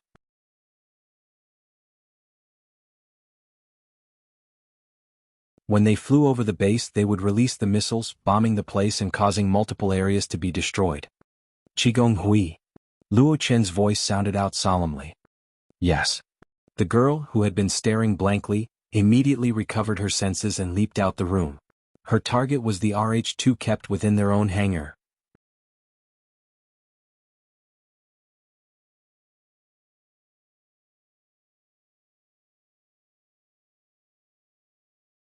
Chapter 724, Strike. The resistance forces were well trained. The moment the alarms rang, they began to grab their weapons with practiced ease and charged out from the ground. Through the images on Aloya's computer, Yu Zhong could see clearly the resistance forces appear quickly outside of the base. The position of the base was in an area full of low hills and boulders. In such a location, the scattering of 1,000 people can seem pretty daunting. Luo Chen kept his gaze on the images and spoke out mildly, "Bring Lu Hai over." A young man with blonde hair and good looks, dressed in jeans and a yellow leather jacket, came into the room, looking a little uneasy as he spoke. "Leader, you needed me for something?" Luo Chen turned around and looked at Lu Hai with a complicated look, sighing. "Lu Hai, what benefits did the flesh-eaters promise you that you chose to betray us? Have you forgotten how your mother was eaten by them?" When Lu Hai heard this, his face fell and he reached into his shirt with his right hand. Lisa, who had been standing at one side, immediately shot forward with a chill in her eyes. She grabbed onto his left hand and swung his forcefully onto the ground like a toy. Luo Chen's eyes flashed with hurt as he pulled out a handgun, pointing it at Lu Hai's head. "Why betray us? Have you already forgotten the hatred of your mother?" Lu Hai, who was being stepped on by Lisa, had a savage look as he laughed out maniacally. "Ha ha! Of course I have not forgotten. I have never forgotten.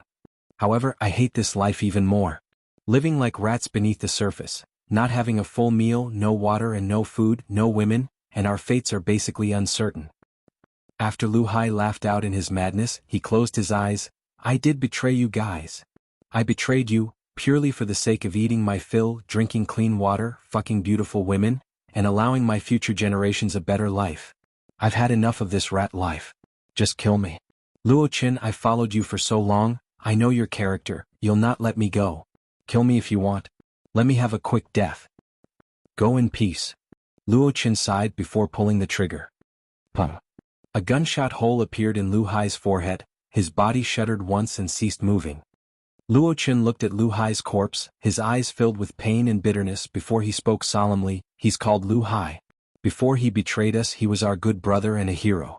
He had risked death to save 13 of our comrades. He had also undergone near-impossible missions and difficult combat. I was even saved by him once. He was one of the most trusted friends and I never thought he would betray us." Yu Zhong was not interested in Luo Chen reminiscing the past. "I don't think you have the luxury to recall memories. Dealing with the situation outside should be your priority now." Luo Chen laughed mildly before giving an order to Aloya. "You're right. Aloya, release the first air defense. Let's deal with those 8 Falcon warplanes."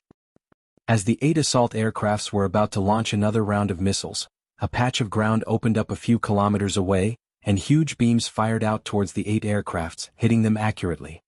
Honk, Hong. Without enough time to defend, 7 of them were destroyed in an instant, exploding in huge balls of fire. Only one of the pilots managed to dodge with incredible skill. He had released a jammer at the first instant, and quickly maneuvered the aircraft in a strange flight pattern, dodging and destroying the rockets aimed at it. After dealing with the crisis, the remaining Falcon warplane immediately rose in the air and disappeared into the clouds. At the next instant, the rocket launchers behind fired multiple rockets at the anti-air defenses. Honk, honk, honk. Loud explosions rang out continuously, burying the base's air defenses.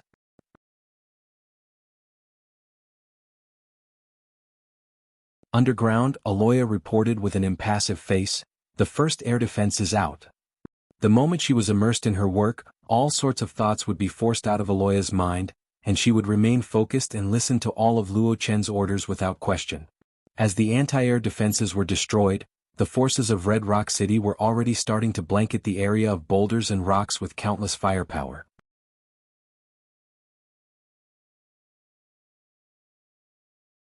Many resistance fighters were quickly vanquished. In the rain of fire, the 5 RH-2 burst forth with power, charging right into the stone forest. Within the RH-2S, there were heat sensors, thermal imaging scanning systems, biological induction radar system and many other scanners. The moment they began to operate those sensors to locate life forms and heat signatures, the RH-2S became extremely efficient hunters. As the 5 RH-2S charged through the rocks and boulders, the cannons and laser cannons fired wildly. They were already trained on the heat signatures, causing the resistance fighters to be killed quickly. As long as the sensors managed to capture any movement or heat signatures, even if the resistance fighters hid behind boulders, they would be blasted with a laser beam. Lisa looked at the mounting death toll of the resistance fighters, and her eyes were filled with rage. Her fists clenched as she spat through her teeth. Damn it! If it were against any other weapon of war, the resistance fighters could at least make use of the terrain to fight back. However, against the powerful sensors of the RH-2S, they were basically defenseless. The RH-2S were developed to wipe out the resistance fighters. Although they expended a lot of energy, their fire structure, relatively simple, could not fly, and bore a huge burden on the pilots. They were extremely efficient killing machines. Just as the 5 RH-2S were engaged in slaughter, from far 2 laser beams shot out, one of them accurately penetrating the pilot seat of one RH-2, vaporizing the pilot in a cloud of smoke. The other brushed past the frame of another RH-2. The remaining 4 RH-2S immediately turned to face the new threat, adjusting their condition, and started to surround the 2 new RH-2S from the resistance. The main forces of Red Rock City had already reached the resistance forces amidst the rock formations and were engaged in slaughter. Luo Chen turned to Yu Zhong and pleaded, "Yu Zhong, you've seen the state of affairs, I need your help." Yu Zhong replied, "I will need an RH-2. Although Yu Zhong had the ability to destroy an RH-2, in terms of firepower and combat stamina, the RH-2 surpassed him. Luo Chen chuckled, "Way ahead of you. Lisa, bring our ally to the hangar." Lisa was already anxious in her heart as she rushed out, "Follow me." Yu Zhong gave a deep look at Luo Chen, revealing a knowing smile, but he didn't say much as he followed Lisa without hurry. Aloya had an impassive face. "He has seen through your act." Luo Chen laughed indifferently. "In fact, I never thought to hide it from him, he knows it too." Aloya was speechless as she continued to look at her computer, her fingers quickly tapping on the keyboard. Within the area of boulders and rocks, there was an intense fight going on. The Red Rock City troops were advancing without stop, taking out resistance fighters left, right and center. However, there were plenty of traps set by the resistance beforehand, including landmines, and since they were familiar with the terrain, they would appear from time to launch devastating attacks on the Red Rock City forces. These soldiers were all experienced, and the only disadvantage they had was the lack of equipment. As the resistance fighters put up a fight, the advance of the Red Rock City forces slowed down considerably. Too slow. Too slow. I can't wait any longer. I want to kill. Santana revealed a savage grin as he disappeared in a flash. One resistance fighter was hiding behind cover, carefully sticking out a mirror to observe the situation through the reflection. "Looking for me?" The next moment, Santana appeared in front of the soldier and smiled savagely. The soldier's face fell in horror as he raised his gun towards Santana. With a powerful gust, the head of the soldier disappeared, his headless corpse crumpling to the ground.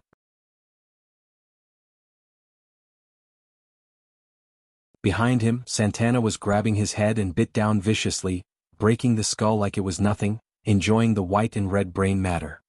Delicious. These resisting prey are truly tasty. Only when those who try to fight can get my blood boiling with excitement. Kikik. After devouring the head of the resistance fighter, Santana laughed out loud before weaving through the rocks in a gust of wind, killing every soldier he came across, tearing their heads and sucking their brains dry.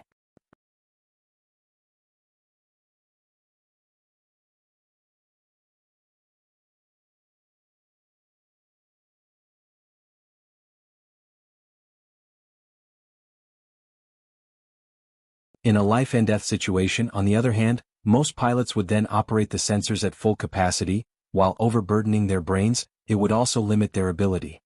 Currently, Qigong was combating 4RH2S. As she struggled under their joint attacks, she even managed to take off one arm of the enemy. This was already incredible. However, such intense combat was also placing her under immense stress. Is this the end?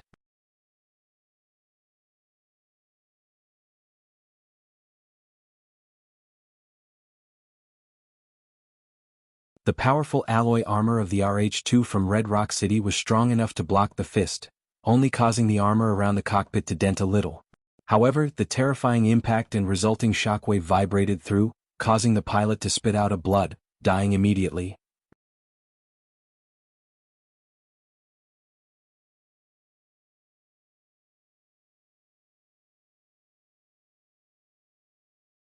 Chapter 726, Jack.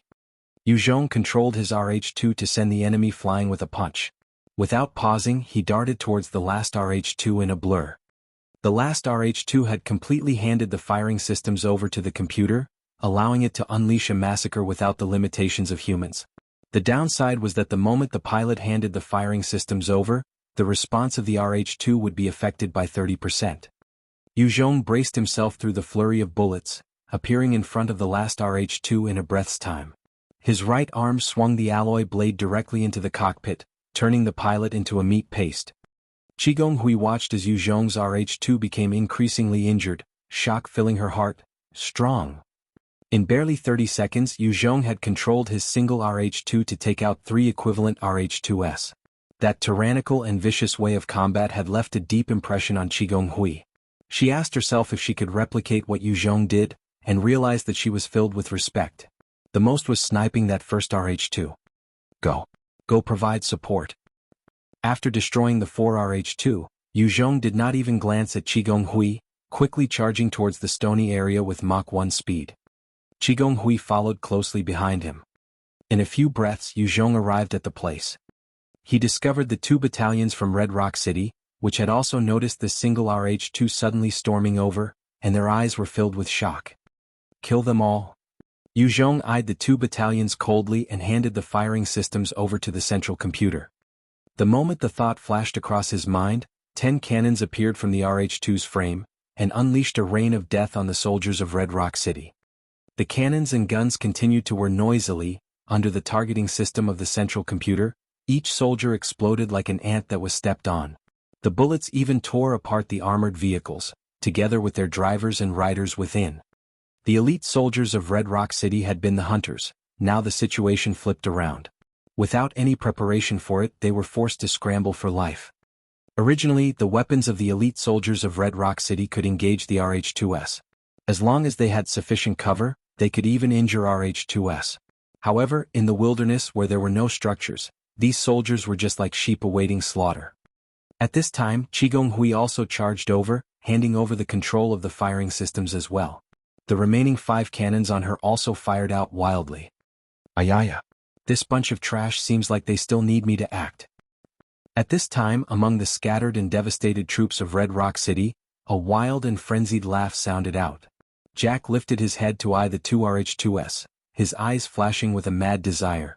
With a flash, he charged towards Qigong RH-2, appearing in front of the cockpit. Qigong was taken aback when she saw Jack suddenly appear in front of her. How is this possible? How could he evade the firepower? You can go take a rest with your toy. Jack laughed out savagely as he pulled out a 2M sword. Thrusting out viciously, the material of the sword was unknown, but it managed to pierce the cockpit and directly into her chest. Jack then swiftly pulled out the sword and disappeared from his location. As the sharp blade left her body, Qigonghui's eyes dimmed, and she slumped in her seat, her eyes shut.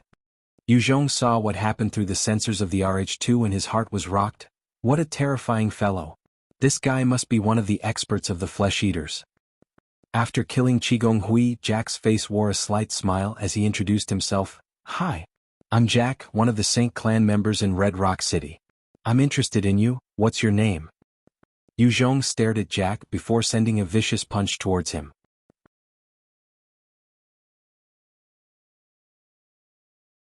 With each punch packing over 10 tons, one punch was enough to flatten even Jack. I'm appreciative of your control over this metal lump. As long as you submit to me, I can accept you as my subordinate and bring you into the inner city. There's clean water, delicious food, enticing human women that aren't tainted by radiation. I can give you all these. Follow me, and you'll no longer have to live like rats, not seeing the light of day, nor a hopeless future.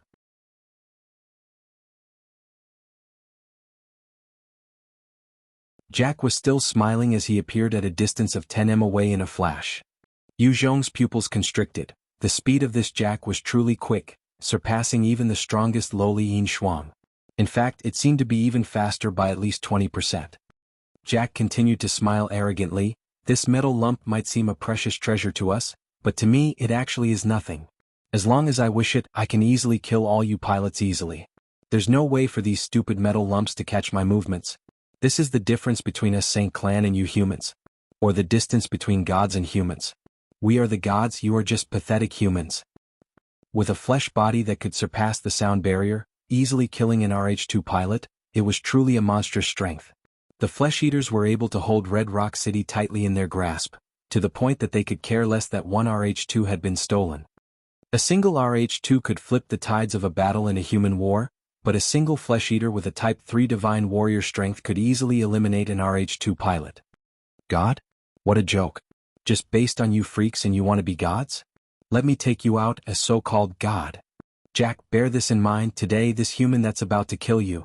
I'm Yu Zhong. The cockpit opened up and Yu Zhong stepped out slowly, staring at Jack with contempt while laughing coldly.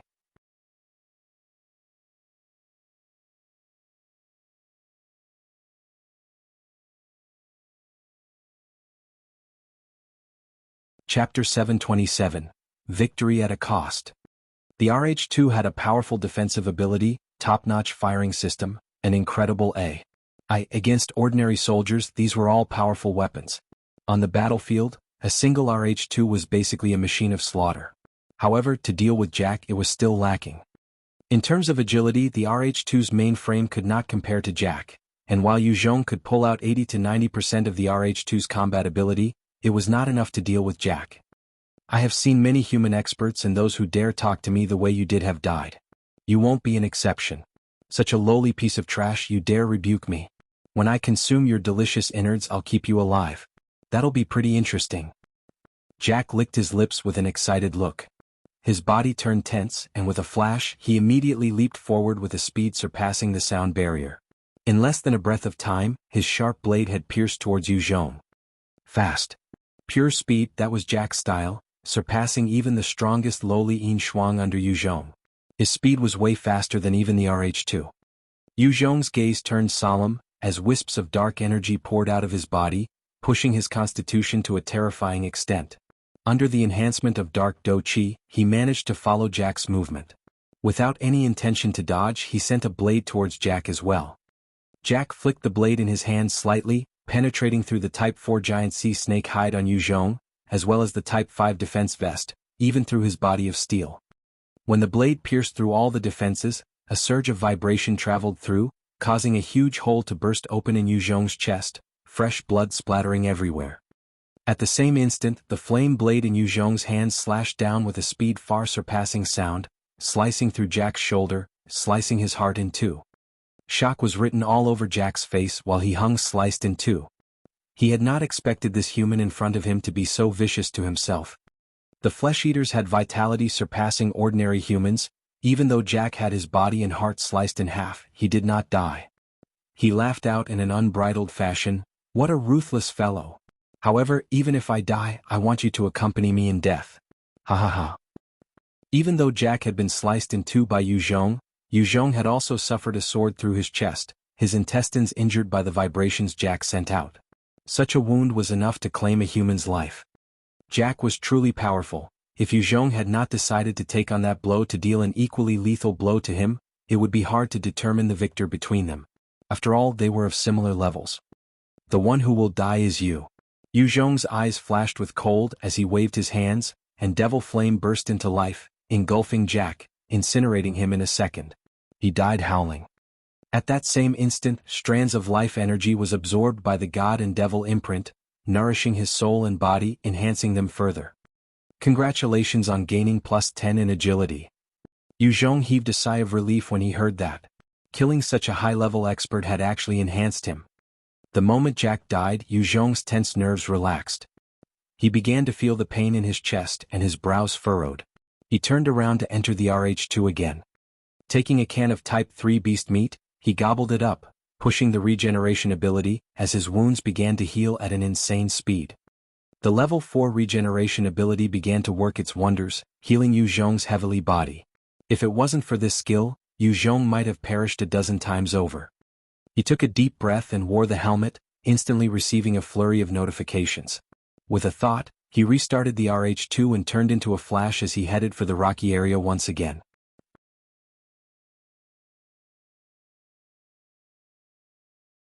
After 5 minutes, there were the sounds of the RH2's cannons firing wildly, as the elite soldiers of Red Rock City were slaughtered one after another.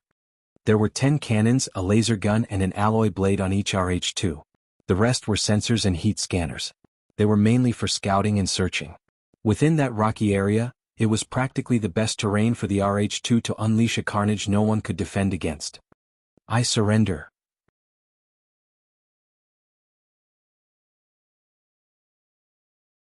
I surrender. Don't kill me. I surrender. When the elite troops of Red Rock City saw how Yu Zhong was slaughtering them like a demon, many of them had fear in their eyes, while their morale dipped. Some abandoned their weapons as they kneeled and surrendered. Many of them had no faith in the first place, nor any ethics or morals to bind them. They had agreed to serve Red Rock City purely because of a better life. They were not loyal to the Saint clan in the first place. The moment they saw their comrades being slaughtered and their support vanquished by Yu Zhong, they lost all will to fight.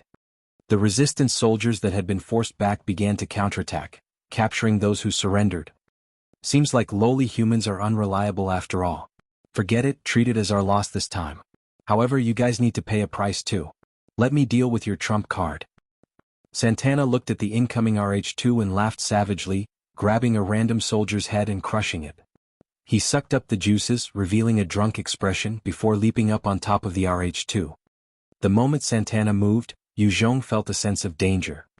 He controlled the RH2 to retreat explosively, as all 10 cannons opened up and began firing at Santana's direction. Santana faced the weapons that had locked onto him and displayed the terror of a Type 3 divine warrior.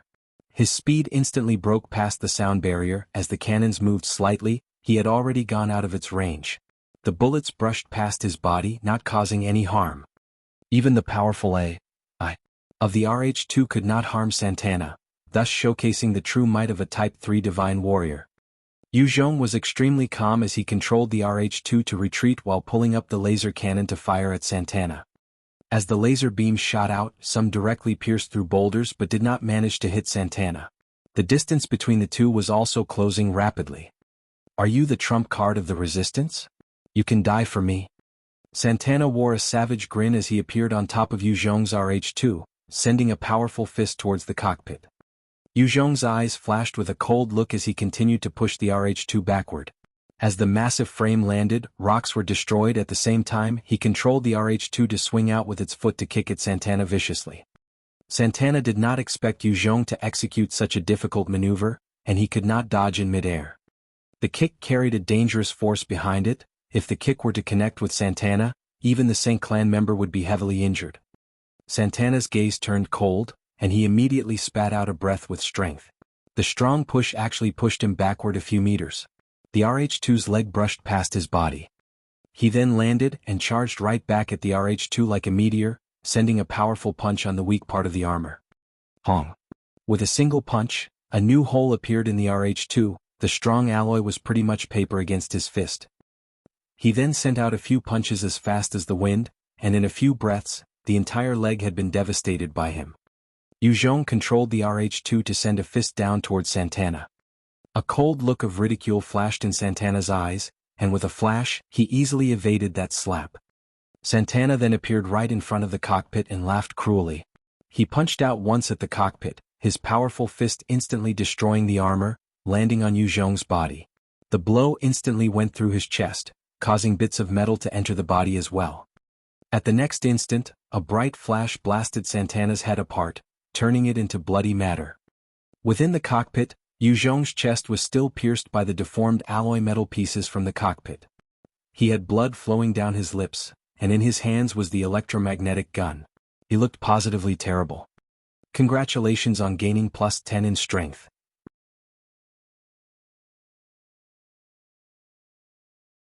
Strands of life energy snaked up into the imprint on Yu Zhong's hand and he gained yet another enhancement. These Type 3 Divine Warriors are truly freakish existences. He gasped for breath as his chest was racked with pain, causing him to perspire all over, his features contorted. This time he had forced himself while killing 2 Type 3 Divine Warriors, suffering grievous injuries. If one more were to appear he might be killed.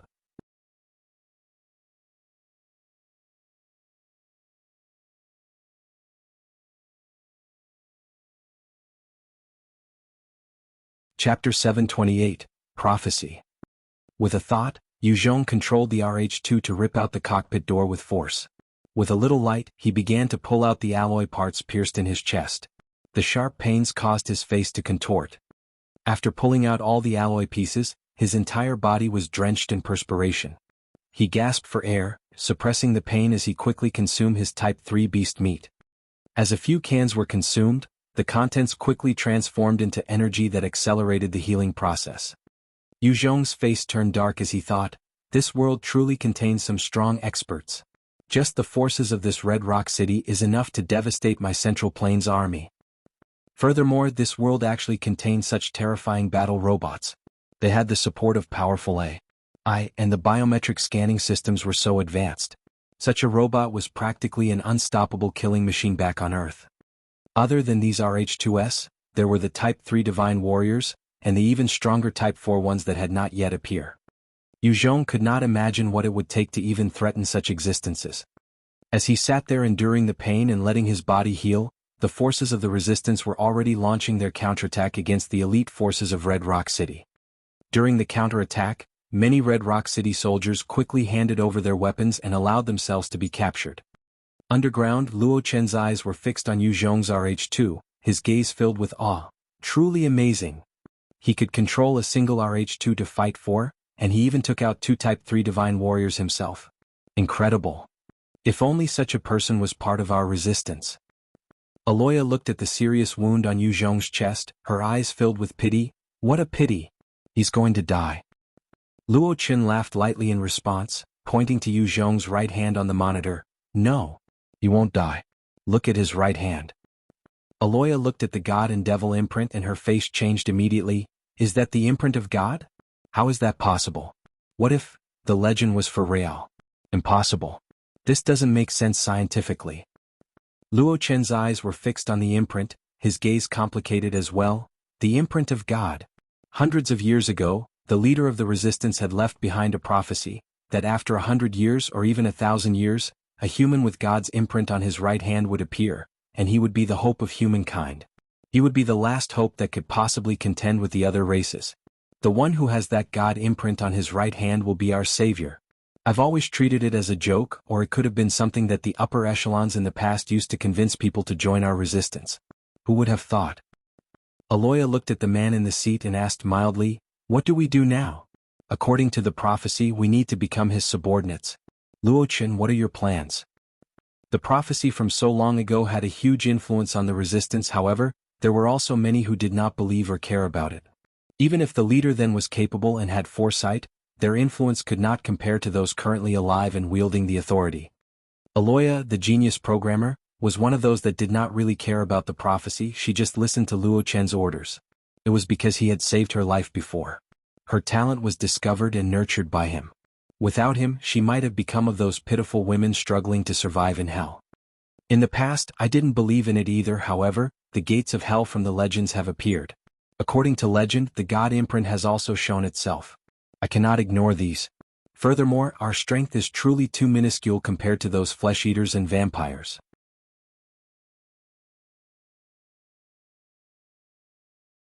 A single Type 5 divine warrior could wipe our forces, while a single ancestor could force us all to our demise.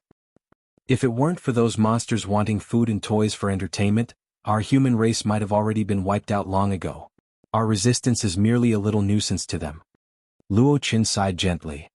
In this world, the humans were too vastly inferior to the flesh-eaters and vampires.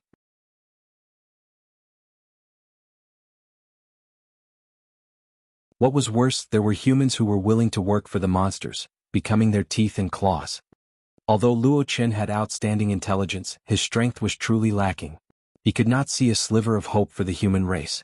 He had continued to resist purely because he had a deep-set hatred for the other races. A strange light flashed in his eyes as he began to get excited. Since this is the case, why don't we just bet on it? If we succeed, our future generations will be able to live with their heads high. Even if we lose, it's just giving up this wretched life anyway. I choose to believe the prophecy and support him. Aloya replied indifferently, "Fine. I'll follow your lead. However, those at the main headquarters won't relinquish their authority so easily." Luo Chen chuckled lightly, "I know. If he really is the one from the prophecy with our support, he should be able to reorganize our entire resistance. If he doesn't, then it just means the first leader with foresight in the past was just a huge liar." He continued, "And if it truly is him, our Eastern Division is likelier to accept him." Aloya nodded silently in agreement. In today's battle, Yu Zhong had turned the tides with his overwhelming strength. It would be easier for those who had seen him in the battle to accept him as a leader. The medics of the underground base streamed out to find the injured soldiers and began to treat them. Yu Zhong was also quickly evacuated towards the underground base. Inside one of the medical treatment rooms, Aloya pushed Luo Chen in. He waved his hands, dismissing the doctors inside. Smiling, he asked Yu Zhong, "Can we speak?" Yu Zhong was slightly wary as he looked at Luo Chen. However, he did not reject him. "Sure." Luo Chen fixed his gaze on Yu Zhong's tightly bandaged right arm, asking, "Your right arm. Can I take a look?" When Yu Zhong heard that, his pupils constricted, and a powerful killing intent radiated from him. The god and devil imprint on his right arm allowed him to absorb the life energy from those he killed and was an important item for him to communicate with those back on Earth. It was a secret that he wouldn't mind killing over. Luo Chen could sense the killing intent and he hurried to explain with a smile, "Yu Zhong, I've seen the imprint on your right arm. Other than me, many others have also seen it. It's called the god's imprint. There's a legend among us resistance fighters from long ago, that after hundreds or even thousands of years, a person with the god's imprint will appear, and he will be our leader, leading our human race in a victory against the other races. Since you have the imprint, you will become our leader in the future." Hearing those words, Yu Zhong guessed a few things. First, there must have been someone like him in the past, possessing the god and devil imprint. However, the person must have lost in combat, thus, the human race had fallen to this state. After the loss of the leader, the experts must have known a few things through the system, that was why it had passed down as a legend or prophecy. Those who possessed the imprint were recognized as the strongest talents of the planet, just like Yu Zhong, and any of these characters had the right and strength to become a leader of a faction. Furthermore, since Yu Zhong possesses this imprint as well as his evolving temple, he at least could resist the oppression of the other races much better than the resistance fighters. He mulled over for a while before asking, "Just because of a legend, you're willing to declare me as your leader?" Luo Chen chuckled bitterly but kept his gaze fixed on Yu Zhong. "Yes. I'll come clean with you. Things aren't looking so well for the resistance. These few years, it has always been a pointless struggle. Just surviving is already hard. The number of humans is decreasing as well.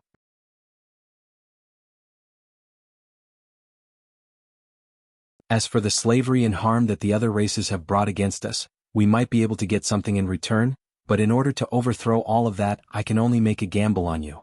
As long as you're willing to lead us against the other races, the entire Eastern Division is willing to listen to your orders, and become a force for you to command." Yu Zhong pondered for a longer time before replying, "Okay. I promise you. I too need your strength." Since arriving at this planet, he had not yet gained a deep enough understanding.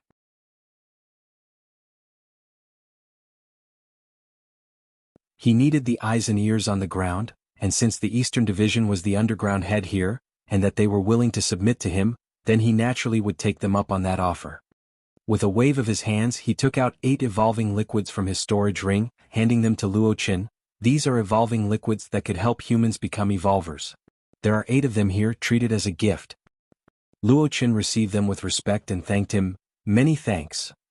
After consuming this, the user will run a fever for a day and the next day gain a powerful strength. If you don't believe me, you can get someone to try it first. Luo Chen chuckled, directly consuming one of them. No need.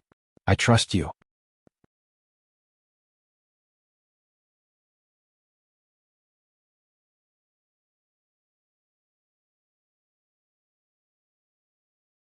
Chapter 729, Exchange of Authority. The moment the evolving liquid entered Luo Chen's body, a warm surge of energy spread throughout his body, causing him temperature to rise, and he gasped in ragged breaths. Aloya's face turned immediately, pulling out a small handgun and pointing it at Yu Zhong while screaming, "What did you do to him?" In Aloya's eyes, Luo Chen's importance far exceeded Yu Zhong. Even if Yu Zhong was the prophesied leader from the legends, she did not care one bit. Put down your gun. Aloya. I'll be fine. It's just a day of fever, right, leader? Luo Chen pressed Aloya's gun down as he gave Yu Zhong a trusting smile. He believed that the man in front of him would not be so stupid as to try and kill him at such a place. The god's imprint was something that Luo Chen, a true book fanatic, would research. To the ordinary soldiers, the imprint might have been an ordinary tattoo for all they knew. In truth, although it was a legend from long ago, it had been passed down for so long that many people had already begun to treat it as a beautiful dream. If Yu Zhong really wanted the support of the Eastern Division, he would not kill Luo Chen. Yu Zhong replied indifferently, "Go back and rest well. You will gain strength." Luo Chen did not reject him and replied before turning away, "Yes." Yu Zhong watched Luo Chen leave, a few thoughts flashing by before he closed his eyes and focused on recovering. The consumption from the battle with Red Rock City was truly astounding. Early the next morning, Luo Chen opened his eyes and discovered a powerful latent strength coursing through his body. With a thought, his originally crippled legs, for God knew how long, shuddered and began to move. Is this the strength of those experts with the god's imprint in the past? With such a miraculous evolving liquid, seems like my decision was right. Luo Chen looked at his legs with joy and excitement. His legs had been heavily injured in an accident many years ago, and with the low medical level of the resistance, they had not been able to heal him. And yet, a single evolving liquid from Yu Zhong had given him a new lease on life, causing him to rejoice. Aloya rubbed her eyes and saw Luo Chen waking up. Her pale face was immediately covered with joy. "Luo Chen, you're awake. You can move. This is great. This is really great." "Yes, I'm awake. I've also gained an incredible strength." Luo Chen laughed and raised his right hand, immediately causing the handgun by his bedside to soar towards his hands, revolving in the air. When Aloya saw Luo Chen's demonstration, her eyes were filled with shock. This is the power that only divine warriors can awaken. Have you become a divine warrior too? Incredible. This is the power he promised me. Strong. I should be a Type 1 divine warrior now. Luo Chen looked at the revolving gun in his hand, a smile on his face. He wasn't as happy about his own strength as compared to what Yu Zhong could bring to their race. With such an evolving liquid, their human race would gain an additional advantage. Luo Chen then instructed, "Aloya, go gather everyone in the parade square." Aloya turned to leave. "Okay." Soon, the resistance fighters all came out from the various tunnels towards the central square, looking up at Luo Chen and Yu Zhong on stage. Everyone's eyes were filled with expectation and trust when they looked at Luo Chen. Many of the soldiers from the Eastern Division trusted this exceptional leader with their lives. How is it that Luo Chen is standing? The leader can stand. That's great. When they saw Luo Chen standing, everyone was surprised and began engaging in discussion. They knew clearly how near impossible it was to recover from his heavy injuries. Yet now he was standing in front of them. It was truly a miracle.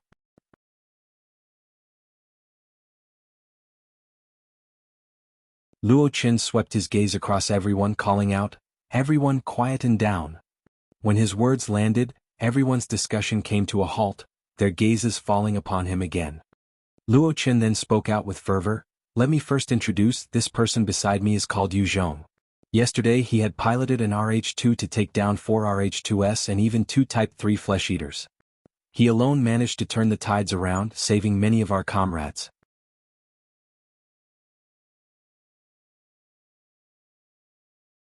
He is our hero, let us first give him a round of applause." The countless gazes full upon Yu Zhong, and immediately, a roar of applause rang out. Many had seen for themselves how Yu Zhong had charged through the battlefield with such valor, and they were all filled with gratitude. Luo Chen then raised his hands, bringing the applause to a stop. His voice rang out, "In fact, Yu Zhong is not an ordinary human being. He's the prophesied savior of our resistance. No, the savior of our human race. He has the God's imprint on him. The mark of the leader of our humankind. From now on, I announce that our Eastern Division will submit to Yu Zhong, obeying his commands and orders, becoming his subordinates, fighting for the freedom of humanity." The moment his words landed, the entire Eastern Division was thrown into chaos. What? Is he the one from the prophecy of long ago? How is that possible? I thought that legend was a joke, something ancient? How could it be real? Submit to Yu Zhong? Then what about the headquarters of the resistance? When the soldiers of the Eastern Division heard that announcement, chatter immediately broke out. The prophecy from hundreds of years ago was thought to be a fantasy. Many had not thought that there would be someone who would save them, therefore asking them to believe the words of a few dead men was too much. However, there were some who immediately stared at Yu Zhong with an excited gaze, immediately becoming his followers. After all, the resistance had been whittled away slowly but surely, and many had begun to lose hope for the future. They needed some form of hope. The savior was the beacon of that, becoming a pillar of support, trust, and hope. When Lisa heard Luo Chen's words, something seemed to explode in her mind as her gaze turned strange. Is he the savior from the legends? If it's him, it's very likely. Luo Chen gazed down and barked in a low voice, "Quiet." The members of the resistance immediately became quiet. Luo Chen waved his hand and the handgun at his waist immediately flew to his hands, revolving in midair. "Everyone should know, I used to be crippled and have been confined to a wheelchair all this time. Today I can stand here is all due to Leader Yu Zhong granting me my health and a new strength. I've become a Type 1 divine warrior." Seeing this, all the soldiers of the resistance sucked in a cold breath, their eyes filled with excitement. Divine warriors were basically the terms for strong experts. There were over 2,000 warriors at the parade square, but only 8 of them were divine warriors. They were only Type 1 divine warriors as well. Everyone else hoped to become a divine warrior. Yu Zhong then waved his hands at Luo Chen. With that, Luo Chen retreated respectfully behind Yu Zhong, exhibiting his respect and submission. Yu Zhong's voice then rang out, "I'm Yu Zhong. If my conjecture is right, I'm the savior mentioned in your legends. My enemies are those flesh-eaters and vampires. They are your enemies as well. As long as you're willing to listen to my commands, I'm willing to lead you all to defeat them and gain victory. Those who are willing to fight by my side, stay, and as long as you put in an effort to obtain merits, I can grant you strength, becoming powerful divine warriors. Those who aren't willing, you may leave. I won't stop you. Make your choice now. Leader Yu Zhong, grant me strength. I'm willing to obey you and fight by your side. Leader Yu Zhong, let us fight the monsters together." The moment his words came out, the entire parade square erupted in wild cheers. Almost everyone was screaming his name, expressing their loyalty with fervor. Some of them did so because of Luo Chen's orders, some did so because they believed in the prophecy. Some did so in order to gain the strength to become a divine warrior, and some had been swept up in the commotion.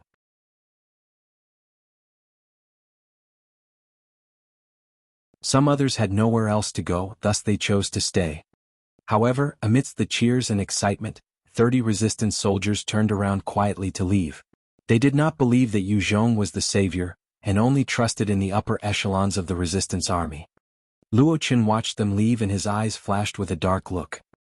He looked towards another corner, and 2 men nodded to express their understanding before they disappeared.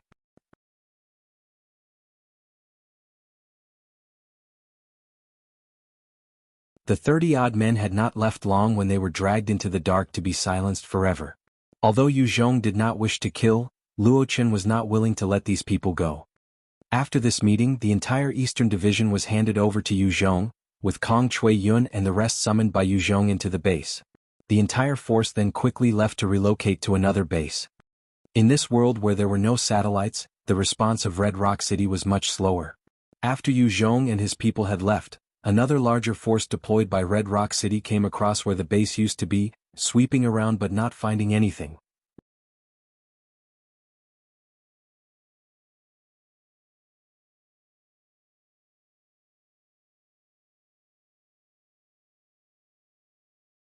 Chapter 730, Vast Difference in Strength. Out at a desolate area without any signs of life, a few humans were lugging loads of more than 20 kilograms, running around while gasping for breath. Yu Zhong was decked in military wear, watching them quietly. Among them there was Xiaolan, Forana, even the little lowly Dina. Yu Zhong had granted them the evolving liquid, allowing them to become evolvers, before making them undergo high-intensity special forces training. Even if they had the strength without proper training, they would not be able to exhibit their true prowess. Having seen the cruelty of this world, even Kong Chui Yun, who used to have an air of a spoiled miss, began to push herself through the rigorous regime. Even the half-mutant lowly Dina was no exception. She even pushed herself harder after every day's training. As a vagabond, she knew how precious the chance to obtain strength was. Since she had gained it, she would treasure it even more. Yu Zhong eyed them while asking Luo Chen beside him, "I want to know all that the Resistance currently knows." The Resistance troops are scattered all over this planet. On this planet, we humans are the food, toys, and slaves of the monsters. The areas where the monsters are more vicious and cruel, the more Resistance troops stationed there. Places where the violence is lesser, the lesser the number of Resistance soldiers as well. However, from the big perspective, we separate ourselves according to directions: north, south, east, and west. Our Eastern Division handles 40 cities with about 40,000 people or so. The Southern Division is in charge of 30 cities, with about 50,000 people. The Western Division, 20 cities and 20,000 people, while the Northern Division handles the most cities, 60 with about 100,000 people. That is to say, the entire Resistance numbers at around 200,000 or so. Other than our fighters, we have sympathizers within cities, and we're not too sure about the number of people from those groups. In fact, my faction is considered only part of the Eastern Division. The highest authority of the Resistance is termed as the Human Liberation Business Resistance Council, or the Council for short. Each division would choose 12 representatives from their own sides. The person at the top is the president, and he is the current leader of the Resistance Army. The current president is called Gong Chang Tian. He's an amazing leader and was the previous leader of the Northern Division at the front lines. Yu Zhong thought deeply before continuing, "What about the Saint Clan?" Luo Chen laughed bitterly. The Saint Clan is control over perpetually all the cities on this planet. Other than the areas with high radiation and the barren wilderness, everywhere else is under their control. Based on estimation, there should be a total of 563 cities in their hands. The total human population within these cities is at 300 million, and these are just the human numbers. As for the Saint Clan, their numbers aren't that many, about 10 million. Yu Zhong was speechless. Comparing the Resistance and the Saint Clan, the difference was not just 50 times. The enemy was also in control over cities and other resources. There was practically no chance in an outright face-off. Just the 300 million people under the Saint Clan could easily crush the Resistance already.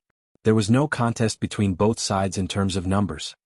After knowing the true might of his enemy, Yu Zhong could not help but feel a dark shadow over his head. Previously, during his struggle against the zombies, Yu Zhong's people only numbered slightly above 2 million. If the gates of hell were to truly allow the Saint Clan to invade, the 300 million people under them would already cause Yu Zhong a huge headache, not to mention 10 million Saint Clan members. With their strength, based on his estimation, 1 million Saint Clan members were enough to slaughter 300 million ordinary humans.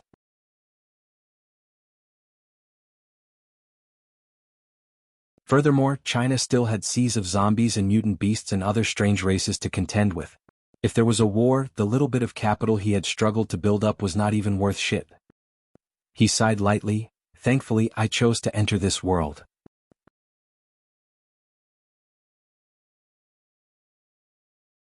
Had he chose to remain on Earth to expand, while he might really expand within a year, no matter what extent he could grow, it was not enough to deal with this second stage. Now he knew how precious the chance to enter this world was.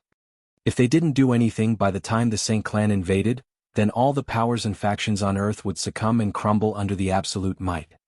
Yu Zhong mulled over for a while before asking, how many Type 3 Divine Warriors are there within the Resistance? Type 3 Divine Warriors were existences like Jack and Santana that could destroy an RH2 with their bare hands.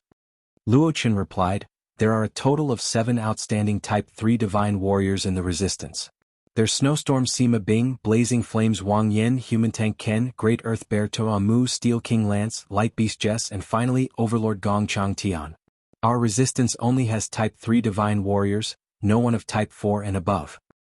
Yu Zhong asked, then how many Type 3 Divine Warriors are there in the Saint Clan? There are around 100,000 Saint Clan members who are at least at Type 3 Divine Warrior level.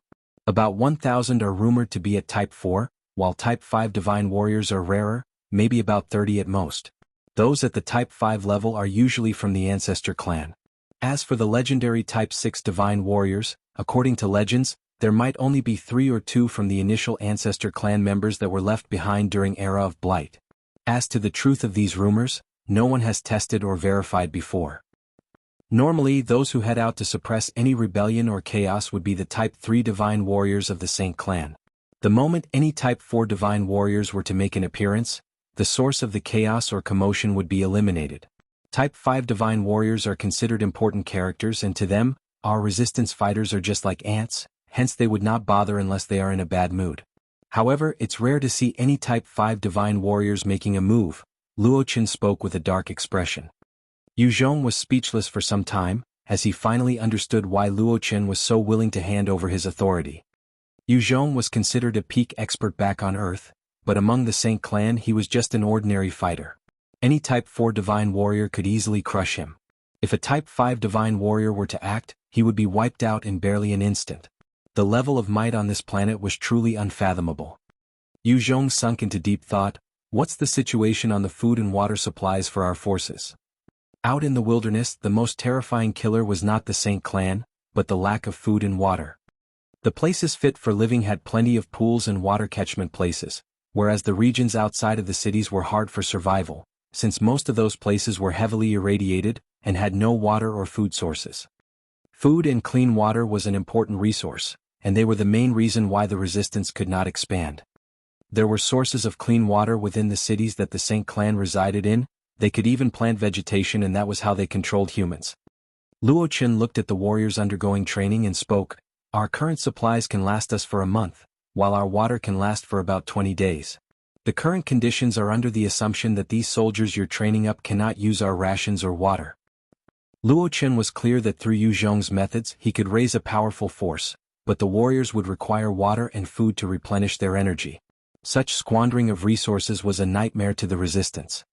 Many cities had resorted to the method of sealing the cities, preventing water and food from going to the Resistance, easily cutting their lifeline off.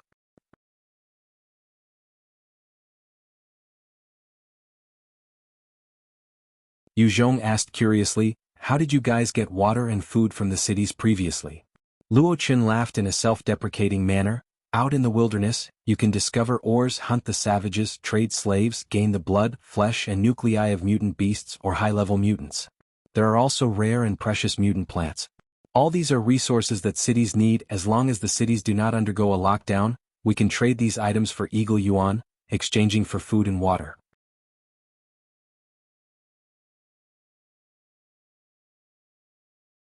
Other than that, we can disguise ourselves as mercenaries to accept missions to earn Eagle Yuan. As Resistance fighters, we still have to rely upon and work for those monsters. Even I find it ironic and ridiculous. Yu Zhong thought deep. Due to the lack of resources, these Resistance's forces actually had to resort to working for the Saint Clan. This was hard to believe. However, he also understood that their circumstances really were dire. Yu Zhong asked, are there any mutant beasts hordes nearby? Luo Chen replied, the ancient ruins. He continued, it is an extremely famous place nearby, and it marks the line between the light radiation and heavy radiation zones. There are plenty of mutant vegetation, mutant beasts, irradiated demons, savages and even mutants. The entire region is extremely dangerous, and there are a few terrifying mutant beasts that could even kill a Type 4 Divine Warrior. In the past there was a story going around that a Type 4 Divine Warrior went in and didn't come out. Around the region, there are a few handful of human settlements, forming small mercenary companies. They would head in to hunt and complete St. Clan missions for money. It is an extremely chaotic place where robbery and murder happen all the time. All the people there are underground characters and only money talks. We would usually head there to hunt mutant beasts. As Yu Zhong listened, he made his decision. All right. We shall head there first.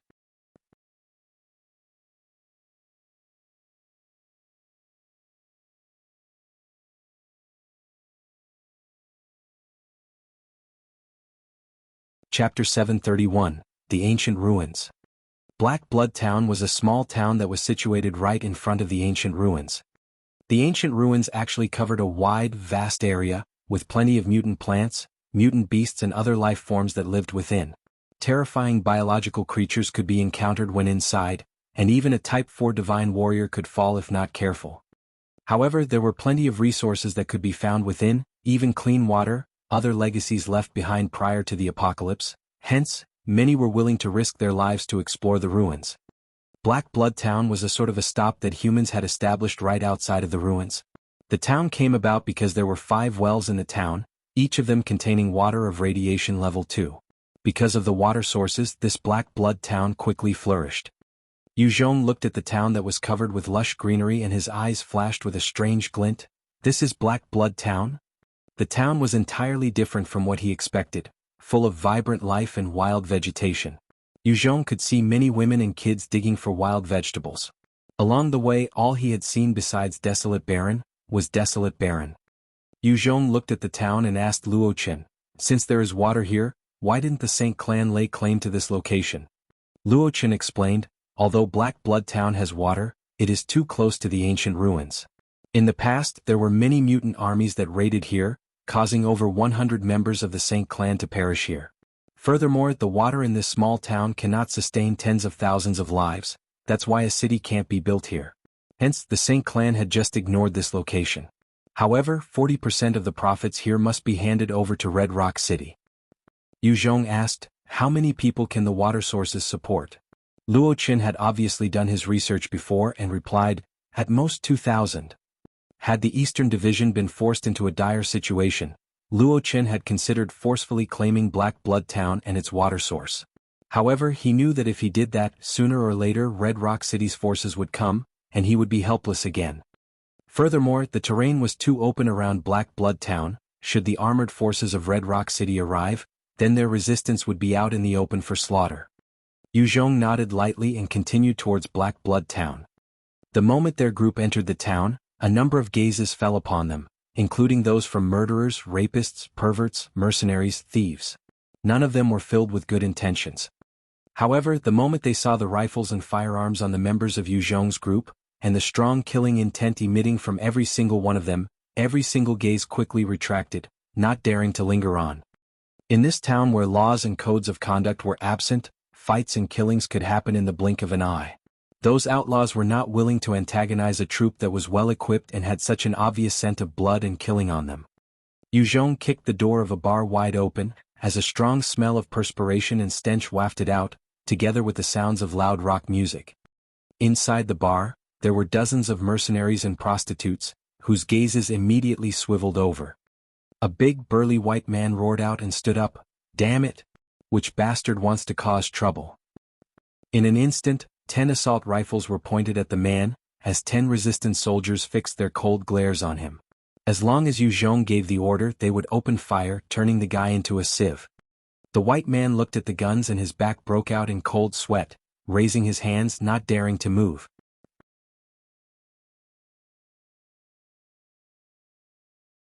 Black Blood Town was a chaotic place. Even if this white mercenary was killed, no one would step out for him. Not even his comrades in arms could fight against a faction that has these many firearms. Yu Zhong and Luo Chen walked in like lords under the protection of the resistance soldiers, coming to the counter. Luo Chen came to the bartender and smiled as he asked, "Mike? I want information on the mutant beasts that are at B grade on the danger level."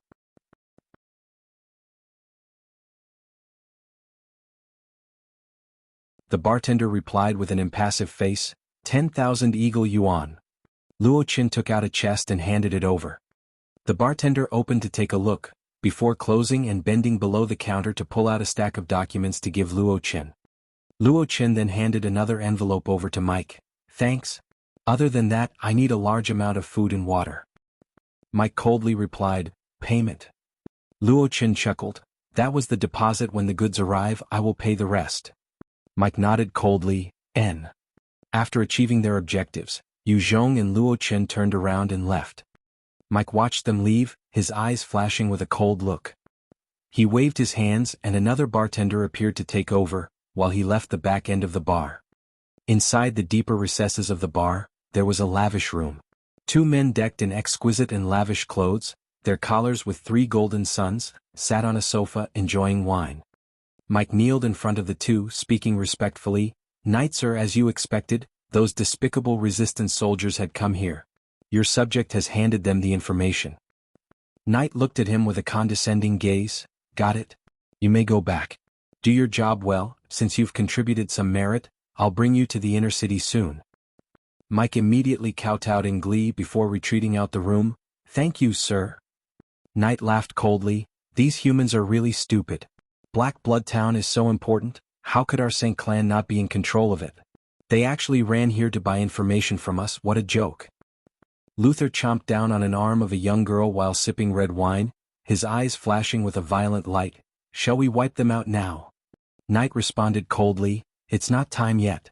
They're not that many. Even if we wipe them out now, the rest will continue to hide like rats.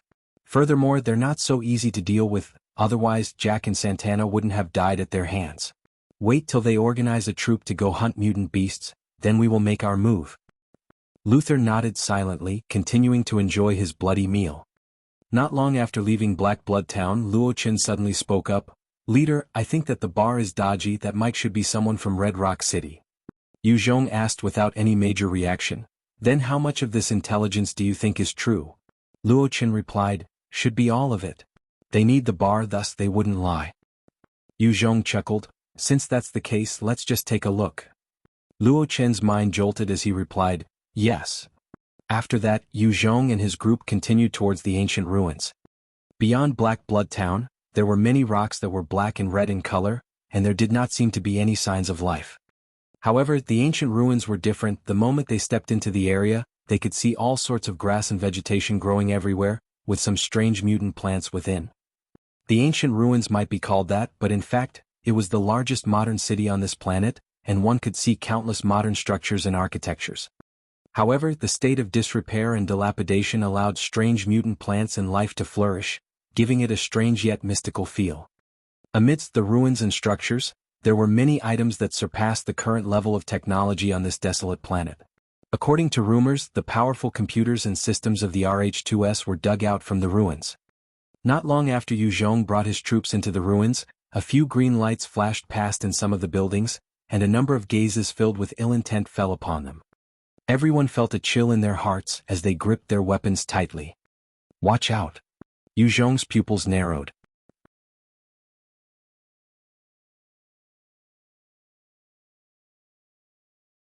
The moment his voice rang out, the grass started to shake as numerous decayed bodies that looked dried up like mummies with only skins dangling off their bones charged out towards the resistance group. Luo Chen's face fell as he shouted out, living corpses. These are living corpses. Everyone be careful, don't let them scratch you, otherwise you'll be infected. Living corpses were the remnants of the apocalypse that evolved from zombies. They used to be ordinary zombies, and after the radiation they underwent mutation, not rotting away even after countless years.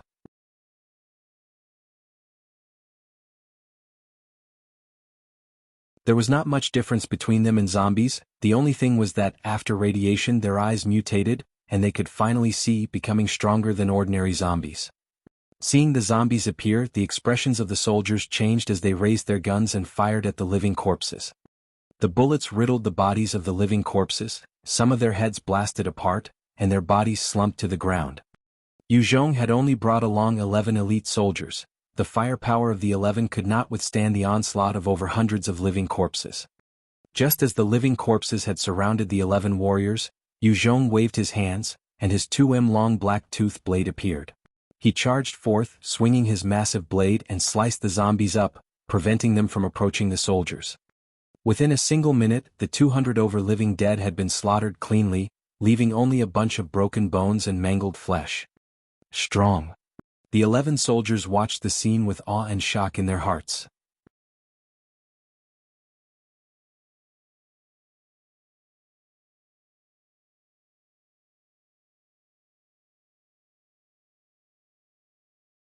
Chapter 732, Type 4 Divine Warrior. Let's go. After dealing with over 200 living corpses, Yu Zhong led the 11 of them further into the ancient ruins. He had just taken a few steps when suddenly, he felt a dangerous premonition and his face turned. With a thought and a wave of his hands, a shield of light appeared in mid-air, radiating brightly and blocking in front of him. At almost the same time from the grass, a number of shaped blades of grass shot out, firing at Yu Zhong and his men. Luo Chen and the rest turned pale, quickly dodging behind Yu Zhong. The flurry of grass shot out towards the shield of light, and it was unable to hold out under the assault. Get down? Yu Zhong hollered and quickly got on the ground. Luo Chen and the rest also quickly followed suit. Barely a second later, the shield broke apart in a burst of sparks, and the grass arrows continued to soar through the skies, disappearing into the distance. Luo Chen looked at the grass and couldn't help but mutter, "Arrow grass, I can't believe that it exists here, such a huge number at that. They're truly insidious." The arrow grass was also a mutant plant. The moment their roots were disturbed, they would fire out arrow-like seeds. These arrow-like seeds could pierce the body of humans or mutant beasts and absorb their blood and essence before germinating. It was a terrifying existence, as the seeds could even pierce through heavy armored vehicles. When everyone saw that, their faces were incredibly ugly. Had Yu Zhong not acted to save them, they would have all died. Even Yu Zhong's expression was dark. He finally understood how difficult it was to navigate these ruins. They had to face danger after danger barely a distance in. If it were even deeper, he truly did not know how dangerous it was going to be. Yu Zhong was silent for a moment before he told Luo Chen, "Luo Chen, bring the men back and wait for further orders." Luo Chen's eyes flashed before he replied solemnly, "Yes, leader."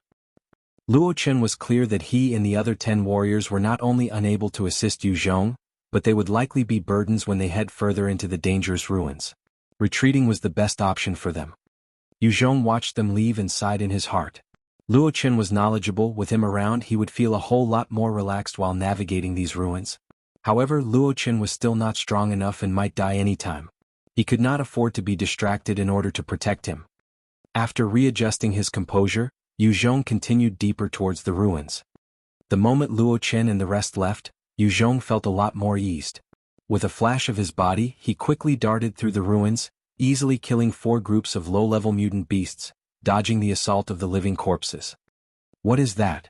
Yu Zhong was traveling within the ruins when he suddenly heard a roar of motors and the loud whirring of propellers.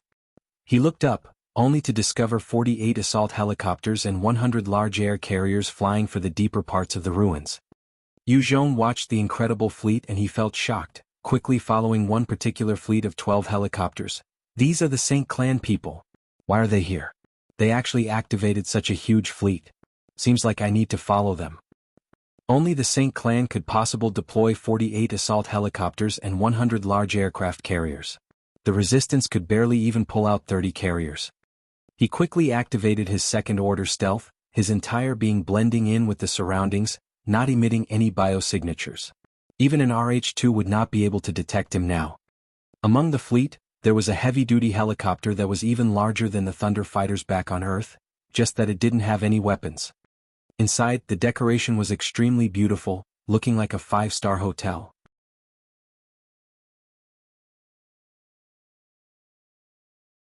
On 2 sofas there were 4 men seated, and they each had 4 suns on their collars. These were the insignia representing their status as Type 4 Divine Warriors. Even among the Saint Clan, Type 4 Divine Warriors were rare existences. Other than the main base, it was rare for them to appear in other places. After all, throughout the entire planet, only 2,000 of them existed.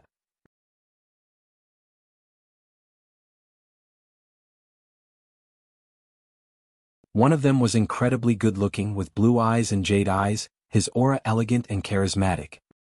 He sighed lightly and used his hands to caress the faces of 2 extremely beautiful girls by his side. Who would have thought that thing actually landed in the Type 4 mutant chief's hands?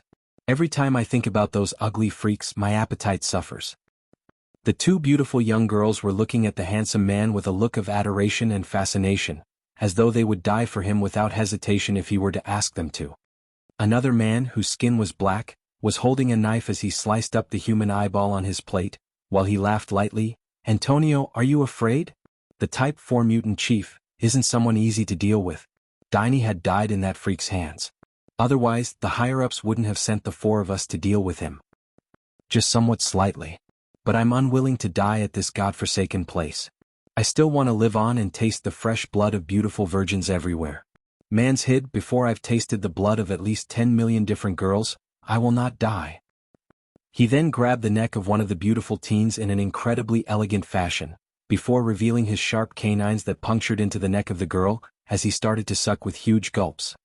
The girl struggled with pain at first, before her eyes glazed over and her face flushed red. Her body started to twitch as she moaned out in an alluring manner, twisting and panting as though she was having an orgasm. After a while, Antonio then released his grip on the girl's neck, causing her to drop to the floor like a corpse. Her originally flushed face was now devoid of any color, and her breathing quickly stopped. At the time of death, her face was still wearing an expression of ecstasy. Antonio pulled out a napkin to wipe his mouth as he looked at the corpse and laughed. "Delicious! This is the blood of a high-quality virgin. Truly delicious. I'm delighted to have tasted such fresh blood. Thank you." Another man who had black hair and yellow skin had a vicious look as he tore into the head of a resistance fighter on his plate, causing the skull to burst open, as red and white matter splattered all over his hands. The man just licked his fingers with an insatiable expression, while grunting out in excitement and joy. The last person was a 12-year-old lowly with a head of blonde hair, a petite frame, but an impressive C-cup bust. She was about 1.4 m, her features exquisite, her skin fair, and her eyes a strange silver color. She looked at the three other Type 4 divine warriors with an expression of disgust as she spat, "A bunch of sick perverts." Antonio looked at the black-hair yellow-skinned man and said, "George, Asia is scolding you, watch your manners." George retorted, "Bullshit. Man's hid, those eyeballs are disgusting, quickly consume them, stop cutting them up, so gross." Man's hid looked at the eyes of the beautiful but dead girl. "Nonsense. Antonio, since you like the blood of beautiful girls, can't you just draw their blood? You can taste them for a longer period of time like that, why must you suck them dry of their blood? What a pity her eyes have no spirit anymore." Antonio had a drunk expression. "Only fresh blood carry the taste of life, that my soul can feel liberated, and the joy that consumes me. That is the true delicacy of life. Drawing blood and sucking the blood of ordinary virgins is not enough to satiate my soul." Asia frowned and barked coldly, "Perverts! Shut the hell up." The moment she barked, the rest quickly kept quiet. Each of the three Type 4 divine warriors were powerful existences that could do as they like everywhere they went. They would not even view other Type 4 divine warriors as equals, and often, they would come to blows with their fellow Type 4 divine warriors.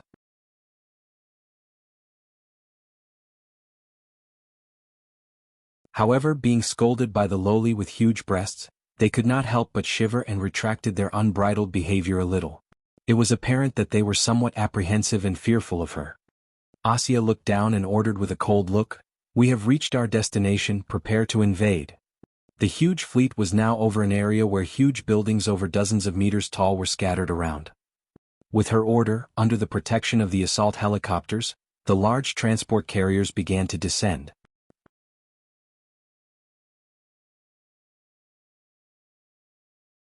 At the same time, eyes filled with hatred and enmity shone in the dark, as the figures walked out from the shadows, revealing the inhabitants of the area.